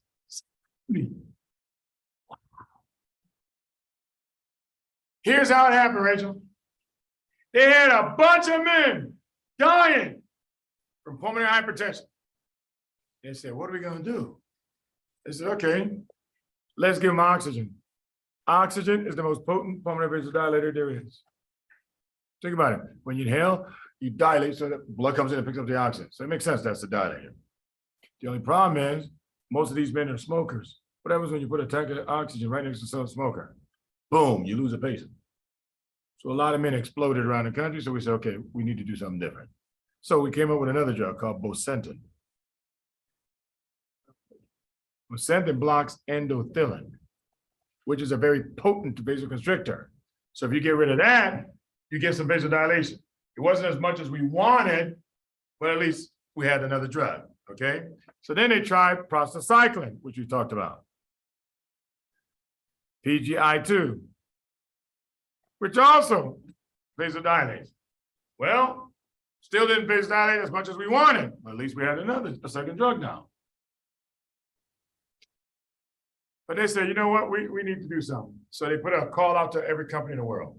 Does anybody have any drug that can dilate vessels, especially veins? And a company that was working on sildenafil said, hey, we got this drug. We haven't finished testing it yet, but we think it should be able to dilate veins pretty good. The FDA said, okay, bring it out. Let's do fast track. Let's just test it. So anyway, they did a study. Let's say they got 100 guys together. And they said, okay, guys, before you have a red pill and a blue pill. When I say go, you choose which pill you want to take. Sorry, that's the matrix, my bad. I was wondering when somebody gonna catch on. They only give one pill. Okay, they give them a blue pill. Blue pill with a big V on, that's fine. So they said, okay, everybody take the pill. In about an hour, we're gonna ask you guys how you're doing. Okay, go. Everybody took their pill. There it is. About 20 minutes into the study, 30 minutes into the study, all of a sudden, boing, boing, boing, erections everywhere. One guy was brave enough to raise his hand. Yeah, what can I do for you, sir? Yeah, come on up here, coming up here. He comes up, and all he hears, what? No, what? Hey, Charlie, you gotta see this, man. No, wait a minute. Hey, fellas, stop for a second. How many are right now? 92 out of 100 guys raised their hand. I said, what? 92 out of 100? Charlie, you think what I'm thinking? Man, we can make a lot of money for erectile problems. What about the pulmonary hypertension? Ah, hell, let them die. I don't care about that, man. We're going to make some money off the erectile problems. Folks, the original study was about pulmonary hypertension, not erectile dysfunction. When you score 92% on anything, that's an automatic FDA approval. They put the study in, FDA said, stamp, approved for erectile dysfunction. Pulmonary hypertension all of a sudden fell to the back, man. They said, someone else come up with a drug for that one. I'm telling you, original study was about pulmonary hypertension. All of a sudden it's about erectile dysfunction. But they got the approval. Erections, everything. Now, when you put 100 guys out in public and you say, how many of you have any trouble with erection? You may get one guy who may raise his hand. That's about it. The rest of them say, no, no, ain't nothing wrong here, man. Shoot, if the wind blows, mine comes up. I'm good, man. I'm good. Men lie like hell. All right. Well, let me give you some background. A good selling drug, like pharmaceutical standards, is a drug that makes $100 million a year in sales. That's a lot of money. A blockbuster drug, when you hear blockbuster for like statins, Lipitor especially, donepezil, a blockbuster drug is a drug that nets, not grosses, $1 billion each year. Folks, this is why companies fight for these drugs, because you get a blockbuster drug, you make billions in a hurry. One drug, billions, okay? When Viagra first came out, the first year on sale, $7 to $10 billion.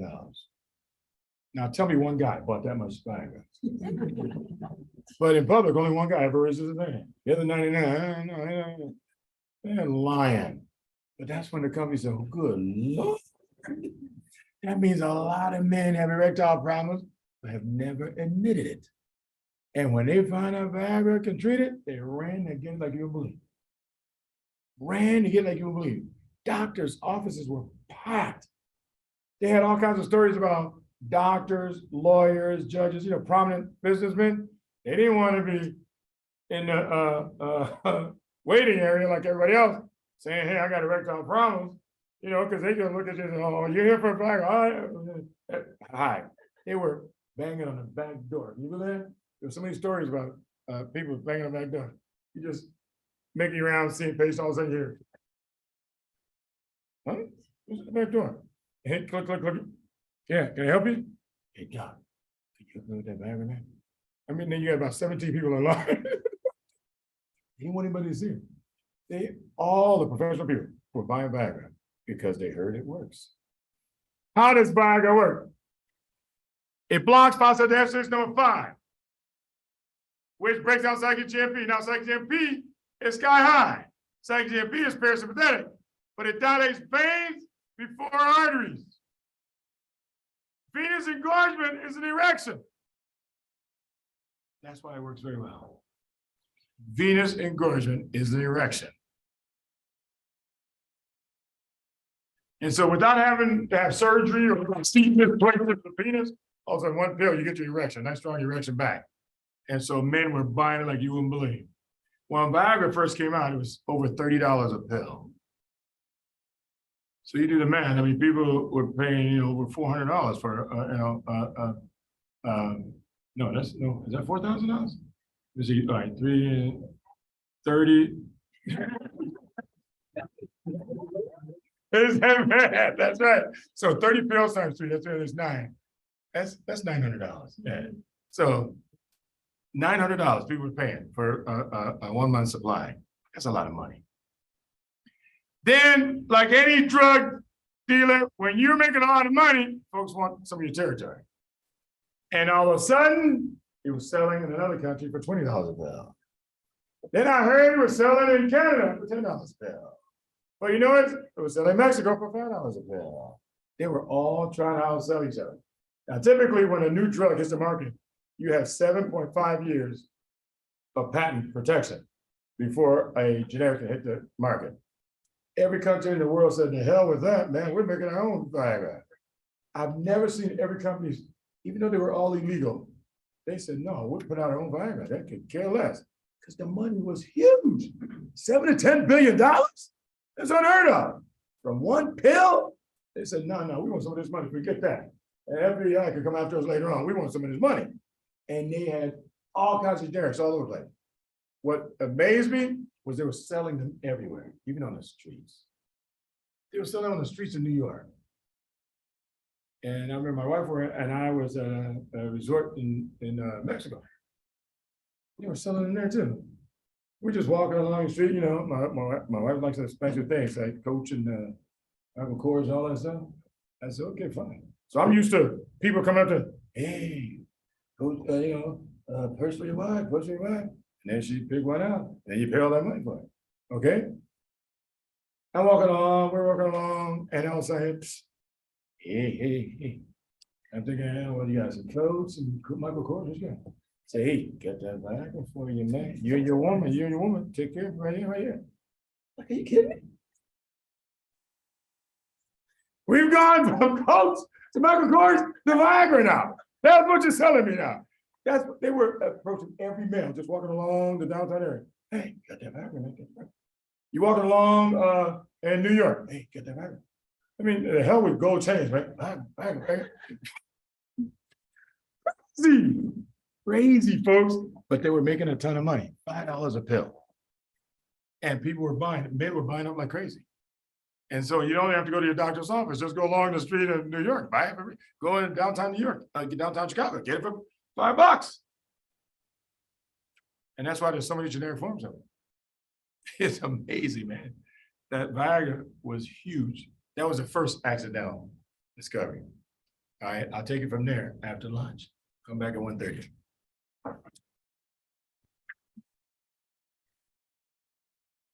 Thank you, sir. You're very welcome, Mabel. I have a question for you, sir. Right, good question, Mabel. Go ahead. So please, what did you say that caffeine and theophylline? What does it do? What does both of them do together? Like, did they have common function apart from No, inhibit cyclic AMP? The action is the block phosphodiesterase so that cyclic AMP levels rise. That means it puts you into a sympathetic tone. Then you can figure out Okay. the rest. Yeah, Okay. that's the case. Yep. So it has 1,000 actions. Question, sir. All right, go ahead. So just wanted to clarify, so caffeine is a phosphodiesterase 1 inhibitor. Based on dose, it's going to activate either parasympathetic or sympathetic? That's correct, based on concentration. Yeah, so serum concentration starts out sympathetic. So you exceed a certain serum concentration, then it flows over the parasympathetic active site. Is it because you're building up the GI part of the inhibitor? Yeah. I mean, GI subunit, okay, all right, okay. Yeah, so that means you sympathetic first, and then it flows over, and then it's just GI. So now you inhibit cyclic AMP, cyclic GMP is going to take over. All right, thank you. All right. Yeah. Quick question. Yes, I sir. think what you said, you give oxygen to a smoker, they explode. I didn't get that. No, that means oxygen near a smoker. If that's smoke, it mixes with oxygen. it explodes. Oh, the actual Tank of oxygen tank. explode, Oh, yeah. So a bunch of guys died. That's why they stopped doing it. Yeah, they say we don't want to do that.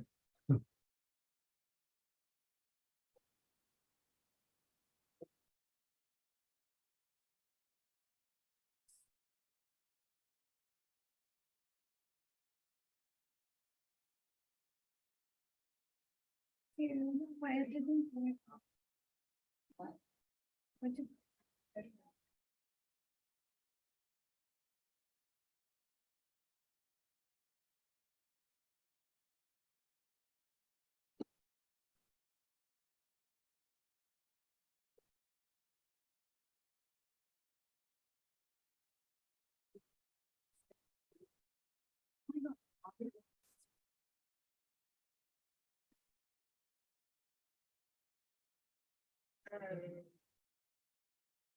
You're raising your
Yeah, because it's so vigilant for you.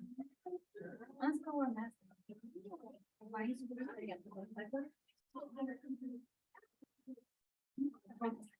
and nobody really mask.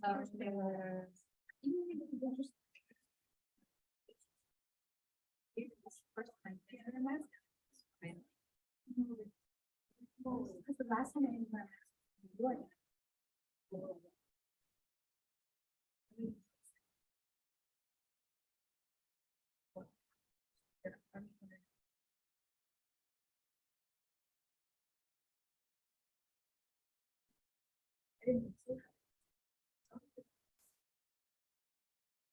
It's so sad.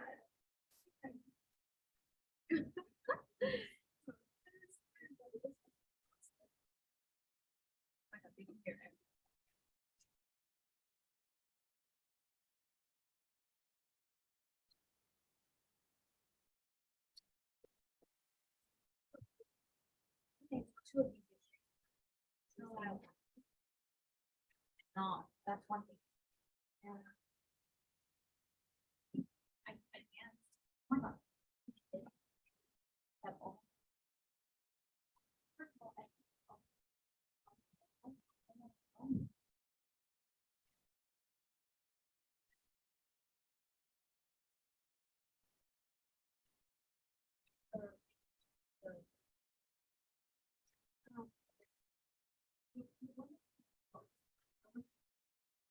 oh, you did?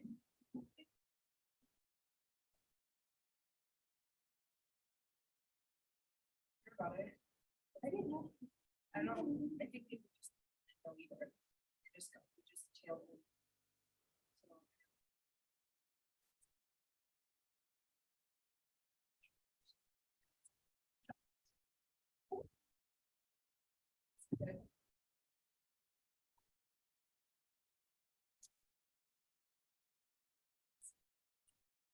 I was watching.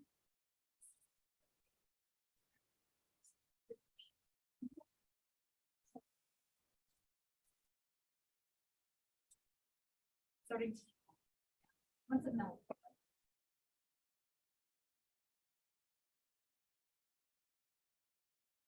Are you not like? No, hold on. I'll go get cupcakes. Yeah, you wanna come? Is it closed down? I've been wanting to go. My last my old cupcake dealer in town closed. Yeah, sir. Any reason? I don't want to.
All right, let's continue. The story behind Viagra.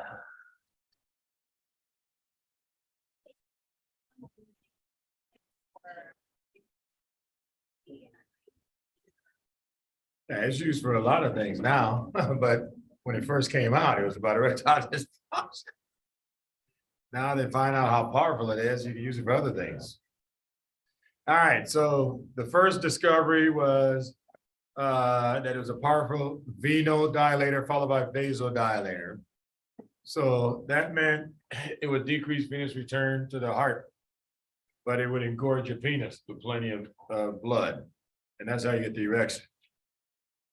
When Viagra first came out, in the first 2 weeks, 5 men dropped dead while they were on Viagra. So they put out a call to everybody, stop Viagra, stop Viagra. We got to figure out what's going on. You know, they thought they might have to pull it off the market. And so we all called our patients, say, hey, stop the Viagra for a while. They're doing some research to see why 5 guys died. What they found out, what those guys, the 5 men who died, were on nitrates for their heart disease. What does nitrates do? Elevate nitric oxide. What does that do? Increase guanylate cyclase.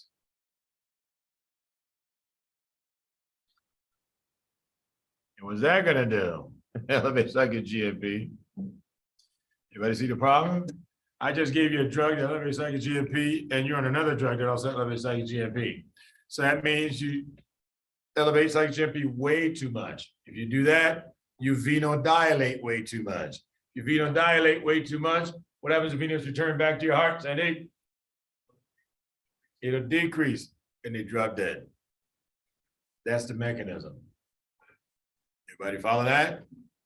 All right, so then they said, okay, it's not Viagra that kills, it's Viagra mixed with a nitrate that kills.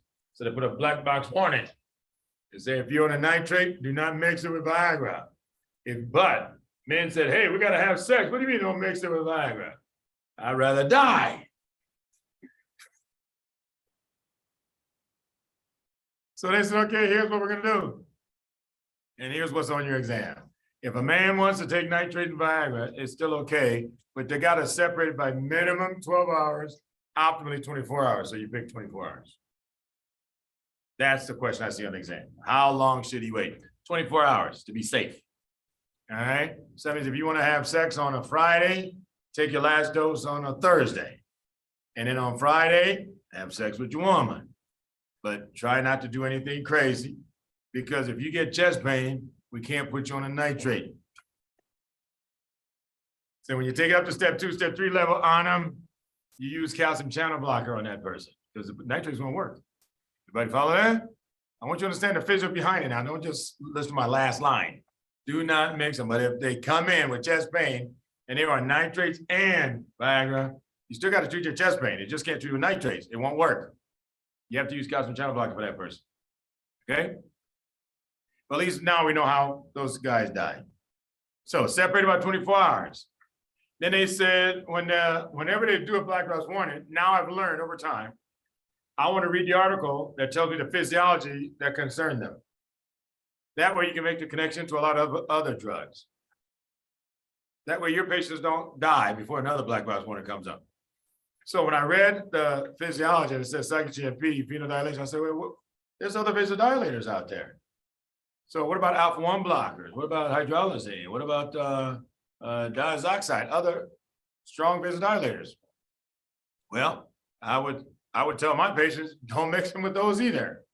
Well, a few years later, black box warning, please do not mix with these other vasodilators, because a bunch of other people died again. Remember, anytime a black box warning comes out, it means a bunch of people died already. I just don't want to be my patients. That's all I'm telling you. I like to try to figure things out way ahead of time. And so now they say, if the person is on any other vasodilator, separate them by at least 6 hours. Separate them by at least 6 hours. And then finally, if you are a pilot, separate flying from Viagra by at least 6 hours. Why? Because pilots be trying to get some in the airports, all right, between flights. That's the reality of things. Look at that. You guys getting an education down there, aren't you? Seriously, pilots have sex in airports all the time. Okay, so they say make sure to separate flights from 6 hours, or preferably on a day where you're not flying.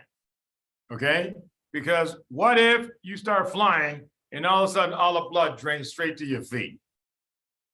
You can't see, you cannot hear. How do you fly a plane? You can't. Everybody understand that? Okay. So I like the physio thing so I can understand it. All right. In fact, here's what excuse me, here's what happened. When in the first year the Viagra was out, a lot of men showed up in the ER complaining about blindness and deafness. Does everybody see the physiology? All the blood is drained down to your feet. There's none in your head. So they thought they were blind or they were deaf. So now, what do we tell them? Any man who wants Viagra, you got to tell them, if you go blind or you get deaf, have your girlfriend or wife lay you down, put your feet up. Everybody see the remedy? It just drained the blood right back to his brain. He can see right after that. And now I hardly hear about anybody showing up in the ER blind and deaf. But in the first year, oh, a lot of reports in the literature. Blind as a deafness. Secondary, no, they were not blind. They were temporary. It was temporary. But the guy didn't know the drug had just come out. Okay. And there was nothing on there that says, oh, it causes blindness. It's just a complication of the drug. All right. So anyway, now you guys know. Any questions on that? Yes, Andres.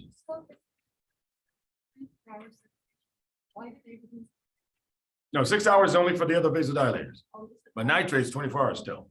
Yep. All right. And then if you're a pilot, wait at least 6 hours, or preferably on a day that you don't have to fly. Read. So if nitrate and the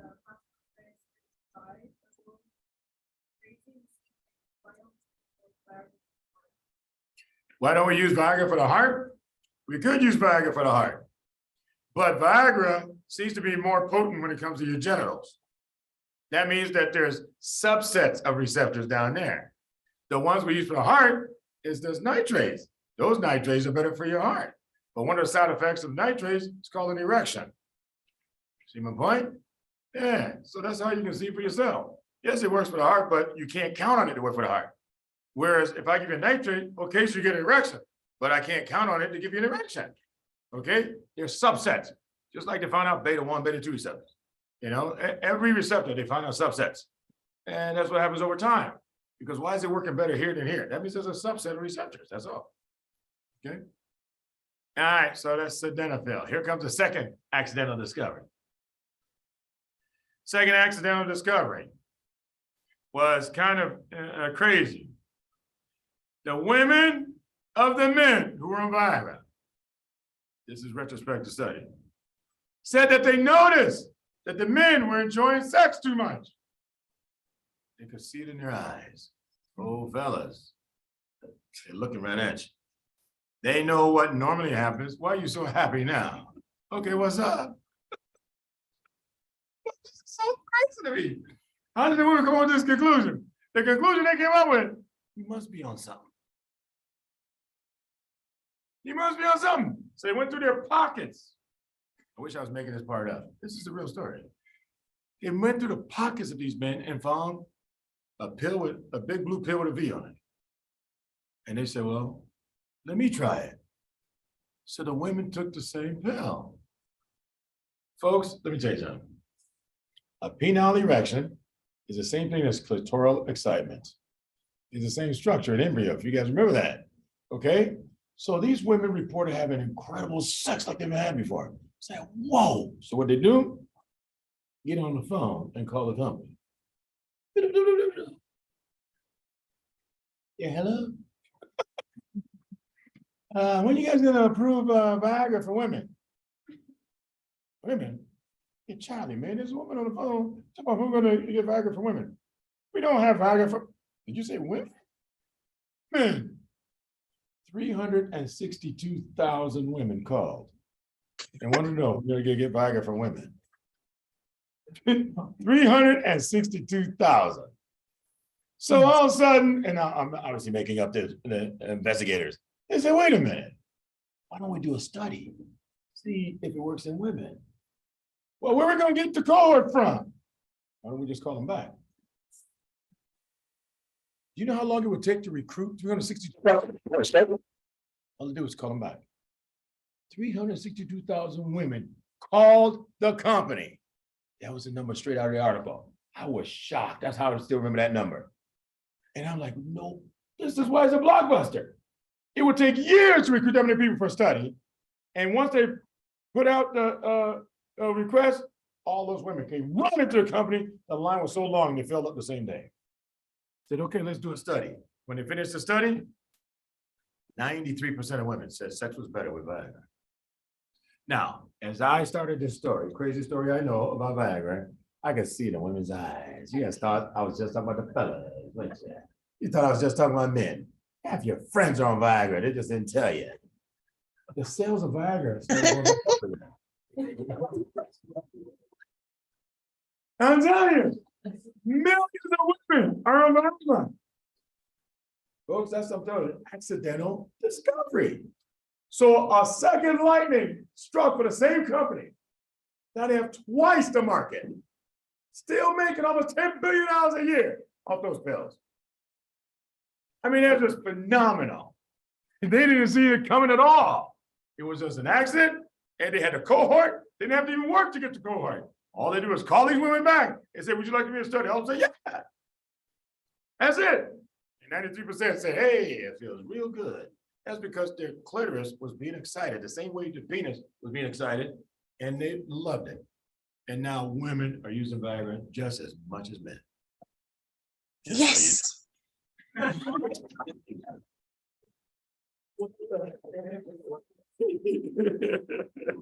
Yes, can I get a hallelujah up in here? All right, so anyway, that's Viagra. All right, so that's Viagra. The banana pill is Levitra. When Levitra came out and said, wait a minute, if the older people are using Viagra, maybe we can take the middle-aged people. So they focus their marketing on middle-aged people. Who did they get? Viagra already had, who did they get? Viagra had, they had Bob Dole, a prominent Republican senator. Folks, a prominent Republican senator would never admit he was impotent until Viagra hit the market. That was market like you wouldn't believe. I mean, they helped their sales go through the roof. So what they do, I remember the biggest endorsement was Hugh Hefner, Mr. Playboy himself, 77-year-old man, got two 24-year-old women right here. Say, yeah, I have sex all the time with Viagra. It was a free endorsement. And so, of course, all the men who admired Playboy say, hey, is that how he keeps it up? How he keeps it up all the time? Hey, man, give me some of that Viagra. I mean, sales were going from everywhere. So Levitra said, why don't we go after middle-aged men? They're impotent too. Okay, fine, let's target them. They got Mike Ditka, prominent middle-aged lineman. If he could get on national TV and say that he has trouble with impotence, and Levitra was working, oh man, you should see all the athletes coming out of the woodwork. Say, hey, let me get some of that. And all of a sudden, they were making $2 to $3 billion. I mean, that's a lot of sales. 7 to 10 for one company, 2 to 3 for another one. They couldn't even believe how much money was being made on erectile dysfunction. That's why another company said, okay, let's come up with a third one, Tadalafil. All right, but we're gonna market it differently. They said, fellas, you guys come up with an idea. How are we gonna market this? You know, after all that mumbling, screaming, shouting, and I got it. We're gonna market it to young folks. Man, are you out of your mind? You loco? Young people don't have problem with impotence. Sure they do. They just don't admit it. Let's target them. Wait a minute, how do I explain that to the FDA? We just won't let them know. What? No, we won't let them know. Don't worry about it. We'll just market it differently. They'll just think it's going for older people, but we're going to market it a different way. Check this one out. First time I ever heard their commercial. I saw what they were doing. The commercial starts out like this. We have a 36-hour half-life. And I said, who the hell starts a commercial with the half-life of a drug? Like people actually know what that means or care what that means. And then all of a sudden, I realized what they were doing. If you say we have a 36-hour half-life, that's a dog whistle. You know what that dog whistle does? They knew who would hear that. They said that people would think 36-hour half-life says you can take this pill and have sex for the next 36 hours. That's a young man. Young men go hunting for sex on the weekend. Like you gotta go hunting for that fisky wabbit. All right, here's the deal. You get off work on Friday, you hit the club Friday night, have sex with a stranger. That's okay. Get up in the morning, get some work done, go to a golf course by 1 o'clock. Late night Saturday, back to the club, have sex with another stranger. Sleep tight, wake up Sunday morning, 36 hours later, go to church, confess for your sins, having sex with a bunch of strangers. But they were right. They knew who would hear it. Now, at the bottom of the TV, they know nobody reads that stuff. Remember, it's always in fine print. You can't even read it. But they've done their legal duty. At the bottom of the TV, it says you can still only have sex one time in these 36 hours. But nobody reads that. And it flashes on, goes on real fast. That's it. They fulfill their legal obligation. They already told you, you only have sex once.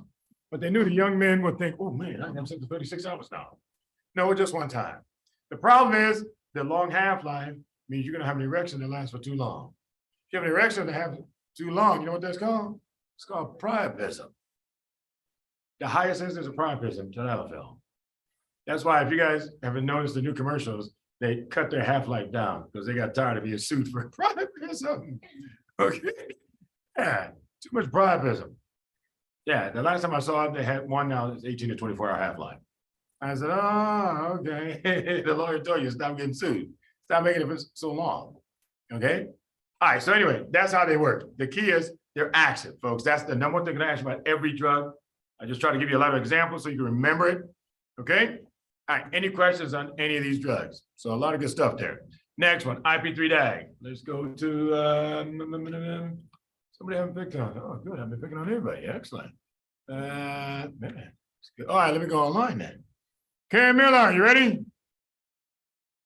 Hi, doctor. Yes, I'm ready. All right, you and me now. All right, so IP3-DAG. Who uses IP3-DAG? You remember you heard this in biochemistry.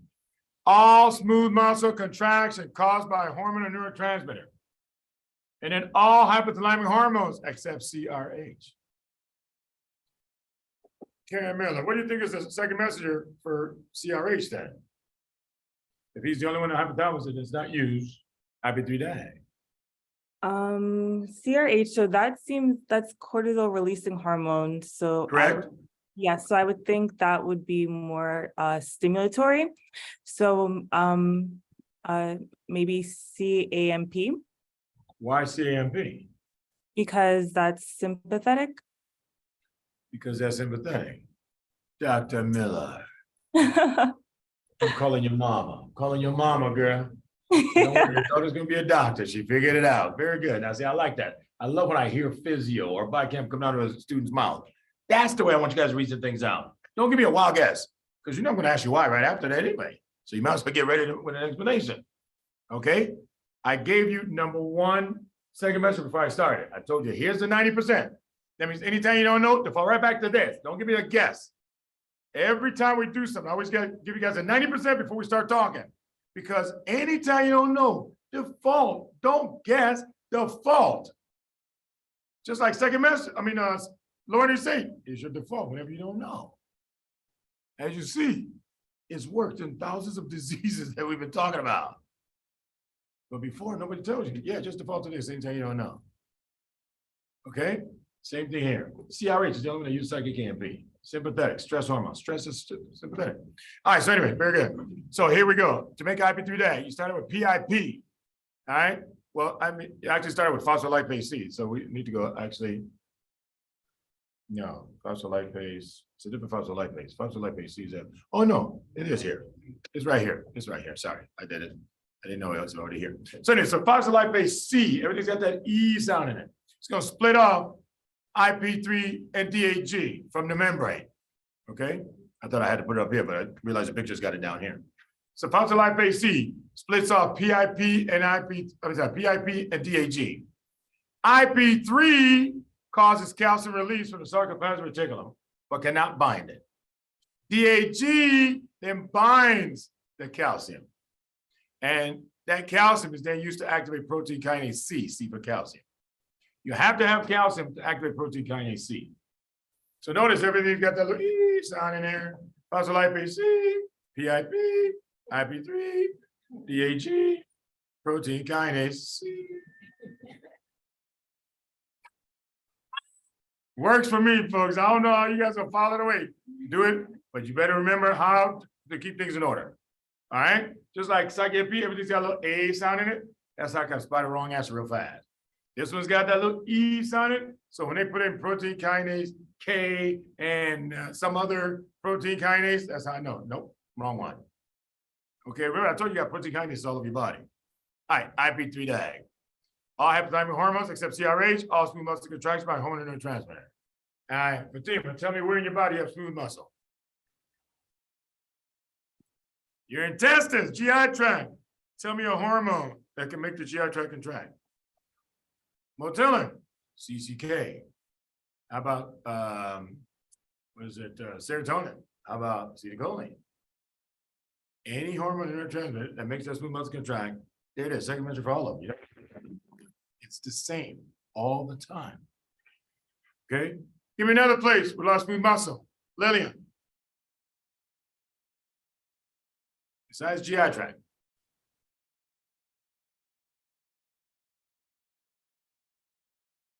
Ashley.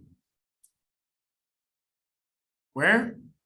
Blood vessels, arteries, alpha-1 receptors. See that? So that means when alpha-1 receptors are made to contract, there it is, IP3 And it could be norepinephrine doing it or anybody else doing it. It's still IP3 One more place, Jess, with a lot of smooth muscle. No, we just did arteries. Yeah, we did arteries. Which glands now? You gotta be specific with smooth muscle.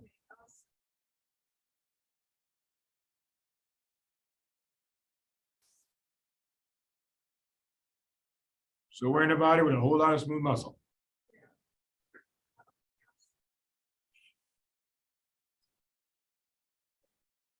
Ashley will say, uterus. How does oxytocin work on the uterus? How does acetylcholine work on the uterus? There it is, second message. IP3 every time. Everybody understand? This is smooth muscle anywhere in your body. No exception to the rule. Okay? All right. Next one. Calcium calmodulin, Josh. Calcium calmodulin. You got one calmodulin protein binding 4 calcium molecules, 4-to-1 ratio. Okay? This is all smooth muscle contraction caused by distension. Josh, tell me one place in your body with a whole lot of smooth muscle. Any place. GI, what would distend your GI tract? Food. This is why as soon as you eat food, peristalsis begins. There it is right there. Calcium calmodulin. You want to take it up to step 2 and step 3 level on them? They ask you, with a diabetic who has gastroparesis, which means their Vegas died a long time ago. Are you with me so far? How come he can still digest food? You don't need a Vegas, just put food in there. And peristalsis begins. See? This is how you take something basic, ask it at one level, ask it another level, and it's the same question. Except it just sounds real clinical to tell you a whole story about diabetics and all the other thing that he had. And then now his food stays in his stomach for 17 hours after he eats. That's gastroparesis. And they'll just simply ask, how come he can still digest food if he has gastroparesis and the Vegas is dead already? Well, yeah, you got to do is distend food. Distend your GI tract, rather.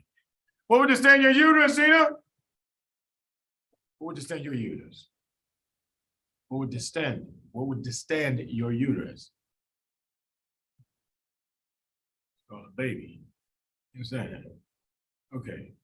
And they'll ask you why 70% of babies have the exact same birth weight in America. It's called physiology. There's a certain birth weight that starts peristalsis.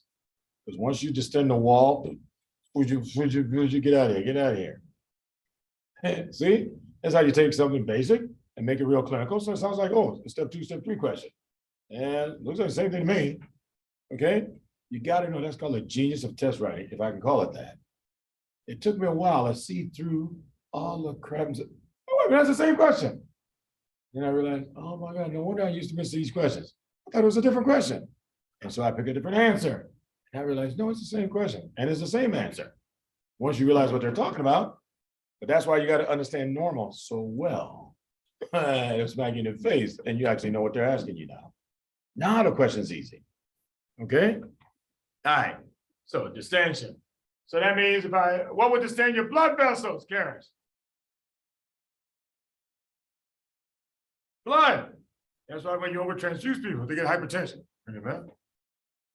That's why when you give them too much volume, saline, you get hypertension. Remember? This is why polycythemia ruvera has hypertension. Remember? This is why when you have hyperglycemia from diabetes, you get hypertension. Remember? So I mean, folks, you can apply it 1,000 different times. As long as you understand it. Anything that distend that smooth muscle will start contraction. In the case of blood vessels, that's called vasoconstriction. That's hypertension. Okay, that's called hypertension. Yes, Josh. So Is this a protection against rupture, right? Exactly. Because if you're pushing from the inside, it says, wait a minute, I don't want you to do that. So it starts opposing you. It starts doing that. But if you keep on pushing it, guess what? It's going to keep on contracting harder and harder. And now in the case of blood vessels, you got hypertension.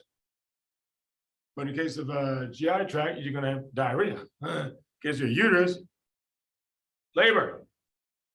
Okay. Karina, why is it that multiple gestations, twins, triplets, why are they always premature? Because what? I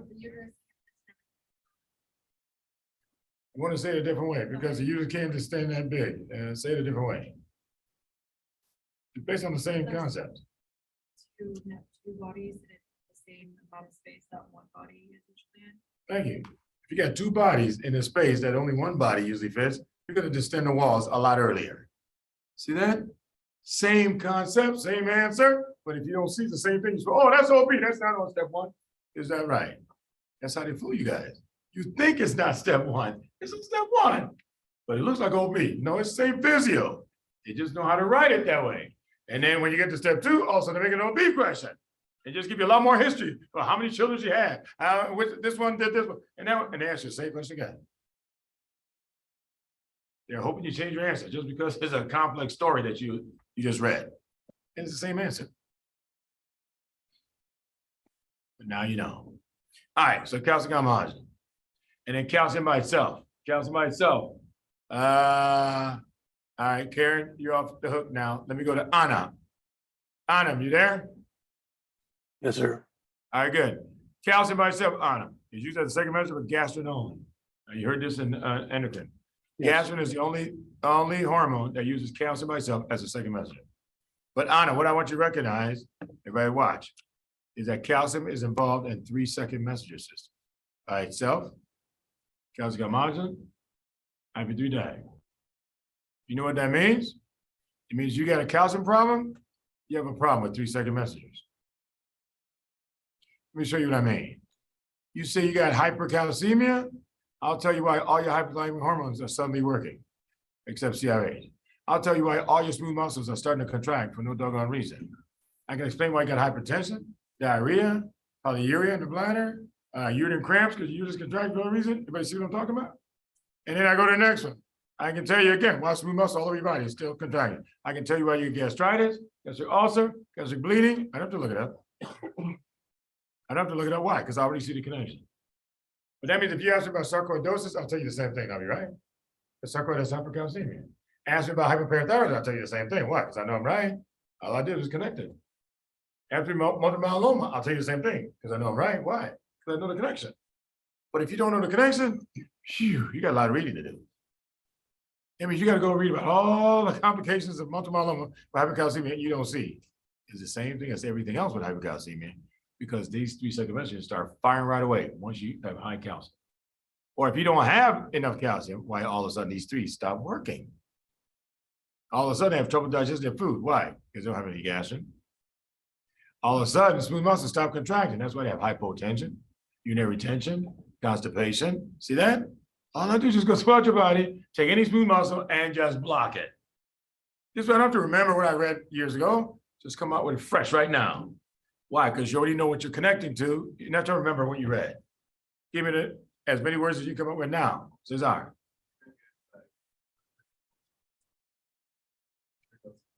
Yeah, you can get peptic ulcer disease from hypercalcemia. Yes, happens all the time. Yes, Josh. So you have hypocalcemia, If you have hypocalcemia,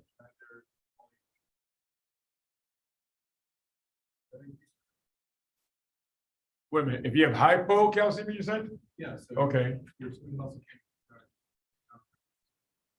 so the smooth muscle cannot contract as hard. So that means you may get an aneurysm because of distension from the inside. Yeah, it makes it easier. That's correct. So you folks, all you gotta do is just see basic physio and then apply it. And stop writing it down, because now you see it in your own mind.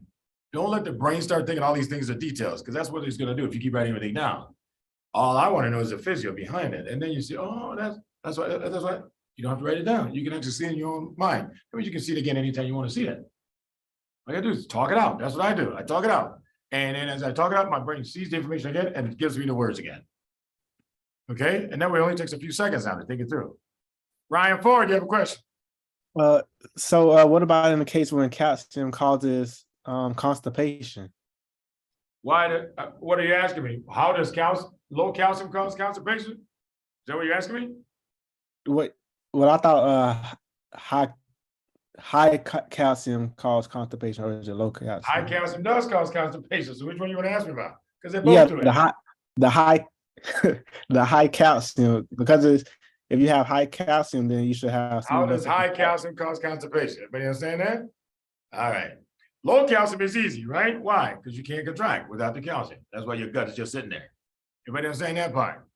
However, what the other thing you just understood earlier, who has a higher driving force? Is it, you follow me on this one, Ryan? Who has a higher driving force? Sodium or potassium? Sodium. Sodium. So if I ran a race between sodium and potassium, who gets the membrane first? Sodium. Sodium does. If I run a race between sodium and calcium, who gets the membrane first? Sodium. No, remember we calculated 210 for calcium. Don't forget that. So calcium moves faster than sodium. Remember, calcium and magnesium were 210. Sodium was 155. Potassium was only 6. And chloride was 0. So Ryan, one more time. If I run a race between sodium and calcium, who gets the membrane first? Calcium. Calcium. If I run a race between sodium and magnesium, who gets the membrane first? Calcium, because it has a higher. Wait a minute, I didn't ask about calcium, I asked about magnesium. I said, if you run a race between sodium and magnesium, who gets the membrane first?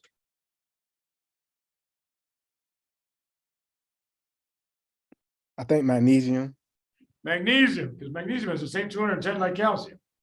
You follow? Yes. Okay. I'm going to run another race between calcium and magnesium. Who gets the membrane first? Calcium. No, it's a tie. Ryan, I just gave you the number. Hey, stop the guessing.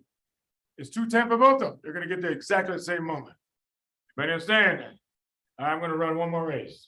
Sodium is tired of losing, man. So sodium says, I want a rematch. I want to run a race between sodium, calcium, magnesium. Ryan, who gets the membrane last?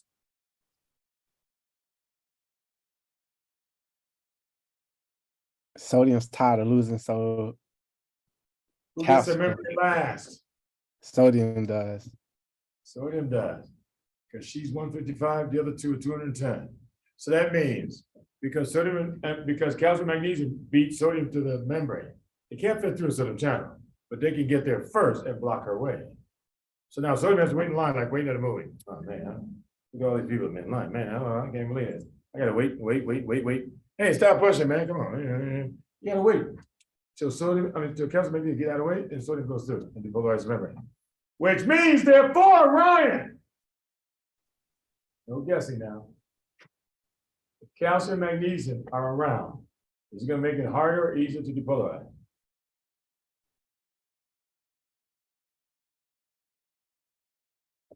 It's going to make it easier. So when calcium and magnesium are in the way, Ryan, sodium to get to the membrane faster? I just gave you a visual on it. There's a line of speed. Sodium is way in the back of the line. So that means calcium and magnesium get in the way of sodium.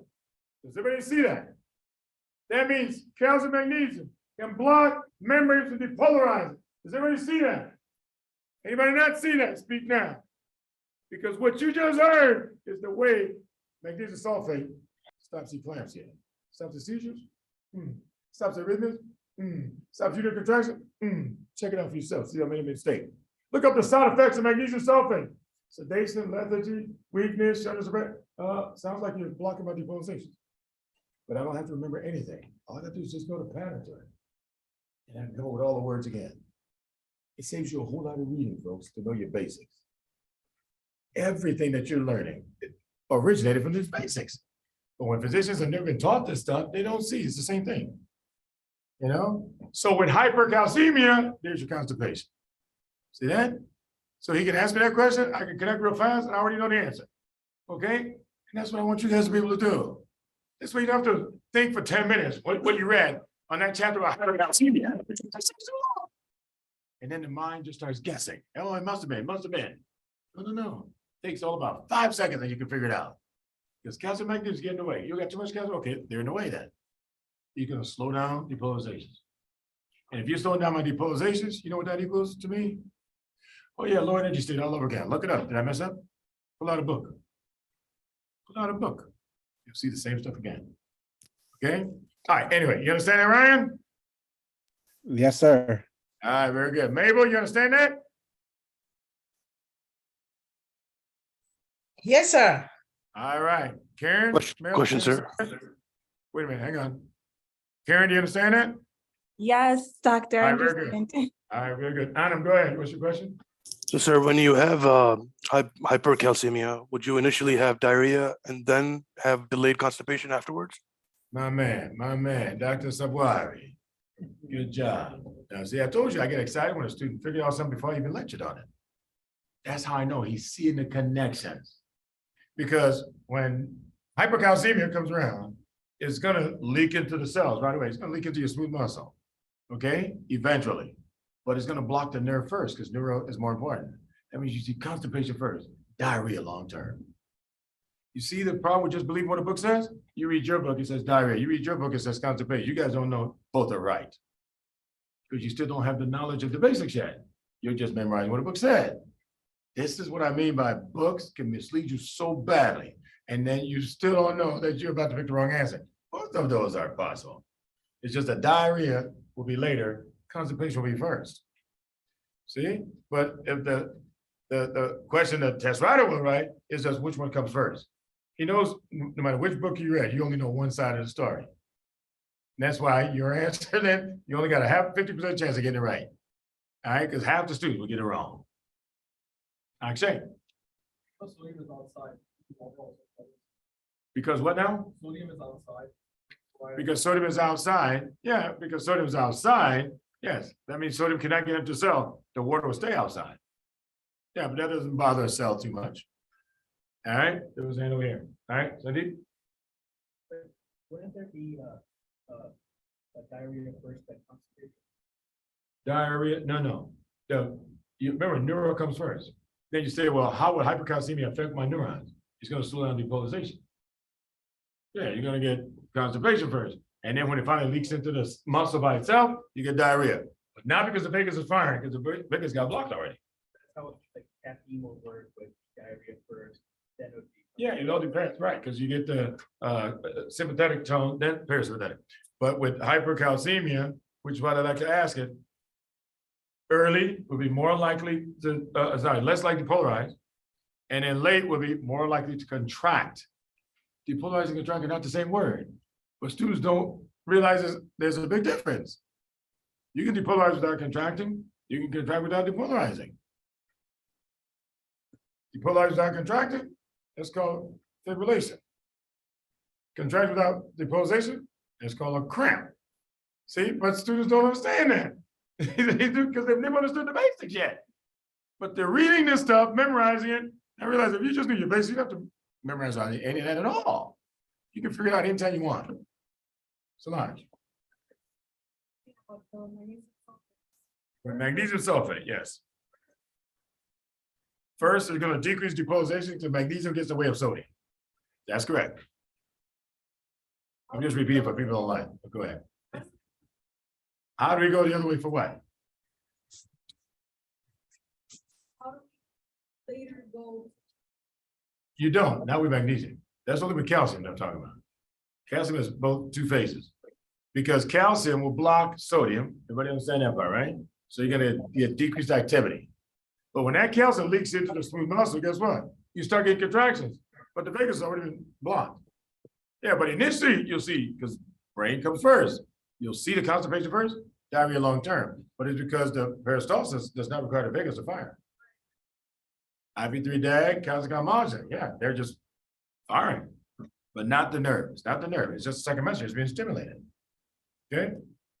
All right, good question there, Ryan. Started a good discussion. Mabel, you have a question? Yes, sir. Please, sir, what's the difference between depolarization and contract? Is it contract or contracting or something? What is a depolarization to you?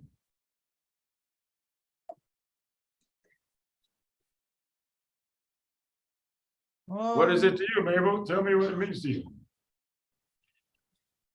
When something is depolarized, I think it's trying to add energy, something like that.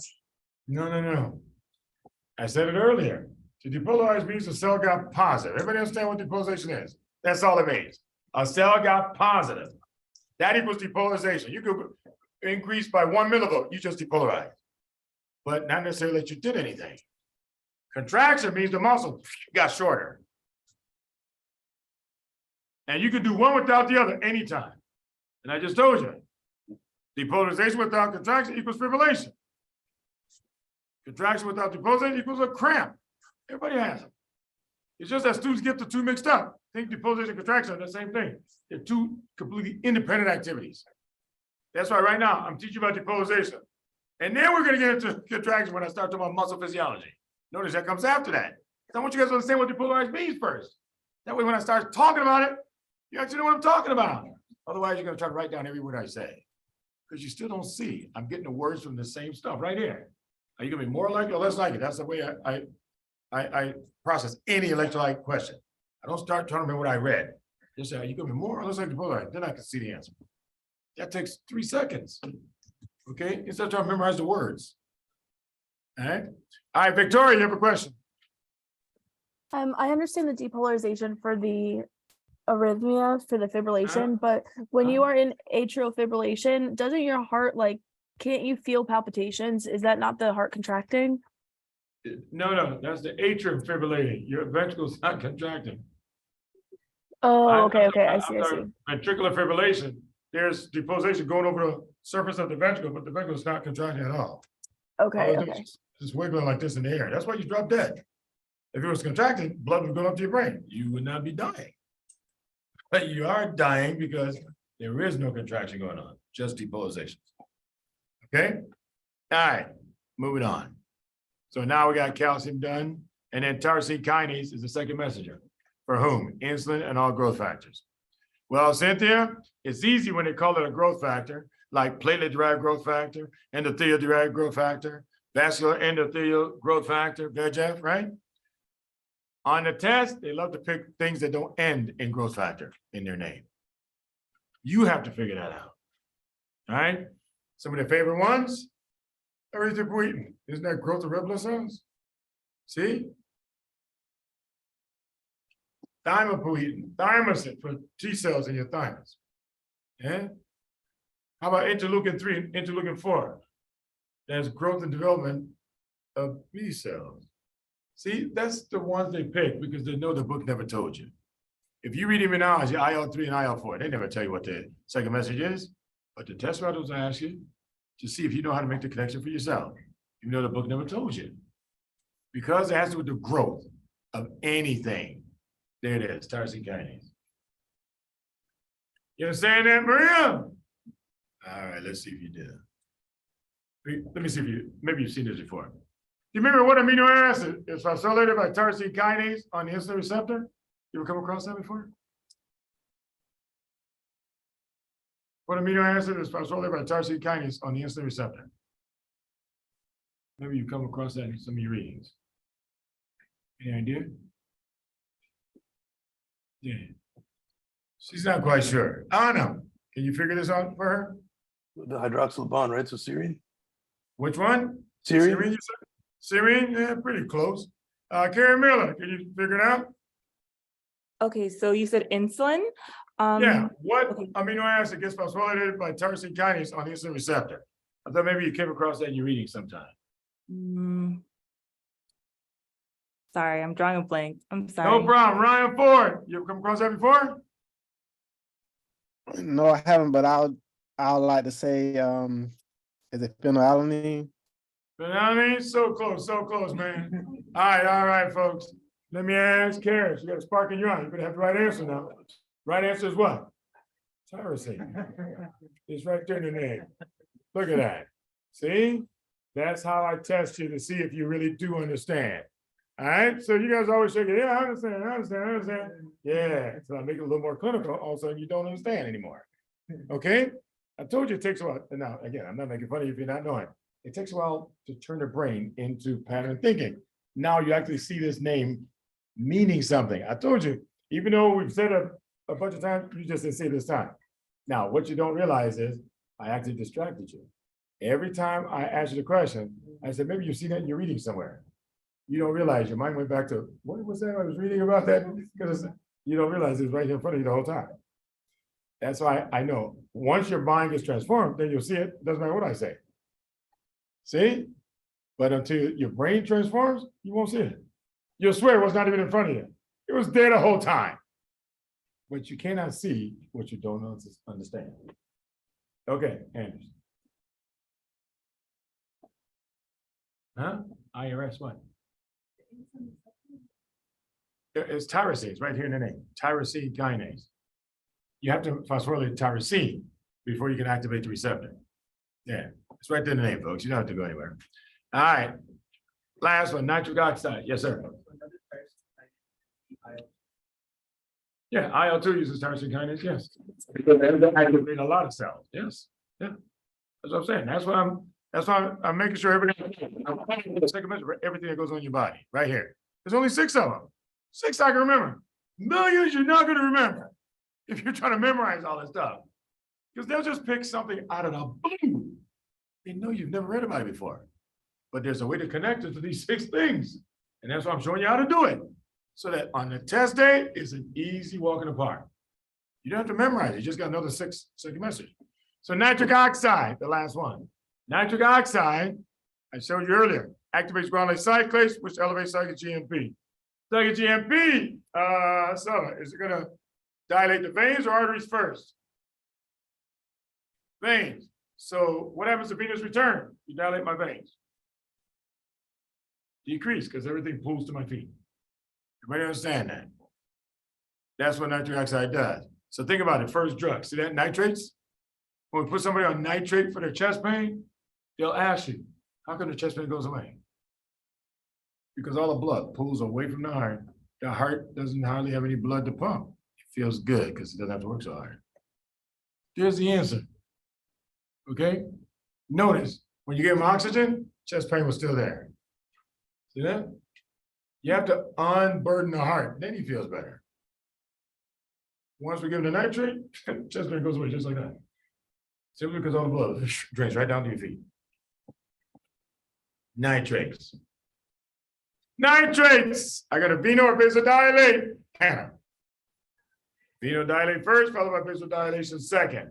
We're gonna go around this side of the room now. You guys gotta give me one side effect of these drugs. Don't tell me anybody took your answer, and don't take 10 minutes to tell me an answer. Dilate the veins, dilate the arteries, turn it into a word. I don't care what you do, it better match one of those 2 things. Go, Hannah. The question is, give me a side effect. Side effect is always based on the action of a drug. You're gonna dilate veins, dilate arteries, turn it into side effect. No, decreased heart rate is not it.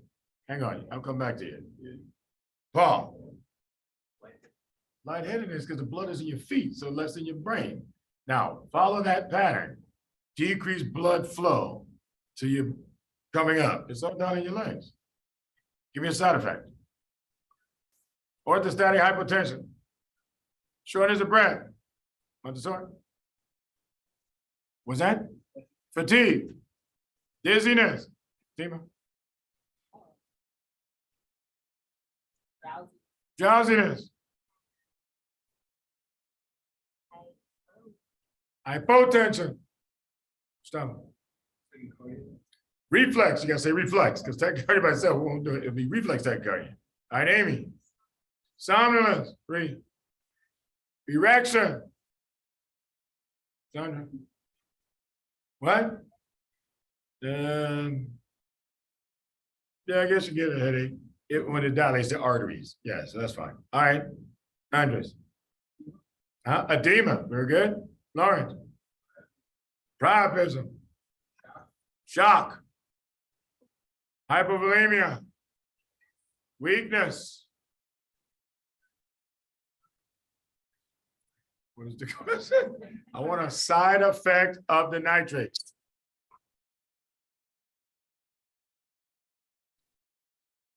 Do you remember the action? Dilates what? Dilates veins first, followed by dilate arteries first. Go on for that.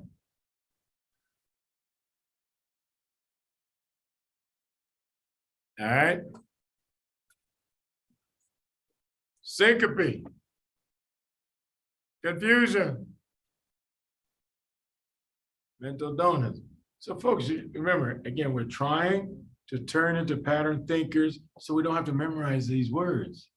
All I gotta do is just say, oh, dilate veins, dilate arteries. Look on the list of answers. I bet you see your answer staring back at you. But if you can't do that, you're gonna try to remember, oh, what was that I read? What was I read? See, that's still detailed thinking.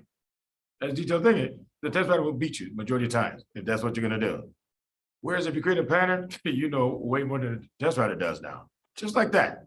Turn your brain into a pattern thinker. It sees the word. It's, oh yeah, that goes it. Mental dawn. Oh yeah, lethargy. Oh, confusion. Oh, delirium. Yeah, that sounds good. Now you're not debating the details. You say, oh yeah, that goes with less blood flow to your brain. I don't have to try to be sure I'm right. As long as it fits the pattern, I'm picking it. Okay, because that's the answer, folks. Fatima.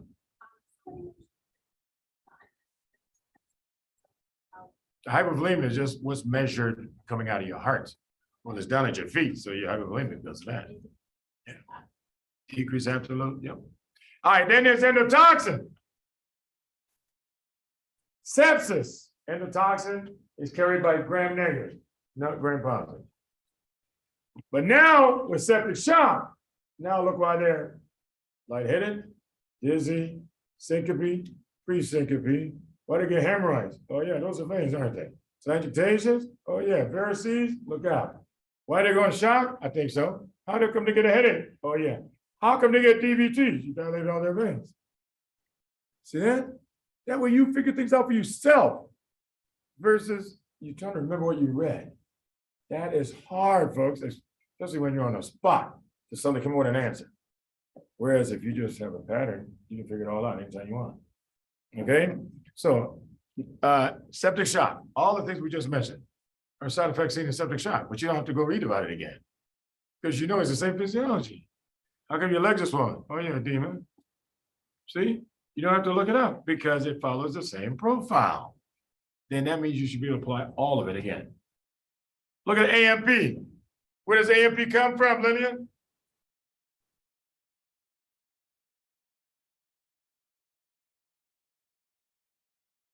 Where?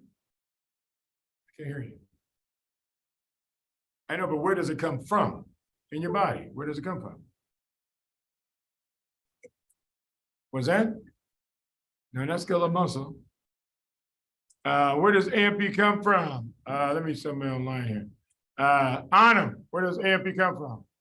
Says atria, right? So atria of the heart. Give me right atrium or right ventricle. Responds to distension. So what's AMP gonna do? Dilate the afferent renal artery so that the extra volume goes straight to your kidney. And that's how you get rid of it. Then it blocks aldosterone so you can't bring it back. Even if you wanted to, you couldn't bring it back. ANP.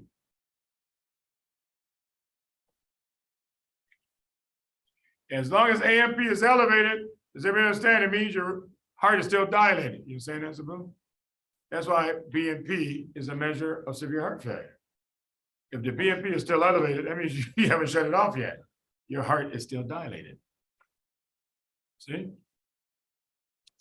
All right, yes.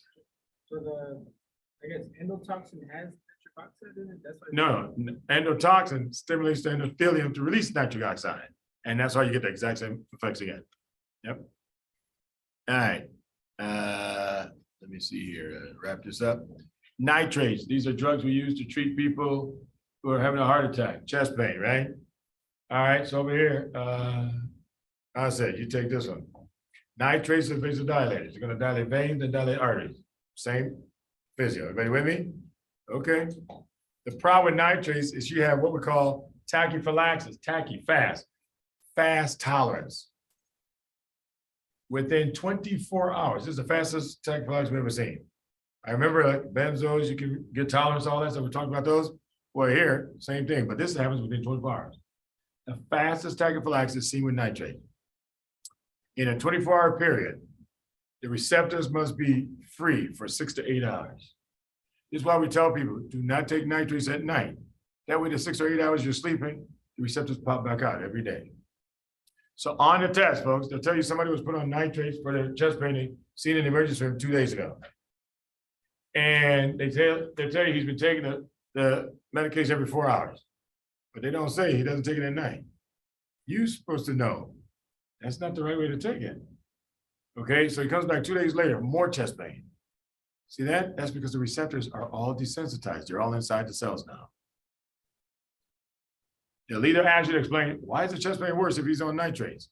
I told you better know what normal is. Because you got to catch, he's taking it the wrong way. He's not skipping the nights. He's taking every 4 hours because he thought that's what he had to do. Yes.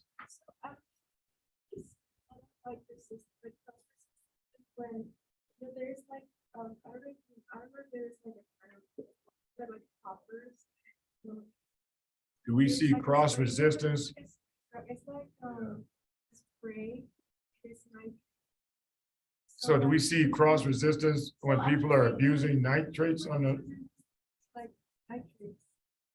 So. I'm not familiar with that one. Which nitrate are they abusing? Yeah. Like maybe that's. Oh, just something that elevates nitric oxide. Yeah, it's the same thing. But it's not the same receptor. So that's why you don't get the cross. It's not the same receptor. It's another way of stimulating nitric oxide in your endothelium, but not by way of this. Remember, there's so many ways to feed into the same thing. Yeah, but it's the same high though. It's just that you're dilating your veins and then your arteries. Because if you have less blood for your brain, you just kind of feel nice and mellow. That's what they're doing. Yeah, if they're if they're abusing nitrates on the streets and they're on they're in trouble. No, but they could die, just like Viagra and nitrates can kill you. Same thing. All right, so here it is. Ready? So nitroglycerin is given every 4 hours as needed. Is that long or short half-life? Short, fat or water soluble?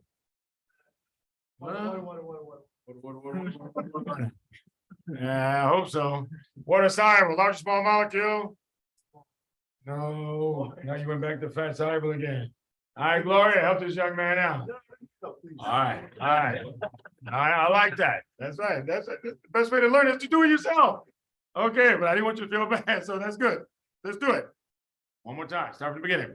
Nitroglycerin is given every 4 hours as needed. Long or short half-life? Short, fat or water soluble? Water, large or small molecule? Large, charge or uncharged? Charge, acid or base? No, acid. Hard or easy time across the membranes? Hard, volume distribution, high or low? Low, CNS toxicity risk, high or low?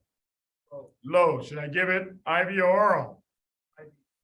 IV. See, notice that, there's an oral nitroglycerin, but it's not really oral, it's sublingual, underneath the tongue. Oral nitroglycerin would never be absorbed. See, but most doctors, they actually know the difference between sublingual and oral. They think everything you put in your mouth is oral. That's not true.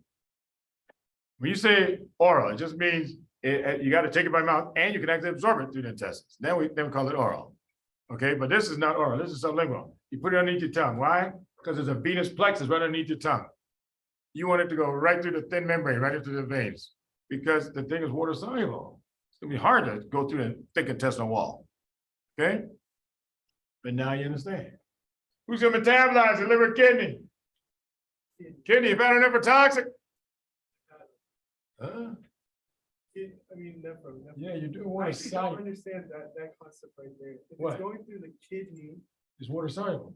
So is nephrotoxic? Yes. Okay. That means it has to go to the kidney. That means it might get stuck in the kidney and then do damage to your kidney. Everything that's water soluble is never toxic. Okay? Depending on GFR P450. GFR, what's the most important thing you can do? Get rid of that out of your system. Give them what? Increase what? Water. Thank you. Followed by giving what?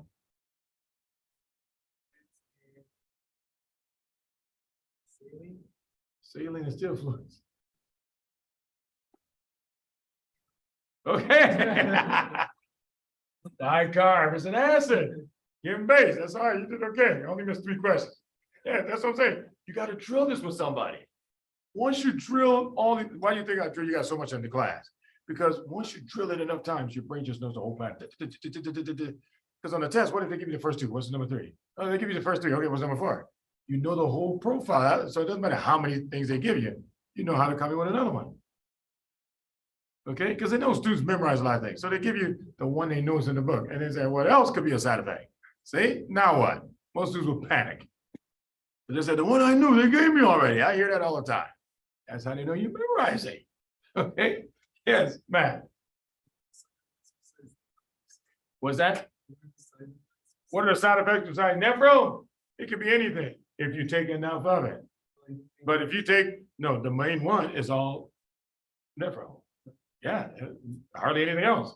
But if you overdose on it, remember, high enough concentration gradient can get into any cell it wants.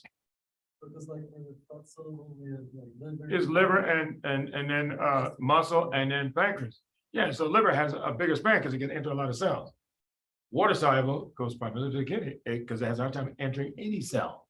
That means any of the other side effects will be rare. Not that you can't see them, it's just be rare. Yeah. All right, then I came up with dinitrate. This one I used to prescribe a lot of this. Dinitrate is given twice a day. Chris with a K.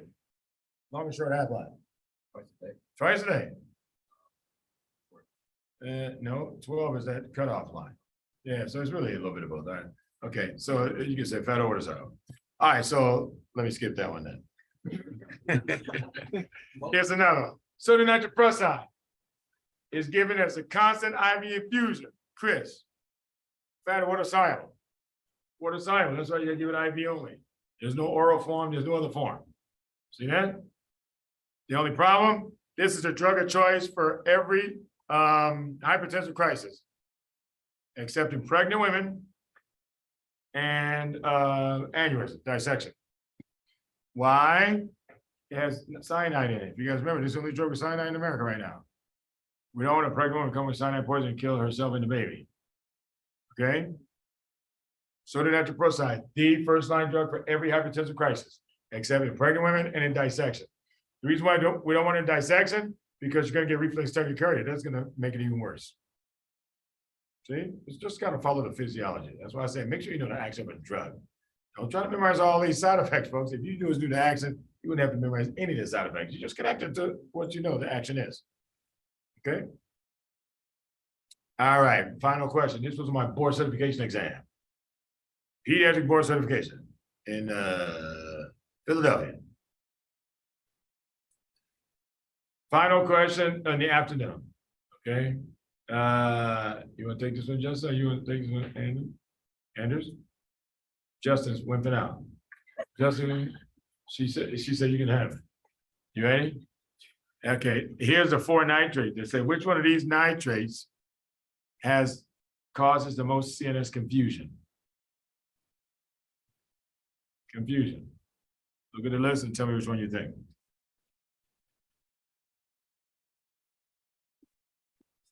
Which one? Sodium nitroprusside. Okay, let's see what Anders said. He said nitroprusside, as we said. Anders, which one would you pick? Mononitrate. Jess, which one would you pick? Mononitrate. Let's see what Edna would pick. I don't know. They didn't give it to me. I'm giving you what they gave me. They just gave me 4, I think 5 nitrates. They said, which one of these will cause the most serious confusion? That's all I had to go on. Dinitrate. All right. Abigail, which one would you pick? Nitroprusside. What is it? What's her name? Mabel. My friend Mabel. Which one would you pick? You want to know? Yeah, which one would you pick? I'll go with nitroprusside. Nitroprusside. Let me ask Olivia. Which one would you pick? Whichever one affects the brain. I don't know which one that is. You're supposed to tell me.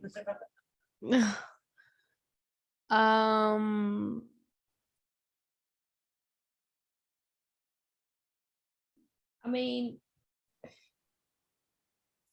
I'm just not sure. Fanta. I'll go with nitroglycerin. Nitroglycerin. All right, Bryce. Mononitrate.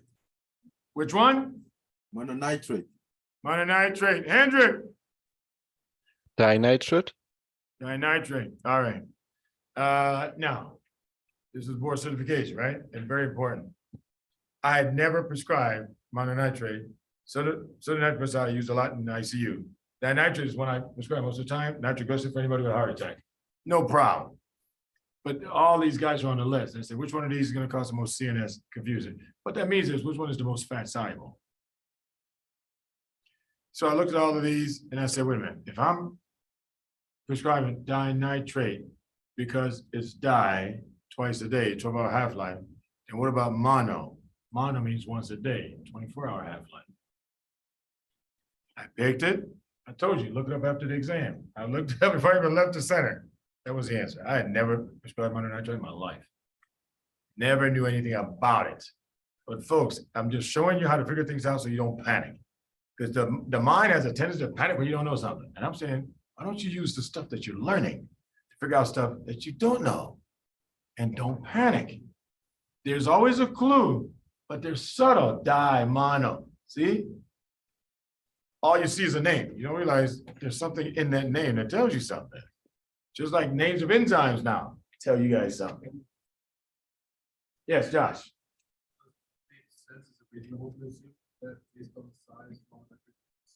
Yeah, it's the smallest. It means it's mono. It means only one nitrate on there.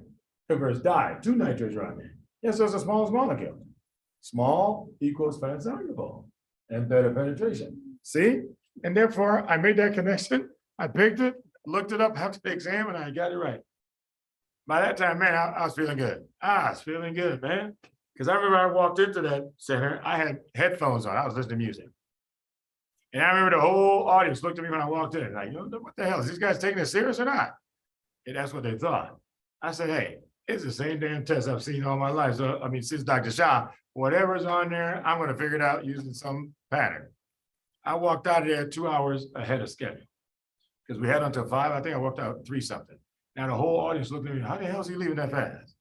Of course, the monitor thinks, oh, I'm just goofing around now. Yeah, until they saw my score. Okay, I'm not gonna say what the score was. It was damn good. That's all I know. I killed that exam, man. All I'm telling you guys, folks, don't look back. Don't look back, because don't think, oh, if I walk out, people are gonna think I'm crazy. So now you're gonna take the time to start looking at questions that you already marked an answer for. That means you're gonna get the urge to change something. I'm not willing to change my answer. Here's one more case in point before we finish this up. There was a guy who came here for his step 1 and 2, passed both, no problem. He went to a residency. He did Med Peds residency. But I found out later, I said, oh, this is good. He admired my field. So, and then he subspecialized in endocrinology, pediatric endocrinology. He's done now. He's out there. But he said, at the end of the first year of residency, you take an internal exam, right? Every residency has it. So it's usually like a 100-question test. Step 3? No, it's different from step 3. It's a test that you take as a resident, all right? So a 100-question test. And I remember he said they told him to study these books and all that stuff. And he said, man, I was so busy taking care of patients, I didn't have time to read anything. And then he said, I said to myself, Dr. Francis, I remember what you told us. It's the same doggone content. I said, well, okay, it's gonna be the same content then. And I said, I'm just going on faith. And I'm just going there and take the exam. Well, he went in there and took the exam. It took him exactly a half an hour to finish the exam. And when he was turning it in to the monitor, the doctor who's the monitor was a female, said, you all right, son, are you okay? Because they thought, are you sick? How can you finish a 100-item test in 30 minutes and feel like you passed it? He said, no, I feel pretty good. He said, I saw the clue, so I clicked. She thought this man was playing around as a resident. Later on that afternoon, she met him in the hallway, had this glaze in her eyes. He told me the story. She could not believe it. She came up to him and said, could not believe it. I thought you were playing around. She says, never in the history of this residency have I ever seen this before. You finished in 30 minutes and you scored 100%. The man didn't miss anything. That's because once you see the clue, click. Stop worrying about, oh, there might be enough. I'm telling you, just click. Don't worry about it. Because if you worry about it, you're about to mess up. You're giving into the urge the brain has. Always wants to be absolutely sure. Nobody's absolutely sure. But if you see the clue, folks, whatever you went with before, it better be going with it again. I'm not changing it. Sure, there's something else I can think of, but I'm not going with it. I'm going with the one I'm always going with. It's the same answer. But he killed it, man. They couldn't even believe it. All right, so I mean, that's how past programs gotten famous around the country, because they've met some of these students I've had in the past who have just annihilated every exam. Oh, another one. This guy, cosmetic surgery. I've got 3 students now in cosmetic surgery through past program. And this guy, I remember his name was Brian. So he calls me one day because he was shocked. He said, Dr. Frank, you never believe us. I said, what? He said, man, our attendant gives us a 5-item test every morning in this residency. You have to answer 5 questions every day. And I can't remember how long into the residency that year it has been. He said, but he has not missed a question yet. And the attending was looking at him, congratulating, how the hell are you figuring out? He said, these are questions I've been asked for years. Nobody scored 100% before. How are you doing this? And they could not believe it. I mean, that was a long time ago. He's out there as attending now. And then another one, we helped him pass his step 3. And after he finished the residency, they made him chief of the entire department. And he was all shocked. I said, okay, his name was Thaddeus. I said, dude, they don't give you a position. You hear me? In fact, they think you're the smartest one in this place. That's why they want you to lead the whole damn place. Because he was calling to say, you know, in case there was another past program student who's interested in cosmetic surgery, he would help you get in. He runs the damn program now. All right. Now, I always pass that on to every student while you're here. In the future, I always say, you don't owe me anything. I'm just passing on to you what Dr. Shah gave me. And I appreciate what he did for me, or else I wouldn't say his name 1,000,000 times every day. Okay. That meant the world to me. I wouldn't be here without him. Okay. But I'm trying to pass on to you what he gave me. I want you to pass it on to somebody else. That means at some point in time, folks, you're going to see somebody else who's struggling. Please don't walk past them and just say, oh, you're too busy. At least say, okay, have you heard about PASS program? If God wills it, I'm still alive, I'm still here. Because I'll be still here ready to teach them. Okay? But if I'm dead, hey, hopefully somebody else has taken over and still carrying on the PASS program mission. Okay, but don't just pass somebody up and you see them struggling and you don't say a word. Same way somebody told you about coming here, and now you're seeing the excitement of it. Folks, don't let it die here. When you get back to your institutions, first thing you do, talk to your the dean or whatever, the students. So they say, tell them the difference about the PASS program. Talk to whoever the academic advisor is to all the students. Hey, tell them the difference in the PASS program. Because otherwise they'll think, oh, it's just another board's review. No, it's not another board's review. They don't know the difference. They think it's just to give a bunch of students a bunch of notes, and that's what I'm doing now. I said, no, I don't do that. I said, what I do is teach the mind how to figure things out on its own. And the students pick it up. They can't understand when I say that. I said, students pick it up, but they were never taught that in medical school. You know, so that's why they find it hard to believe. How can students be scoring so high when they come back from your program? So all I do is just see how to figure it out for themselves. And after a while, they figure it out on their own. They don't even need the books anymore, okay? Because now all the information is here. You have all the patterns to use anytime you want, okay? All right, let's continue. There it is. Everything you always want to know. Insane in the membrane. All right, folks. Now we're heading into electrolytes. Bryce, you have a question? Yes, I would go back to caffeine. So back to caffeine. Yes. So what can explain the fact that somebody is very sensitive to caffeine? Is it the fact that maybe that his cyclic AMP level, like the threshold is high, or what can the other way, the threshold is low for that person. And that's why they're very sensitive to it. That means they hit sympathetic tone real fast. And that's why all of a sudden you see them just agitated like that, heart racing, blood pressure through the roof. Folks, we see tons of that in the emergency room. All Like- these new drinks that hit the market, they just juice it up with caffeine.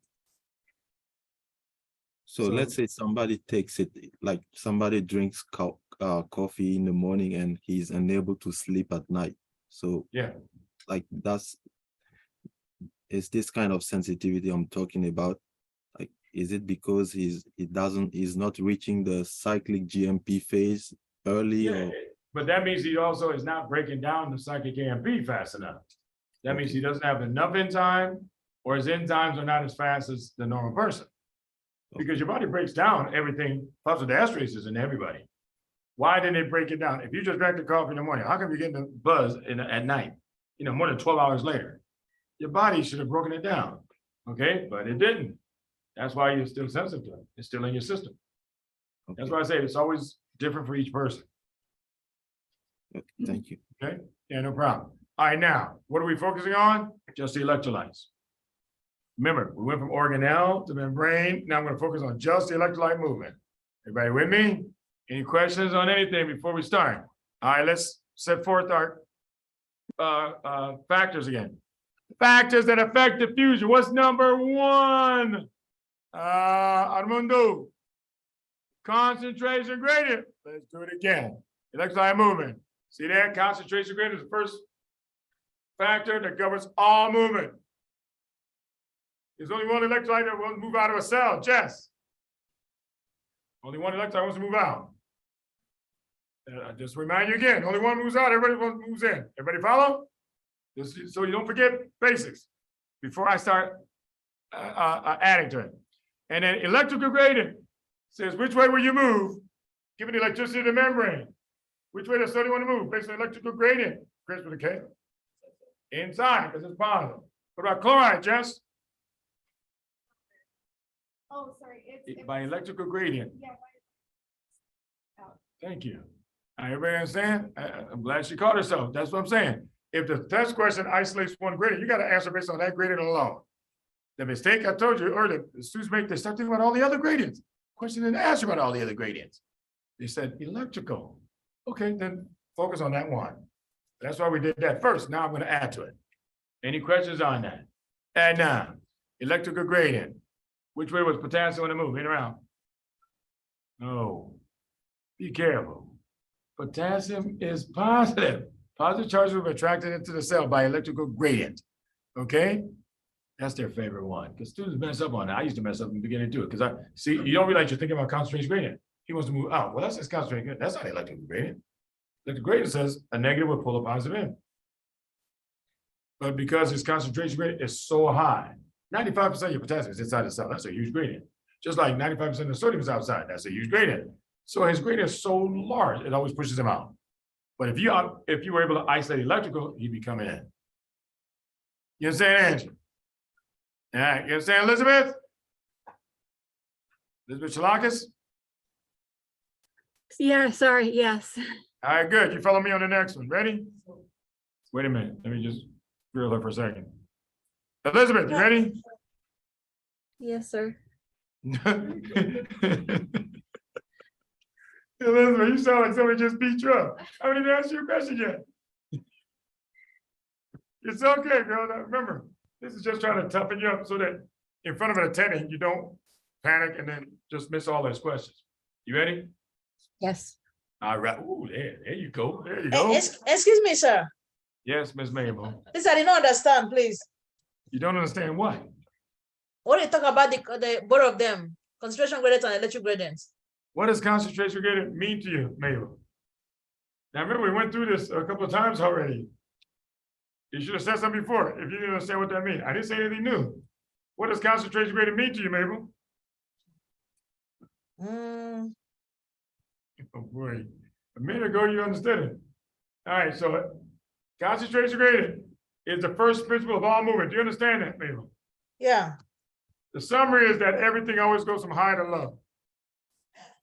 Always. And I gave you the picture. Everything is high on the outside except potassium. It makes it easy, Mabel. Yes, sir. That means there's only one electrolyte that wants to move out of a cell. Who is that? Potassium. Thank you. That means everybody else wants to move in. Okay. All right, then you understand it. You understand it, Mabel? Yes, sir. All right. Electrical gradient says based on the electricity of the membrane, which is minus, it says minus 90. Which way would an electrolyte move? A negative charge pulls positive charges in and repels negative charges. You understand that, Mabel? Okay, yeah. All right, by electrical gradient, which way does potassium want to go in or out of the cell? Huh? By electrical gradient, which way does potassium want to move in or out of the cell? You want to go inside the cell How do you know? because he said that potassium because it's positively charged. You Good want to job. go inside. This Mabel picks up pretty quickly there. She just, that's correct, Mabel. That means you do understand it. That's why I say you just got to talk it out sometimes. To hear yourself say it, then you realize, oh, I do know it. Okay? So that means potassium wants to go in because he's a positive charge. Sodium wants to go in because he's a positive charge. Chloride wants to go out. Why? Negative charge. Bicarb wants to stay out. Why? Negative charge. That means I can go on and on. As long as you understand what electrical gradient is on the test, they'll pick an electrolyte and ask you which way is it going to move based on this. They'll isolate the gradients. That's why I'm going through them one at a time. All right. Next person. Divya. Hello? Divya, you ready? Sure. Your turn. Driving force. What was the driving force of potassium at rest? What did we calculate? 210. No. Remember, it's the nearest number minus 96 minus the membrane potential minus 90. Minus makes it positive. So that means minus 96 plus a minus 9 plus a 90 equals 6 is the difference. You understand? Yeah, sorry. All right, it's okay. What was the driving force for sodium at rest? The nearest number is positive 65. I'm not sure. No. I want you to do the math. I can hear that fear in your voice. Don't worry about it. Let's figure it out together. All right. The nearest number is positive 65. What do I do from there? What was the equation? Remember, I say you subtract the membrane potential. That means minus a minus 90. That means plus 90. You want to say that, Mark? Yeah, so it would be 155. There you go. That means sodium moves at 155 miles an hour at rest. All right. Calcium, magnesium have a nearest number of positive 120. What is their driving force? The membrane is minus 90. That would be 210. There you go. Positive 120 minus a minus 90 means plus 90. That's 210. Everybody understand? All right, let me ask you a series of questions. If I ran a race between sodium and potassium, who gets the membrane first? Potassium. What? Remember, it's based on the driving force. It's based on the driving force. Driving. Think about a car. Driving. That's how fast you're moving. Potassium moves at 6 miles an hour. Sodium moves at 155 miles an hour. Okay, I see. You understand? So, yeah, So let's run a race again. Between sodium and potassium, who gets the membrane first? sodium. Sodium. Between sodium and chloride, who gets the membrane first? Sodium. Sodium does. Between sodium and calcium, who gets the membrane first?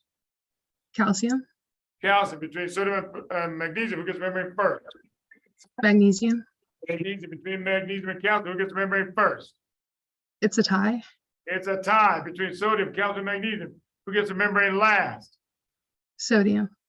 You got it, girl. Good job. See? You just got to say it, folks. Say it. Because once your brain hears you say it, you now own that information. Because your brain knows exactly how you got the answers now. Okay? So driving force. Now, how do they get you? They give you a brand new membrane potential. You just got to do some more math. Okay? You understand? Calculator is available now. Use it if you mess up on math. Okay? But you got to know the equation. There's number minus membrane potential. There's number stays fixed. We don't change that. It's the membrane potential they keep changing. All right? I'm about to give you some examples. All right? So Nernst number is the memory potential. Fanta, are you there? Yes, I am. All right, Nernst number is the memory potential where concentration gradient goes in one direction, electric gradient goes in the opposite direction, and they balance each other so that there is no net movement. You understand that, Fanta?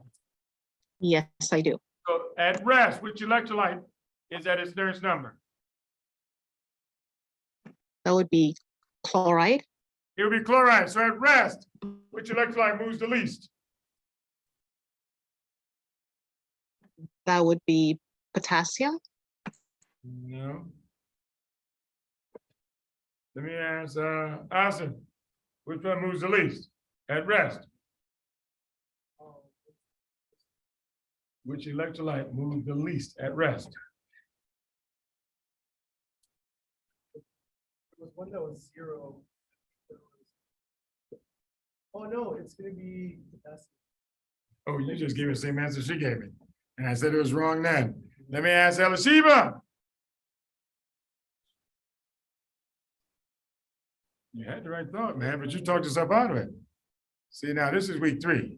And you get no credit for changing your answer. I've been telling you for 3 weeks, stop changing your answers. All right, so now you got the same disease. You got to watch it next time, okay? Because every time I ask my question, he has the right answer, and then also I hear something else. See, that means between the time he mouths it and he says it, he changes his mind. You don't realize how fast your brain does that when you have that habit. And then you don't realize how many questions you gave away. You had it, then you gave it away because you changed your mind. And I'm telling you. All right, anyway, so he said it right the first time. Wait, the one who has that 0, chloride is minus 90 Nernst number. That's why the memory is minus 90. That's why it's a 0. So chloride moves the least. Steve, which electrolyte has the least flux at rest? Chloride. Which electrolyte has the least conduction at rest? Chloride. Now, everybody understand, all I did was ask you the same answer, same question 4 different ways.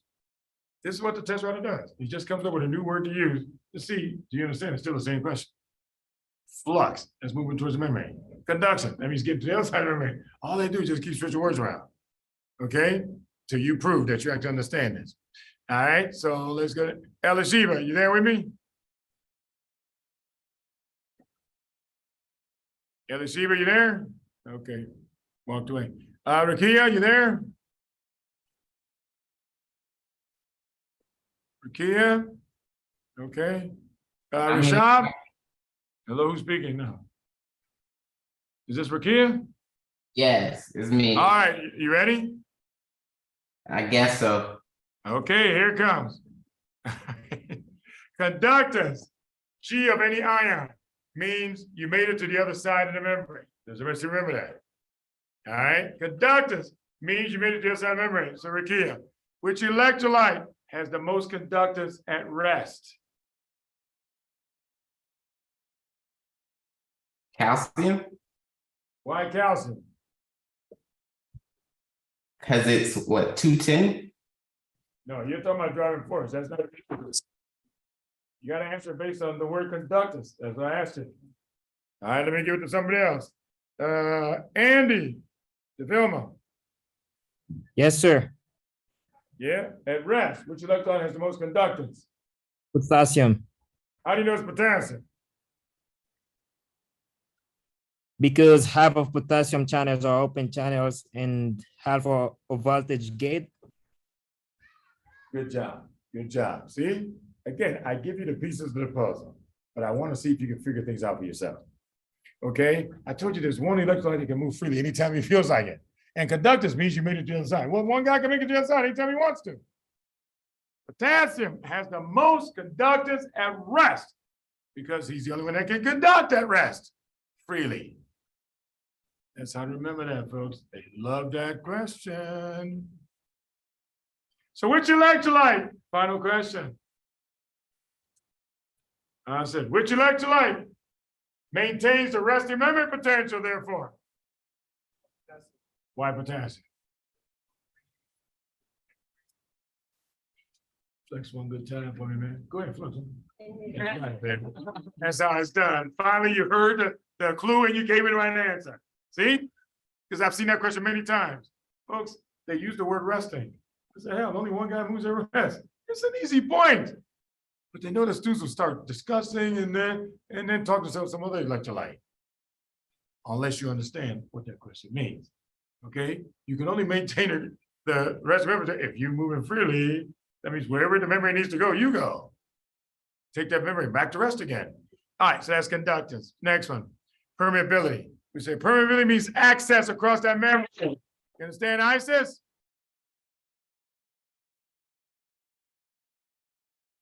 Isis, you there? All right, Brenda Rivera.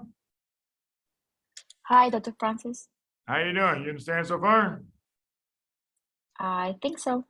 Okay, permeability says access across the membrane.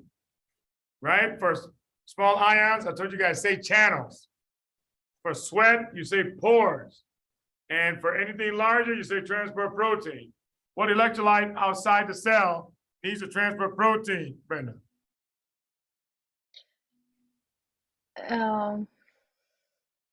Glucose? No, that's Oh, not no, an I'm sorry, electrolyte. sorry. Glucose is not an No, electrolyte. I'm sorry. I don't know. I'm sorry. All right. So what's the answer, Zena? It's bicarb. Bicarb is an electrolyte outside. You understand? Glucose is not an electrolyte. You got to stay within the context of the question. You understand now, Brenda? Yes. All right, good. All right, here comes the new words. Now, everybody's listen up. I'm adding to what you've already learned. Here's the new words you need to know right now. To depolarize means to become positive from whatever your baseline is. You understand that, Anam? Yes, sir. All right. Overshoot means more positive than the threshold potential. Whatever that threshold potential, once you pass that line, we say that's overshoot. Then repolarization means to become negative from some positive potential. That means wherever you were, arrow is now pointing down. Because depolarization, arrow is pointing upward. So when they use the word depolarize, I know I'm on this side. Anytime they use the word repolarize, I know I'm on this side. If they use the word overshoot, I know you pass a certain line. And then look over here on the right side. Hyperpolarization or undershoot means you are more negative than the baseline potential. That means you became more negative than minus 90. You got to know the language because they're going to be using this language to write that questions. All right. Any questions on what these words mean?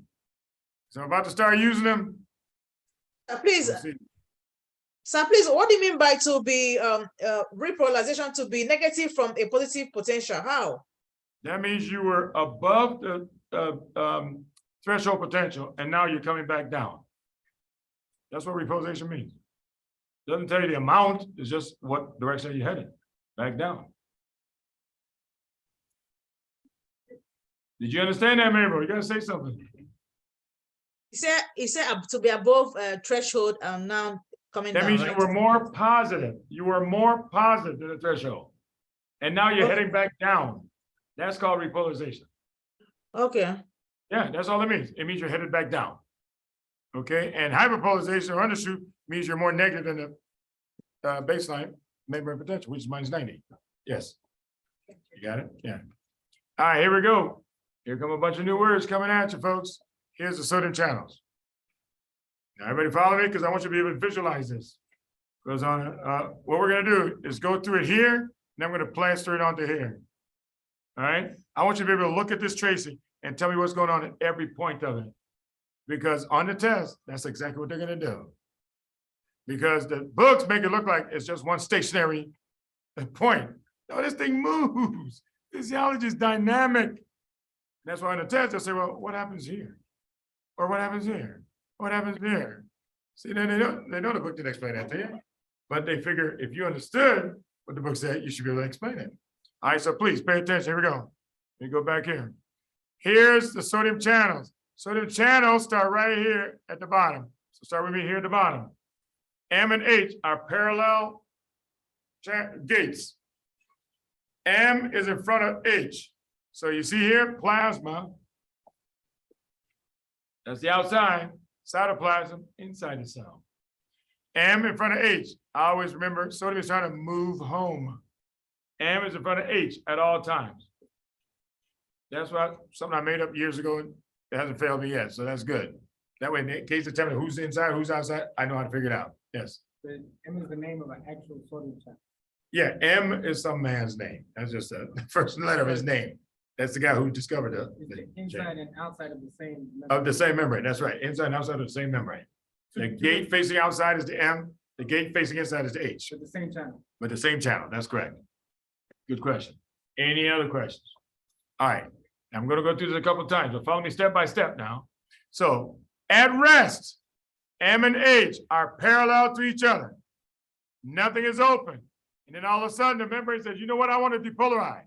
When a cell wants to depolarize, the first one to open is the M gate will come down a little bit. M gate, so if they're parallel like that, the M gate will kind of come down a little bit. H gate remains closed, okay? So here, when the M gate starts to open, sodium will rush into this space between the two gates, and by concentration gradient alone, some of it will leak into the cell. Any questions on that? This is when any membrane wants to depolarize. Ashley, you understand that so far? All right, let me say it again. When a membrane is at rest, M and H are both closed. They're parallel to each other. When the cell gets ready to depolarize, the M gate is the first one to open. That means it starts to slant down a little bit. That means sodium, G of Na, will push sodium into this membrane, the space between them, rather, and by concentration gradient, some of it will leak into the cell. This is what's responsible for the slow upstroke. So if they wanted to draw it in here, you know, in most cells, they'll give you the slow upstroke that does that. So this is small time G of Na. So they also call these the leaky sodium channels or funny sodium channels. All that means, is that the M is open, but the H is still closed. And they'll ask you something about these funny channels. I want you to be able to visualize who they're even talking about. This is what they do. M gate must open first in these funny channels, and then sodium rushes into that space, and by concentration gradient, somebody will leak in there like that. And that's why you see a slow upstroke, because the cells get more positive, because the sodium goes in, more positive. And then you're gonna get what we call summation. Which means 1 sodium makes it a little positive, 10 sodium makes it a little more positive, 100 sodium makes it a little more, and so forth. You're gonna keep adding it up until you get to this red dot here. This is called the threshold potential.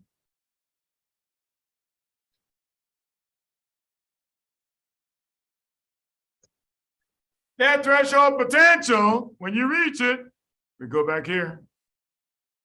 All the gates open, all M's, all H's wide open. Okay?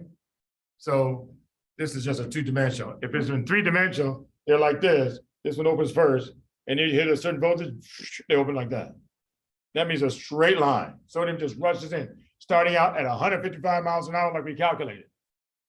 Trying to make that cell membrane go up to positive 65.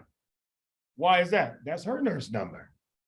Every electrolyte is selfish, meaning if you let them loose, they will drive that membrane to their own Nernst number.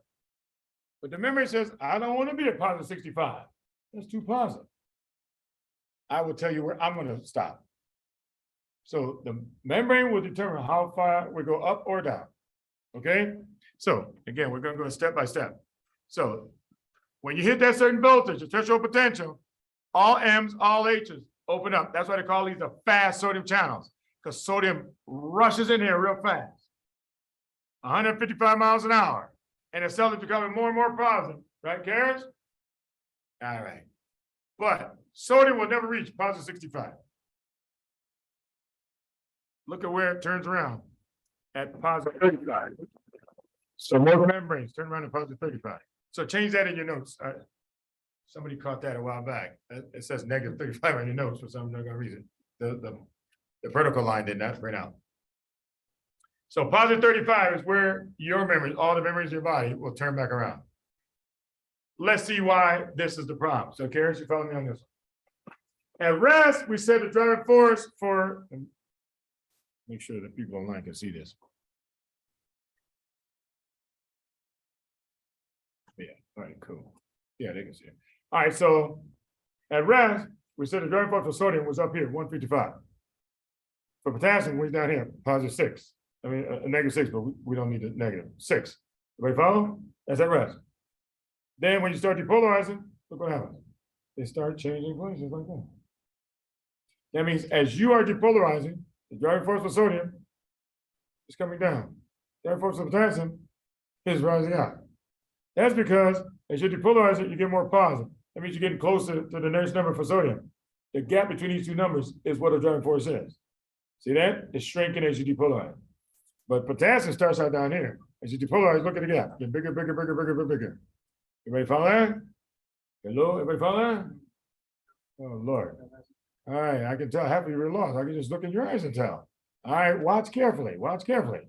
As you're depolarizing, I'm going to show you 3 different ways. Watch carefully. The driving force for sodium way up here, 155. Potassium down here, 6. Okay? As you depolarize, they start doing this, changing places. Driving force for sodium is dropping, but potassium is rising. Let me show you a different way. The next driving for sodium is way up here. As you're depolarizing, you're coming closer and closer to it. The gap between these two numbers, that's what the driving force means. It's getting smaller and smaller as you depolarize. Whereas for potassium, next number, way down here, you're going that way. You're moving further and further away. The gap is getting bigger and bigger. So as you depolarize, what happens to the driving force for sodium? Rise or fall?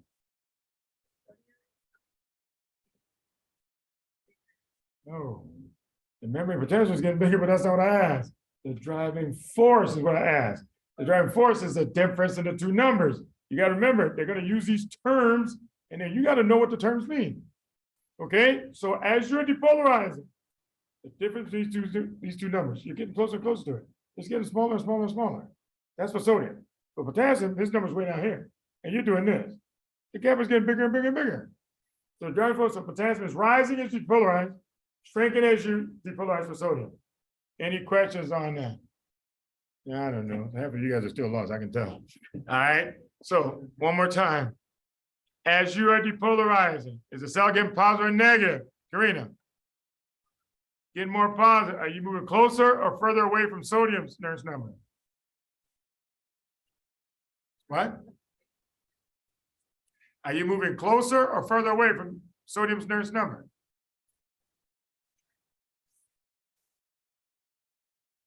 Are you moving closer or further away from the nearest number?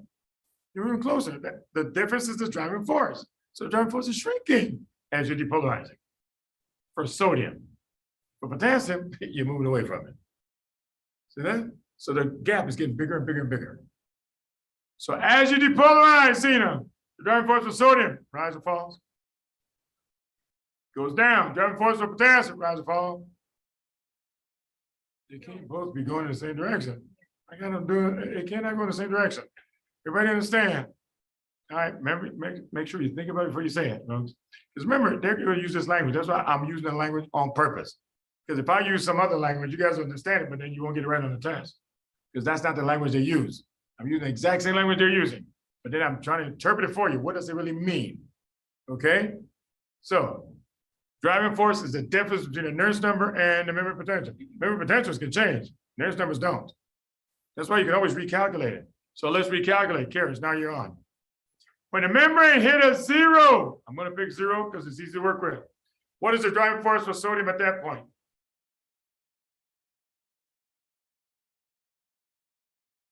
Give me a number. No. Akshay, the driving force for sodium when the membrane hits a 0.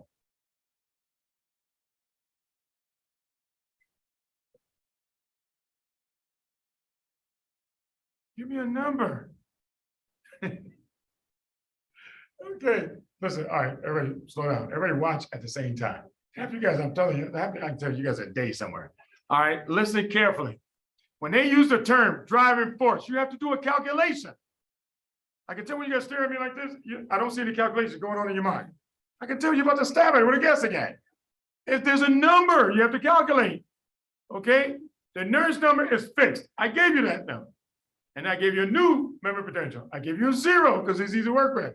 So for sodium, you say, oh, 65 minus 0. There it is, 65.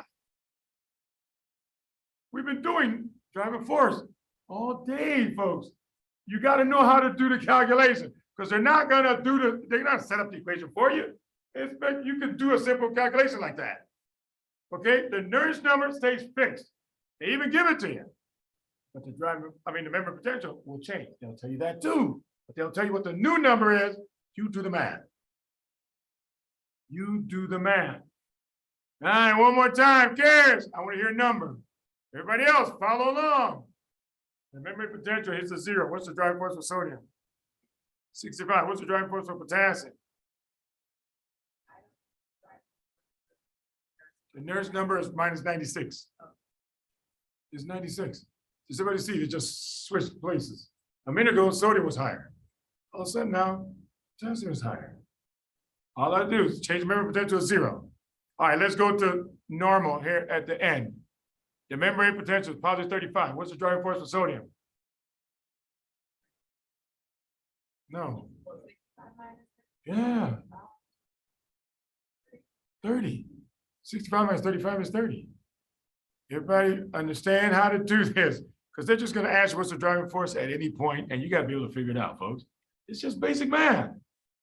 They give you the Nernst number. They don't hide it from you because that's a fixed number. The membrane potential changes. And so that's why they can pick any point they want. And that's what's going on here. And this is how you figure it out. Okay?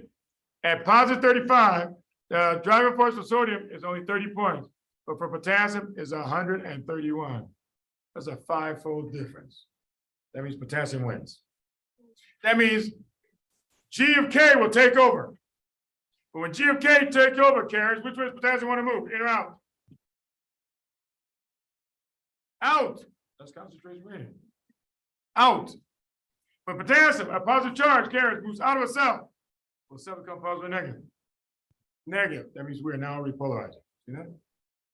That's why they tell you potassium is responsible for repolarization of a cell. Because G of K becomes too large for G of Na to overcome. G of K takes over. One more time. Everybody listen again. So instead, we're going to go through it a couple of times. Here's a third time. Or maybe the fourth time we're doing this. All right, here we go.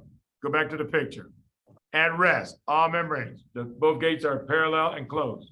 When a membrane gets ready to depolarize, M gate is the first one to crack open. G of Na will conduct sodium into this space. And by concentration gradient, some of that sodium will leak into the cell. Everybody clear about that? Anybody not clear about that? Okay? They've even found a drug that can isolate funny channels, these leaky channels. That drug is called ivermectin. I already saw 2 questions about this. Ivermectin. This is a new drug. It's not being used for anything. Doesn't affect what is the action. It blocks funny sodium channels. That means what's it going to do? Slow down depolarization. That's it. But we don't use it to treat anything. I've seen it twice already. They just ask you, what's it going to do to the heart rate? It's going to slow it down. It's going to slow down any membrane. All right. So that's therefore going to create this slow upstroke in the action potential. And you're going to get summation as more sodium leaks in until you hit the threshold potential. At the threshold potential, boom, all M's and all H's open up.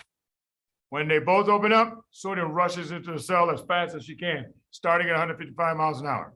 However, Bailey, as you depolarize the cell, what happens to the driving force of sodium? Gets smaller. Driving force of potassium gets bigger. So when the membrane potential hits 0, what's the driving force of sodium? 65. What about for potassium? 96. Everybody sees potassium is starting to take over. So now when you get to positive 35, what's the driving force of sodium? 30. And for potassium is 131. 5-fold difference means potassium wins out. And therefore potassium will take over and start rushing out of the cell, and the cell will start becoming negative. You're losing positive charge. You understand, Rachel? All right. Any questions on that so far? All right, let's go to the second half. Rachel, you follow me on this one. As you are repolarizing, that's potassium rushing out of a cell, correct? All right, the cells are getting more negative. Okay? Let me put some numbers on this. Let's say you got a total of 100 channels, and 25 of them are funny channels. Okay? So 25 channels, the M gates will open, and that's what makes you hit that threshold. And then they all open. That means sodium rushes in real fast. You follow me? Until you reset 25 channels like this, you cannot start another threshold. You understand? All right, there's a certain time, let's go back here, when the sodium channels become inactivated. Hang on, sir. The certain time when sodium channels become inactivated. When is that? The M gate will close, but the H gate is still open. That means no more sodium can come in, only what's in this space can finish leaking in. Until you reset back to here, see that? Until you reset back to the parallel, you cannot reach another threshold. Okay? So that means there's a certain amount of time when you cannot reach another threshold. That's why they call it the absolute refractory period. That means absolutely no signal, no matter how strong, can go through that membrane till you reset at least 25 channels. You say, but I got 17 channels to reset. No, I need 25. I got 21, sorry. 23, no. 24, close, but no. 25, okay, let's go. Until you hit 25, you can reach the threshold. That's what they call it absolute. Absolutely nothing to go through that membrane. That means everything after that is called relative refractory period. All right, Anna, you had a question? Yes, sir. So at 0 millivolts, isn't Yes. the driving force for potassium higher than sodium's? Yes. Yeah, we said that. It's So- 96 for potassium, 65 for sodium. So then how come, so is is potassium gonna start leaking out at 0 millivolts? Yeah, exactly. Potassium starts leaking out.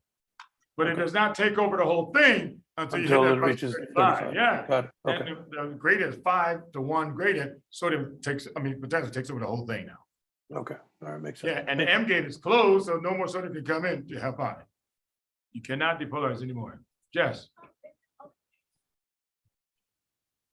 Oh, sorry. This one? In the middle where the Here? union is, Here? where on the Here? end is open. Yeah, when something is looking at Uh-huh. in there, Yeah. is that summation? Yeah, that's summation, right? Right. Oh, it's so That's so cool. Yeah, that's what summation is. You're letting the sodium build up in here, and that means more and more leaks in, and the stuff becomes more positive until you hit that threshold. And then boom, they all open. That's what they mean. But that's what they mean by voltage regulated. When you hit a certain voltage, they all open wide open. Yes, Josh. So 25. Yeah, it's a fixed number. Now remember, I'm just making up the 25, just so we have something to work with, because I want to illustrate a bunch of things for you. So if we're. Yeah, you would need a greater percentage, trying to get them all to fire. Yeah. How like you could fix the system. No. So he's asking, can you fix the system and add more sodium channels and make it go faster? Well, if you want to make it go faster, and that means you polarize quicker, you got to add more funny channels because you got to reach that threshold. So it's really the slow channels that you worry about to reach that threshold faster and then allow the membrane to fire. That repolarization. For repolarization, you said? That absolutely. Yeah, absolute refractory period is a fixed amount of time. You cannot override it. All right. Excuse sir, Yes, Mabel. please, sir, how do we get to absolute refractory period and what happens there? How do we get there from? Absolute refractory period is a time during which absolutely no signal, no matter how strong, can make a signal go through the membrane. You understand that? During that time, folks, you're resetting your funny channels. Because to reach another threshold, all your channels all the funny channels got to open up. Well, I got to reset them all then to reach that threshold. And that's why until you reset them, you're not going to reach another threshold and fire again. It's physiologically impossible. You understand that, Mabel? Yes, sir. All right, now I use 25. I just made that up. So that means until you reset 25 channels, you cannot reach another threshold. If a membrane had funny channels, let's say 37, well, until you reset 37, there's nothing that's gonna go through it. Okay? Anna, did you have a question earlier? I think you explained it, so. that's fine. Okay, no problem. All right, Sandeep. I thought funny channels can never reach like 35. Like that's where calcium channels I didn't say the funny channels reach 35. That's the fast sodium channels that reach 35. Fast. Yeah, the slow only right here in the beginning, just to reach summation. That's it. But until you reach threshold, you cannot reach another action potential even approach 35. That's why you have to reset all your funny channels before you can reach another one. So the G and A is the funny channel. No, G of NA, all I said, that means conduction of sodium. Okay. Yeah, just coming in, that's all that means. All right, so one more time, everybody listen up, I'm gonna do it, I don't know, this is 7 or 8 times, all right, here we go. That way nobody says, oh, I don't know what happens here. Listen up, here it comes again. All right, let's go back to this picture. That means don't try to write anything down, just watch.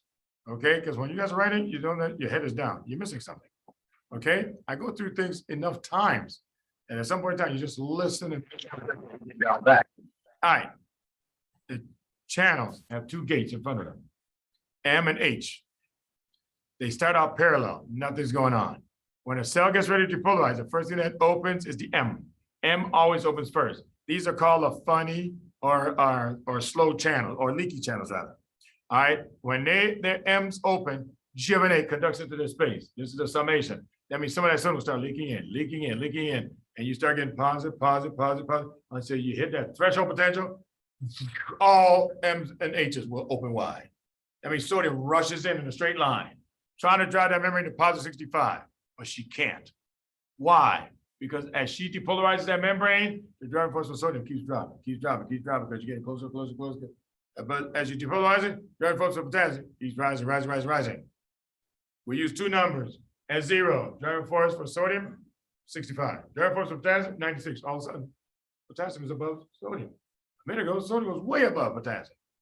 When the membrane actually gets ready to turn around, positive 35, driving force for sodium was only 30 points. And for potassium, it was 131. That's why potassium dominates the whole thing now. But potassium starts leaking out at that threshold potential. The minute you start depolarizing, potassium starts leaking out. But controls it when you get to positive 35. I'm taking it back down. Okay, now, the number 1 reason why sodium, G of NA, can never reach E of NA, which is positive 65. G of NA cannot reach positive 65. Why? Because G of K becomes too large. 131 versus 30. That's it, no brainer. Potassium wins. Second reason, however, is because sodium channels become inactivated. When they become inactivated, it's because the M will close. This one doesn't show a real good picture of it closing, but the M will close while M stays slightly ajar to let the rest of the sodium go in. But because more sodium cannot come in, sodium cannot dominate anymore. That's why potassium just takes over the whole thing, okay? And then until you reset the funny channels, the leaky channels, back to this parallel formation, you cannot reach another threshold potential no matter what. That's why they call it absolute refractory period. Absolutely nothing can make that membrane depolarize. Any questions on that? Let me see if you guys really understand it. Melissa, your turn. Melissa, let's say your skin. Now everybody listen up. I'm just making up samples here. You guys just follow the sample. Don't write it down. Let's say your skin has an absolute refractory period of 1 second. You understand that? 1 second. And I'm going to stick you with a needle 5 times. Each stick, 1 second for the last one. And you're going to figure out for me how many sticks will you actually feel. You understand me? So the first one, we're going to work it out together. Everybody just watch now so you know how to do it on the exam. They'll give you a different one. Okay? ARP, 1 second. I'm going to stick you 5 times with a needle. Each time, 1 second for the last one. So at time 0, I stick you. Will you feel it? You always feel the first one, folks, because all the channels are set, ready to go. Ready to understand? The first one is always felt. But now you enter an ARP for 1 second. I stick you at 1 second later. Will you feel it? No, because absolute refractory period includes that 1 second. That's why students mess up. They think, well, it's right at the end, and it doesn't matter. It has to be after 1 second. 1.000 whatever, but it cannot be at 1 second. You cannot feel the second stick. You feel the first one, you can't feel this one. Then I stick you 2 seconds later. See that? It's outside the ARP. That's why you feel this one. But once you feel something, you go back into another ARP. Then I stick you 1 second later when you feel it, Melissa. 1 second later? No, don't give me the number. We're working it out together so you understand how to figure it out. So the first one, everybody feels it. Second one, you won't feel it because that's ARP. Third one, you'll feel it because you're outside of the ARP. Fourth one, you cannot feel it because you're back in another ARP right here. Fifth one, you will feel. So out of 5 sticks, you only feel 3. Any questions on that? Like I said, folks, they'll make something up and they'll leave it to you to tell you how to figure it out. Okay? The key thing, it has to be outside of the ARP for you to feel another. Now let's try it again, Melissa. Since you say you understand it. The 1 second I gave you is actually the ARP for your skin. So that part I didn't make up. Let's say your ARP for your skin is 1 second, which it is. But I got lightning fast reflexes of 0.1 seconds. That's how fast I am. Pretty fast, ain't it? All right, Melissa. How many times can I stick you in 1 second? Huh? 10 seconds. Because there's 10 0.1s in 1. Everybody understand that? But the real question is, how many sticks will you feel? How many sticks will you feel is my question. Give me a number.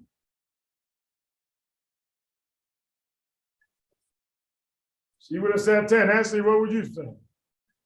9. Karis, what would you say? 1. Let's see what Karina said. 1. Zena, what would you say? 1. What do you say? So what would you say? Huh?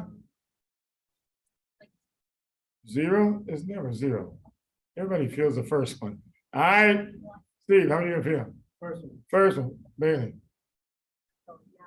I'm going with 9. Hannah, how many sticks are you gonna feel? You think? All right. Solange, how many are you gonna feel? Half. Okay. Paul, how many are you gonna feel? No idea.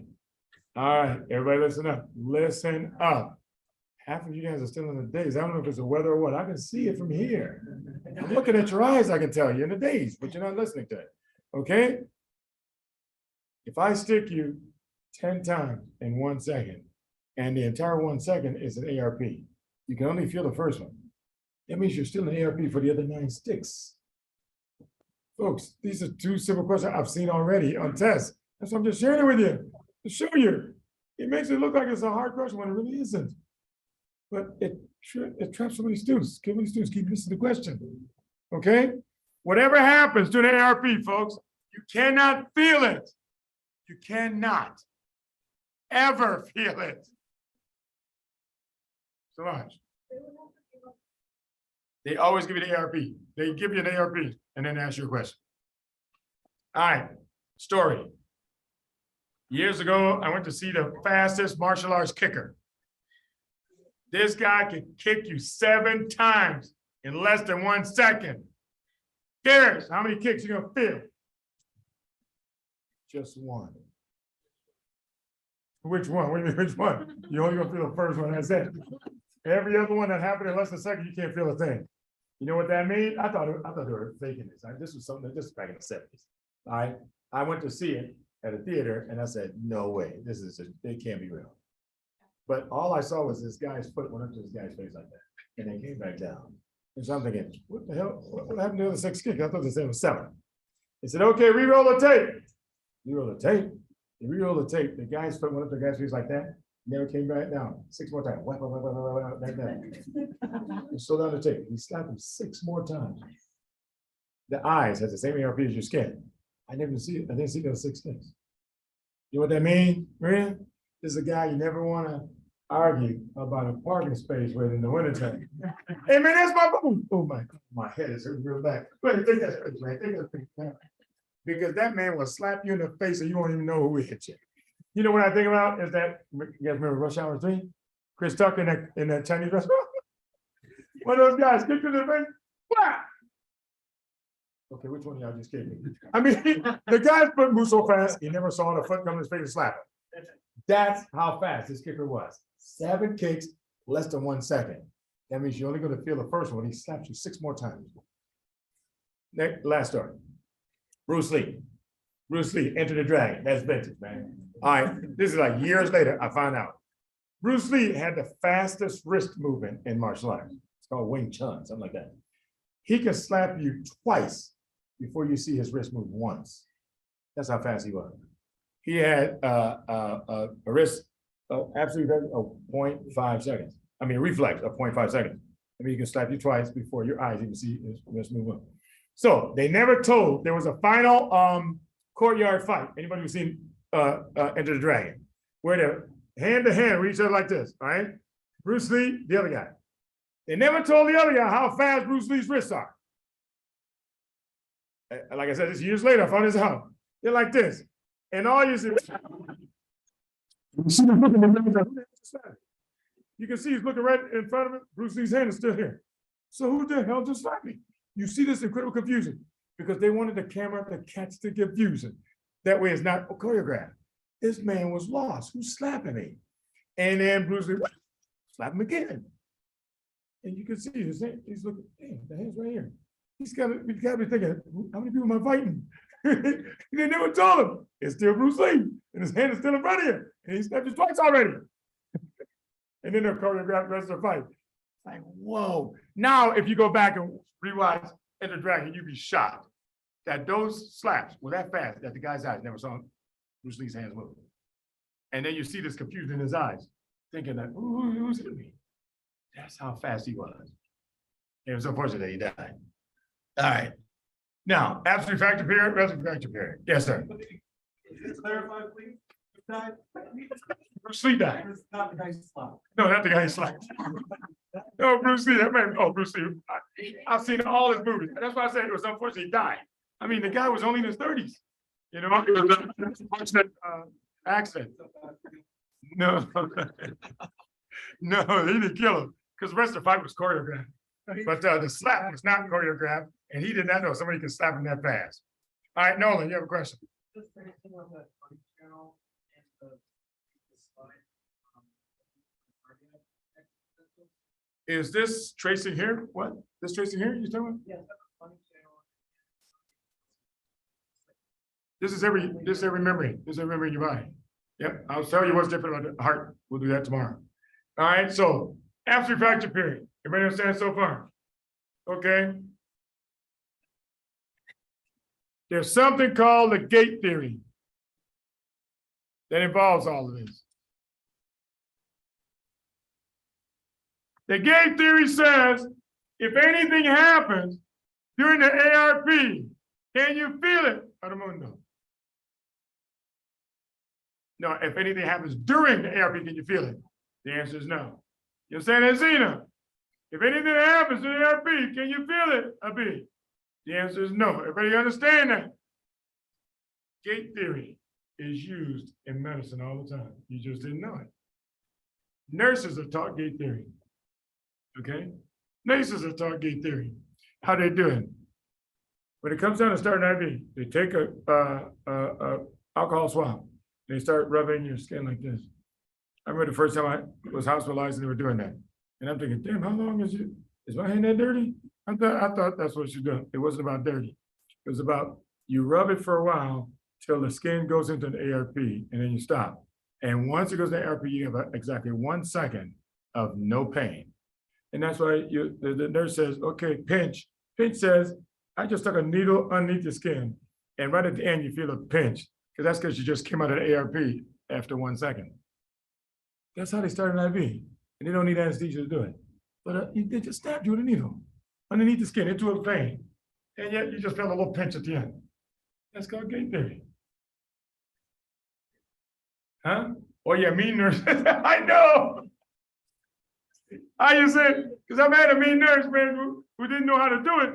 And I'm like, good Lord, you got a samurai sword or something? I said, I can feel everything. You know, the other nurse, I didn't feel anything. And here's one just jamming at me. I'm like, did I do something to hurt your mama or something? I mean, but she was just starting out. So, you know, I'm trying to be patient because I know nurses got to practice. But that's what the gate theory is about. You got to rub it for a while. And then it goes to the ARP. And you got exactly 1 second to get the needle in. That means you gotta get in there quickly, because that 1 second, they won't feel anything. Right at the end, feel a pinch. Everybody understand that? Dentist, I went to see a dentist years ago. And he wanted to pull one of my molars. Okay, this is the molar that comes out in the wrong time. And he starts coming in with a long needle, some Novocaine.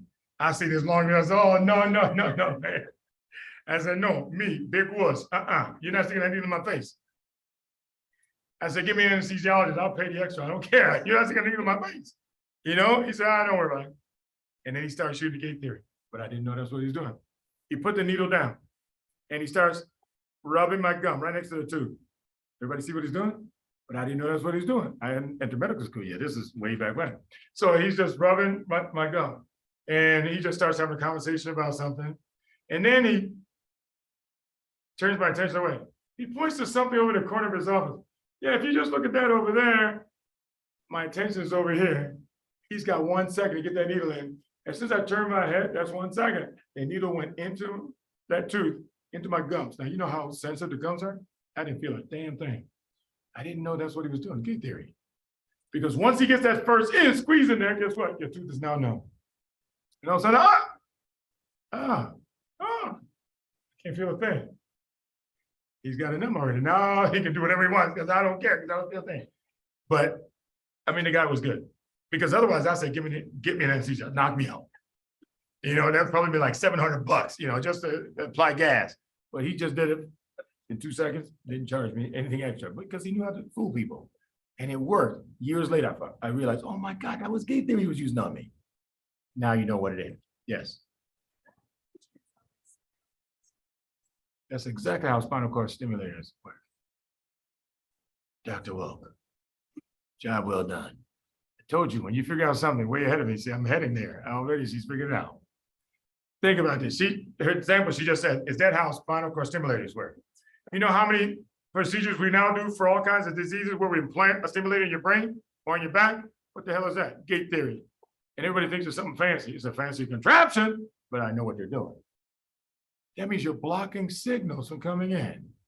Because whether it's a twitch or a twang or cramp or whatever, it's a depolarization. If you're feeling anything, it's a depolarization. Well, I can block it with the gate theory. And it works. Everybody understand gate theory? Abi? You can use it for pain blocker. We do that all the time. Yeah, electric stimulate in the hospital. Listen up. In the hospital, we call it the TENS unit. Transcutaneous electrical nerve stimulation unit. TENS unit, Abi, came out in the 80s. It's only now people start to use it because the article started to doctor. Did you guys start using this stuff? 80s, this was out. Most physicians had no idea what the hell a TENS unit was and what it does. Here's what it does. Let's say that plank over there is a pain in my spinal cord. Let's say you got cancer, God forbid, right? It hurts real bad. We've already tried NSAIDs, opiates, man, nothing's working. All we gotta do, the pain is coming from that lytic site. After a while, you hear, that's because I got the trouble all the way up to 1,000. Now you feel it. You say, okay, all right, let me send another signal. I'm gonna send another signal from this plant right here. But I'm gonna send it a little faster than this one here. That means it's gonna come in, go up to 1,000, and tie up all the sensory fibers. Everybody see that? That means this signal can't come in anymore. That means as long as this one is firing, there's no way for this one to come in because all the sensory fibers are now clogged up in their ARP. But listen carefully, sensory for sensory, motor for motor. They don't overlap. You cannot use motor for sensory, you can't use sensory for motor either because they're not the same fibers. And it worked. TENS unit is a little battery pack. It's about just like half of this. And all it does is just bzz, bzz, bzz, bzz. That's all it's doing. So the only side effect, skin irritation by bzz. That's it. There's nothing else to it. Bzz, bzz, bzz. That's all you feel all day long. But as long as that bzz, bzz, bzz is going on, notice it's calibrated so that it comes right after ARP. See that? Puts everybody back in the ARP. Right after ARP comes back, puts everybody in ARP again. That means that pain has no chance of ever coming through here. And all of a sudden your pain disappears. No addiction, no opiates. Folks, do you know that 80% of heroin addicts on the streets today started out with an opiate prescription from a doctor? We are part of the opiate pandemic. Started out with us. But notice it's because we had no idea how attention worked. Now that came out in the literature, so again, we did the research, we can't be blaming anybody else. It's our research showing that we're the ones that were guilty. Now that that's come out, they said, doctors, go back, please, to use the attention unit. And therefore, majority of people don't need opiates at all. And that's why all these spinal cord stimulators are doing the same thing. It's attention unit, just different ones. Huh? Oh, Medicare pays for all of it because they'd rather do that than have somebody addicted on the streets. Okay? Now, because attention unit is not medication, FDA does not regulate it. It's not a medication. So that's why as soon as they hit the literature, that doctors are being pushed, hey, go back to using these, everybody starts coming up to attention unit. First one was ICI, remember? Shaquille O'Neal. It's a little vibration like this. He said, all you gotta do is just put it wherever it hurts, and signal blocks. That's it. You don't feel a thing. Now you know how it works. Advil just came out with their own too. Everybody wants a piece of the market. Okay? That's the machine. But in the real world, folks, there's a whole lot of things that we do that's attention. Attention to physiology. Everybody understand that? Except we call it acupuncture in Asia. You just had it, see? Now you know exactly how it works. It's called reflexology. It's called acupressure. It's called, deep tissue massage. It comes by a whole lot of different names, folks, but it's all the same thing. It's the gate theory being used. This is why DO, OMM, why is it they're always touching the patient and manipulating different parts of the body? And most doctors think, oh, they don't know what they're doing. Really? That means most doctors don't even know what it is that they're doing. Well, how come it relieves their pain? So now the questions we see on USMLE says this: a patient is using whatever reflexology or acupuncture or whatever, and says, hey, it's working real great for my pain. And says, and wonders what you think about it. The answer is, if it's working for your pain, by all means, continue. That's the answer now. Trying to get MDs. Stop putting down other things because you don't understand it. Go read and understand it, because it does work for people. They don't need drugs for everything all the time. That's the mind of an MD, thinking drugs are what takes away pain. And they're saying, no, there's a lot of ways to take away pain without any pills whatsoever. That's what OMM is. That's what acupuncture, acupressure, reflexology, deep tissue massage. There's so many terms. Spooning. You know, they heat up the spoon, all of your skin. It's the same thing. It takes away the pain. All of a sudden, pain gone. Folks, everything works for somebody. That's the way I like to summarize it. So when somebody introduced me to something new, you know, even if I've never heard of it, and they explain it, I see that, oh, I know how it works. I said, listen, if it's working for you, continue. I remember I had one patient who had back pain from a car accident. I had tried so many things to relieve her back pain, didn't work. Okay, didn't work. I put her in physical therapy. Physical therapy, $150 an hour. And then a woman doing reflexology had just moved to town, came to my office, hey, I want to introduce you to reflexology. I said, what the hell is reflexology? And then she explained it to me. She gave me a card, come for a free treatment, and you tell me if it works or not. I had no idea what she was talking about. But I went to her spa, and she gave me the first treatment. Folks, I'm telling you, this back pain I had had for 17 years disappeared. I remember being shocked. What the heck did you do? And all she did was rub my feet. Rub my feet with reflexology. Rub my feet. The whole body is mapped out on your feet and your hands. You see them rubbing different places. All of a sudden, pain starts disappearing. It's the same thing. All they're doing is stimulating the nerves across the path of that pain. And guess what? It puts all fibers into ARP. That pain you had a minute ago just disappeared. 17 years. I just have a high pain threshold. I just dealt with it. But after that, her treatment, it was gone. I said, holy cow. That's all you gotta do. And after a while, I started going for deep tissue massage, which is the same thing on a routine basis. It's just like opiates. After the drug wears off, you might get some of the pain back. But it took a while before I got the pain back. But now I just go weekly for a massage, and the pain hardly ever comes back. Okay? And I didn't take any pain medication, and I can tell you as a witness, pain goes away when you use one of these theories.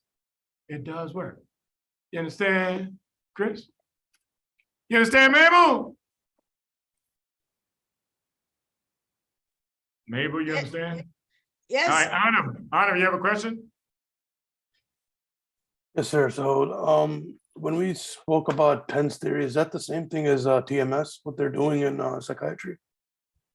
Yes, Transcranial magnetic stimulation. yeah, that's it. The transcranial simulation, it's all the same thing. Think about it. When you're thinking about killing yourself, isn't that depolarization? Every second block it. With gate theory. Anna, it turns out I heard your mama knows all about gate theory. Is that true? Say yes, Anna.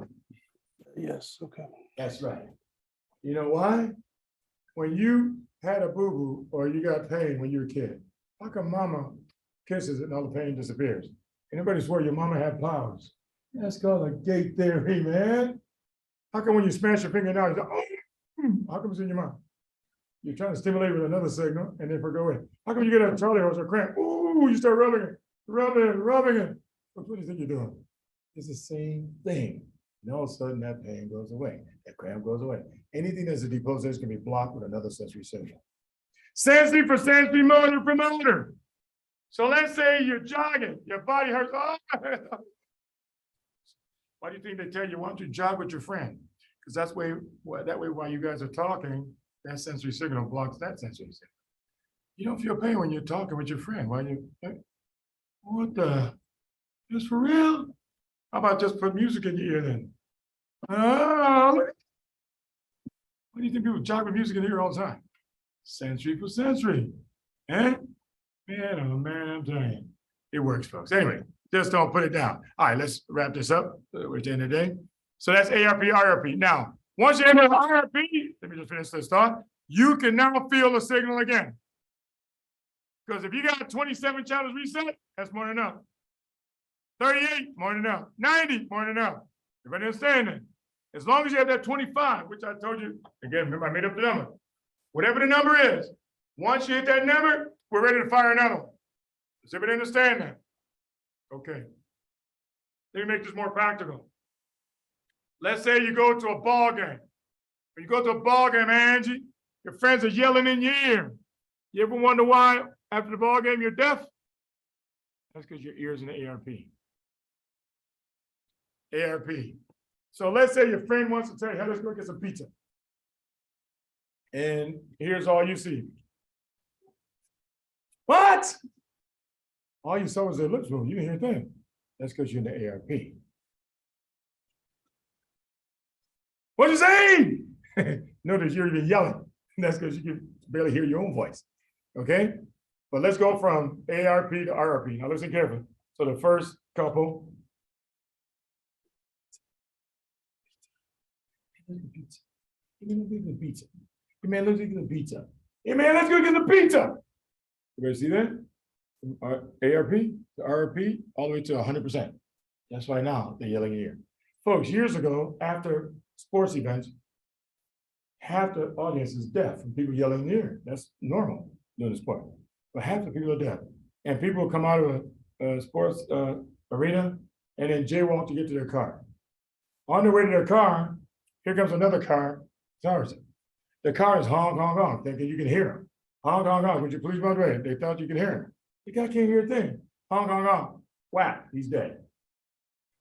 Unfortunately, because you were jaywalking, it's not his fault, it's your fault. That's a life gone.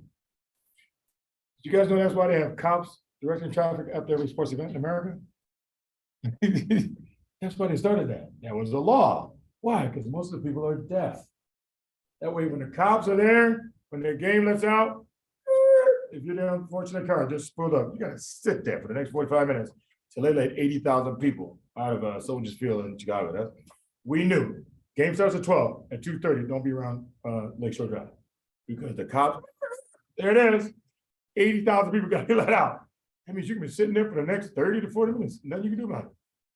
Because they're gonna let all of them get out, everybody across the street to their cars, they don't let you go. Because we already know half of them are deaf and they would have been hit by a car if you didn't have police directing traffic. But at least now, if you go anywhere around a sports arena, you like to see the significance of that cop. Before, it was just, oh, a cop directing traffic. You don't realize he's saving a lot of lives.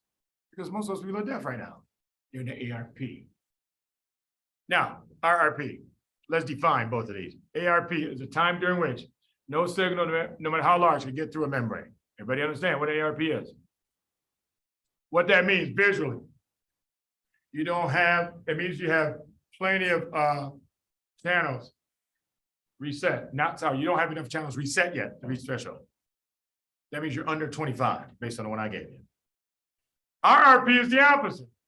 The time during which another signal can go through that membrane. You understand, Jess? Another signal can go through that membrane now. However, you need a bigger signal to go through there. Why? RRP, another signal can go through. Why is that? Because you have more than enough channels reset to reach threshold. That means all the funny channels are reset. But you need a stronger signal. The reason why you need a stronger signal because the memory was getting negative and you say, I want you to get positive again. That means you need a bigger jolt to make it turn around like that. Otherwise, it would have taken its time and do what it normally does. However, number four feature, the amplitude will always be less than the normal one. Just like you hear somebody's voice real soft, even though they're yelling at you. That's because you only have 30 channels reset. Then 40 channels reset, it sounds a little louder. Then 50, then 80, then 90, and all of a sudden, all the way back to 100. Now you can hear them loud and clear again. Okay, that's ARP to ARP transition. But this is something really bright and really turn it in sight. It's the same mechanism. If we see something bright, and what happens? It's like an after, like effect. Like when you see a bright light and you kind of turn your head, you can still see some of the light in your eye. Yeah, that's an after effect. That's a small deposition going through after the ARP. Yeah. Depolarized, it's still. Yeah, it's just bright from the old one. Yeah, this is left over. All right, so ARP, RRP. Now, I want to finish this. Wait a minute, let me just finish this so we go next to the next point in the morning. So as you finish the ARP, that's potassium repolarizing the cell. We understand that part, right? If the potassium repolarizes, when you get to minus 90, which is the rest of the membrane potential, the membrane says, hey, I want to stop right here. Potassium says, no, I don't want to stop right here. I want the membrane to be minus 96. So the voltage sensitive potassium channels are open. You hit minus 90. Then potassium goes over here to the wide open channels. Says, I want to go down to minus 96. So in case they ask you where the voltage sensitive potassium channels end, close, now you know. Once you hit minus 90, they're closed because they're voltage regulated. Potassium will keep on leaking until you get to minus 96. Why? Because he has wide open channels. He doesn't need permission. He doesn't need a certain voltage either. He'll just go right over those channels, leak out till the membrane hits minus 96. Now he's happy. Remember, that's when he's happy, when it hits minus 96. In St. Kathleen. Okay? But the membrane says, I'm not happy. So what's he do? It says, I don't want to be at minus 96. So what's he do? Sodium calcium exchange will take over. Sodium will start leaking in. Remember, 3 to 1. That's 3 positive charges and 1 guy with 2 positive charges. If you take in 3 and pump out 2, are you getting more positive, more negative, Amy? No, do the math now. You're taking in 3 positive charges and pumping out something that only has 2 positive charges. You're getting more positive. So it is therefore the sodium calcium exchange that will take you back to minus 90 again. That's called automaticity, resetting the membrane potential.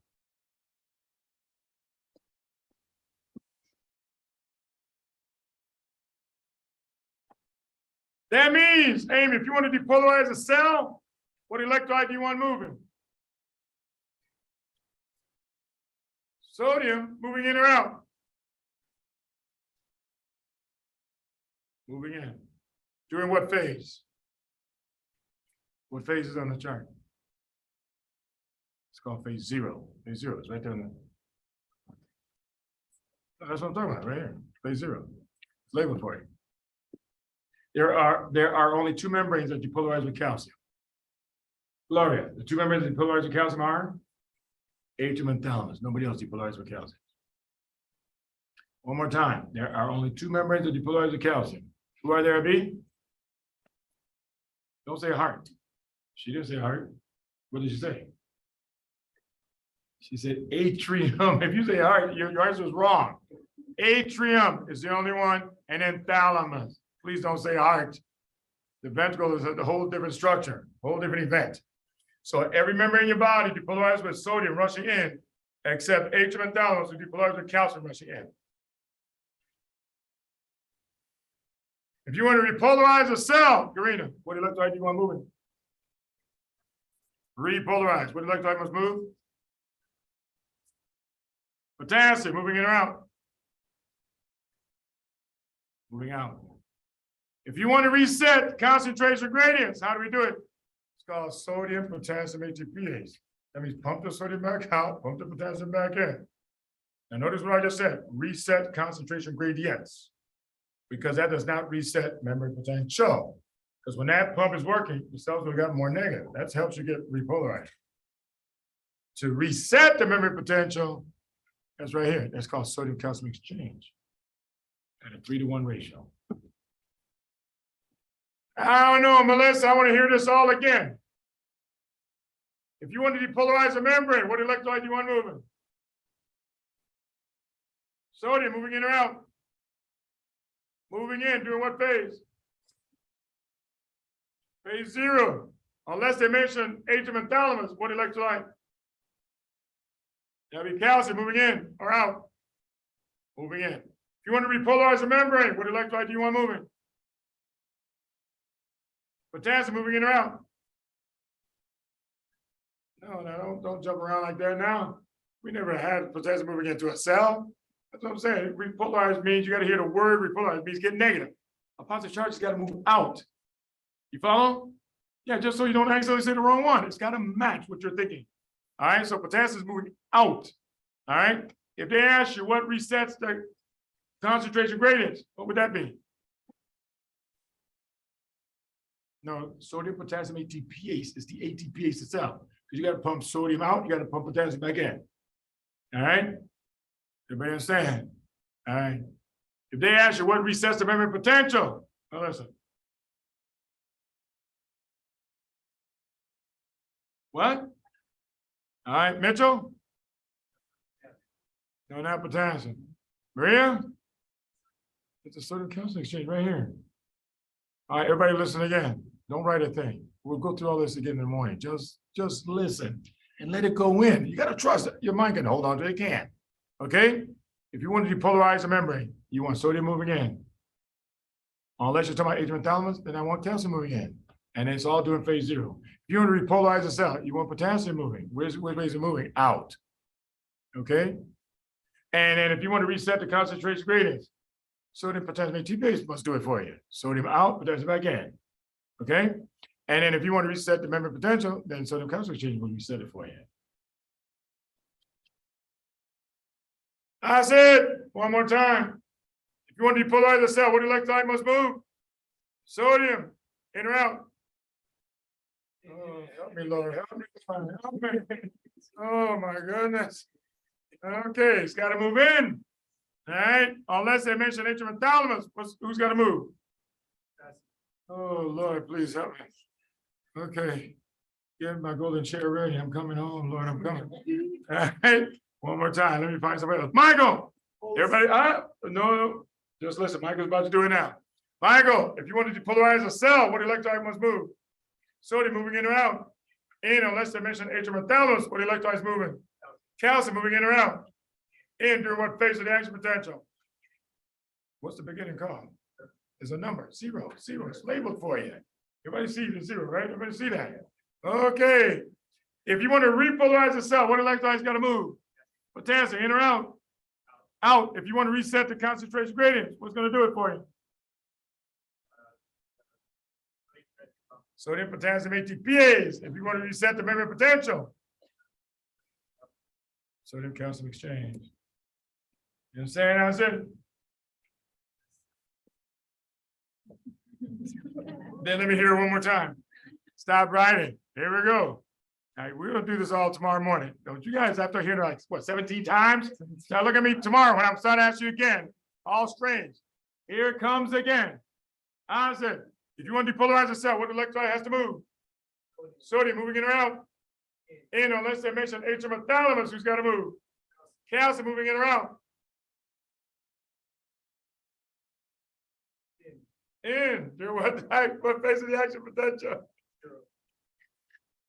I saw him just thinking about, he was about to say out. At least this time you fought it, man, you fought it.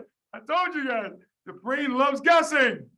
Think it through. That way you know you're delivering the right answer. Okay, so calcium and sodium. If you want to repolarize a membrane, what electrolyte do you want moving?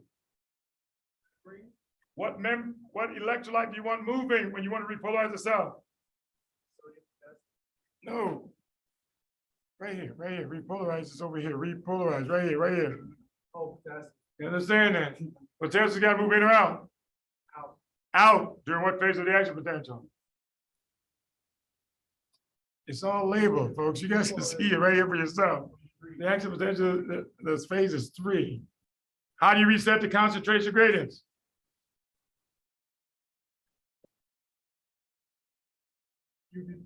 I'm gonna get this. How do you reset the concentration gradients?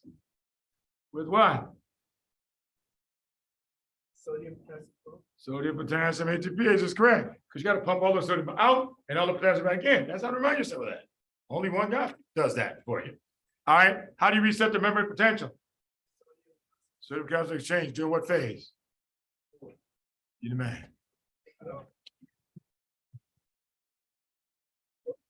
My friend Mabel. Come on, Mabel. Sir, I have a question. Okay, because I got a whole bunch of questions for you right after that. Yes, All right, what's the question? in repolarization, which electrolyte moves in? I don't know. I said which electrolyte is moving during repolarization. That was the question. Oh, During repolarization, what electrolyte controls it? Potassium. Is potassium moving in or out? Moving out. Potassium moves out, Mabel. I know it's out. But I said which one moves in repolarization? Which electrolyte likes to move in? Is it calcium? Which electrolyte likes the most to move in, Mabel? Okay, is sodium anyway. Thank you very much. That's what I'm saying. These are things you guys can figure out for yourself. If they want to ask you that.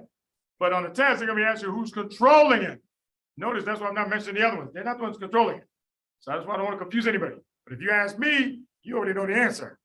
That's why I went through the electrolytes where everybody likes to be. So in case they ask you, well, do it for this one. Which is sodium moving?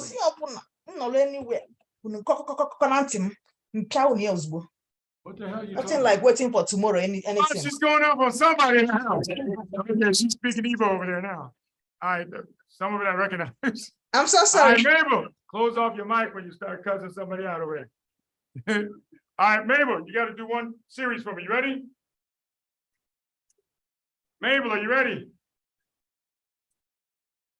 Mabel, Sir, are you ready? I'm not ready, so. Okay, I'll catch you tomorrow. All right, one more person. Who wants to do one more? All right, Hannah, ready? All right, watch the diagram. So if you want to depolarize a cell, what electrolyte do you want moving? Sodium, moving in or out? In, unless they mention atrium and thalamus, who do you want moving? Calcium moving in or out? In, during what phase of the action potential? Okay. 0. If you want to repolarize a cell, what electrolyte do you want moving? Potassium moving in or out? Out, during what phase of the action potential? 3. If you want to reset concentration gradients, how do you do it? Sodium potassium ATPase, and you want to reset the membrane potential, how do you do it? Sodium calcium exchange. You've been empowered, folks. That's enough for today. Question, Take it from sir. here in the morning. All right, your question, Mohammed? No, it's Yes, sir. I wanted to ask the RPR that you were mentioning, is that a good example of fibrillation or type 2 heart block? No, RPR, I mean, relative,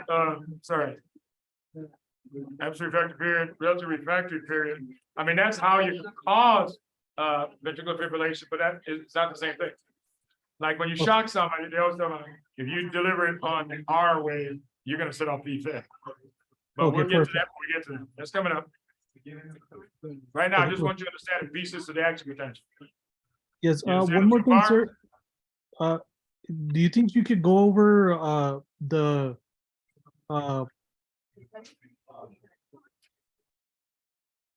You understand normal so far, Muhammad? yeah, Okay, we start with normal before we start doing abnormal. Abnormal will come on tomorrow. I just want you guys to understand it piece by piece. Okay, you gotta understand what normal is first before I get into pathology. All right, no problem. They'll come up tomorrow. Anna, question. Yes, sir. So I just want to make sure. So thalamus uses calcium as its driving force, correct? It uses calcium to depolarize, correct? Depolarize. So in an Correct. absent seizure, is it because the calcium is causing the neurons to fire during the correct. refractory period? That's exactly why you use a calcium channel blocker called ethosuximide to treat it. So there's just repetitive refractory periods going on in a seizure, basically. An absent seizure, right? That's why they blank out. Remember, they're just gonna go blank. Oh, okay. Yeah. All right. They're Thank you, serious sir. about All right. Yeah. Thank you. it. All right, any questions by anybody else? All right, so hang on. So people online, I'm clicking off. I'll see you guys tomorrow morning. We'll continue again.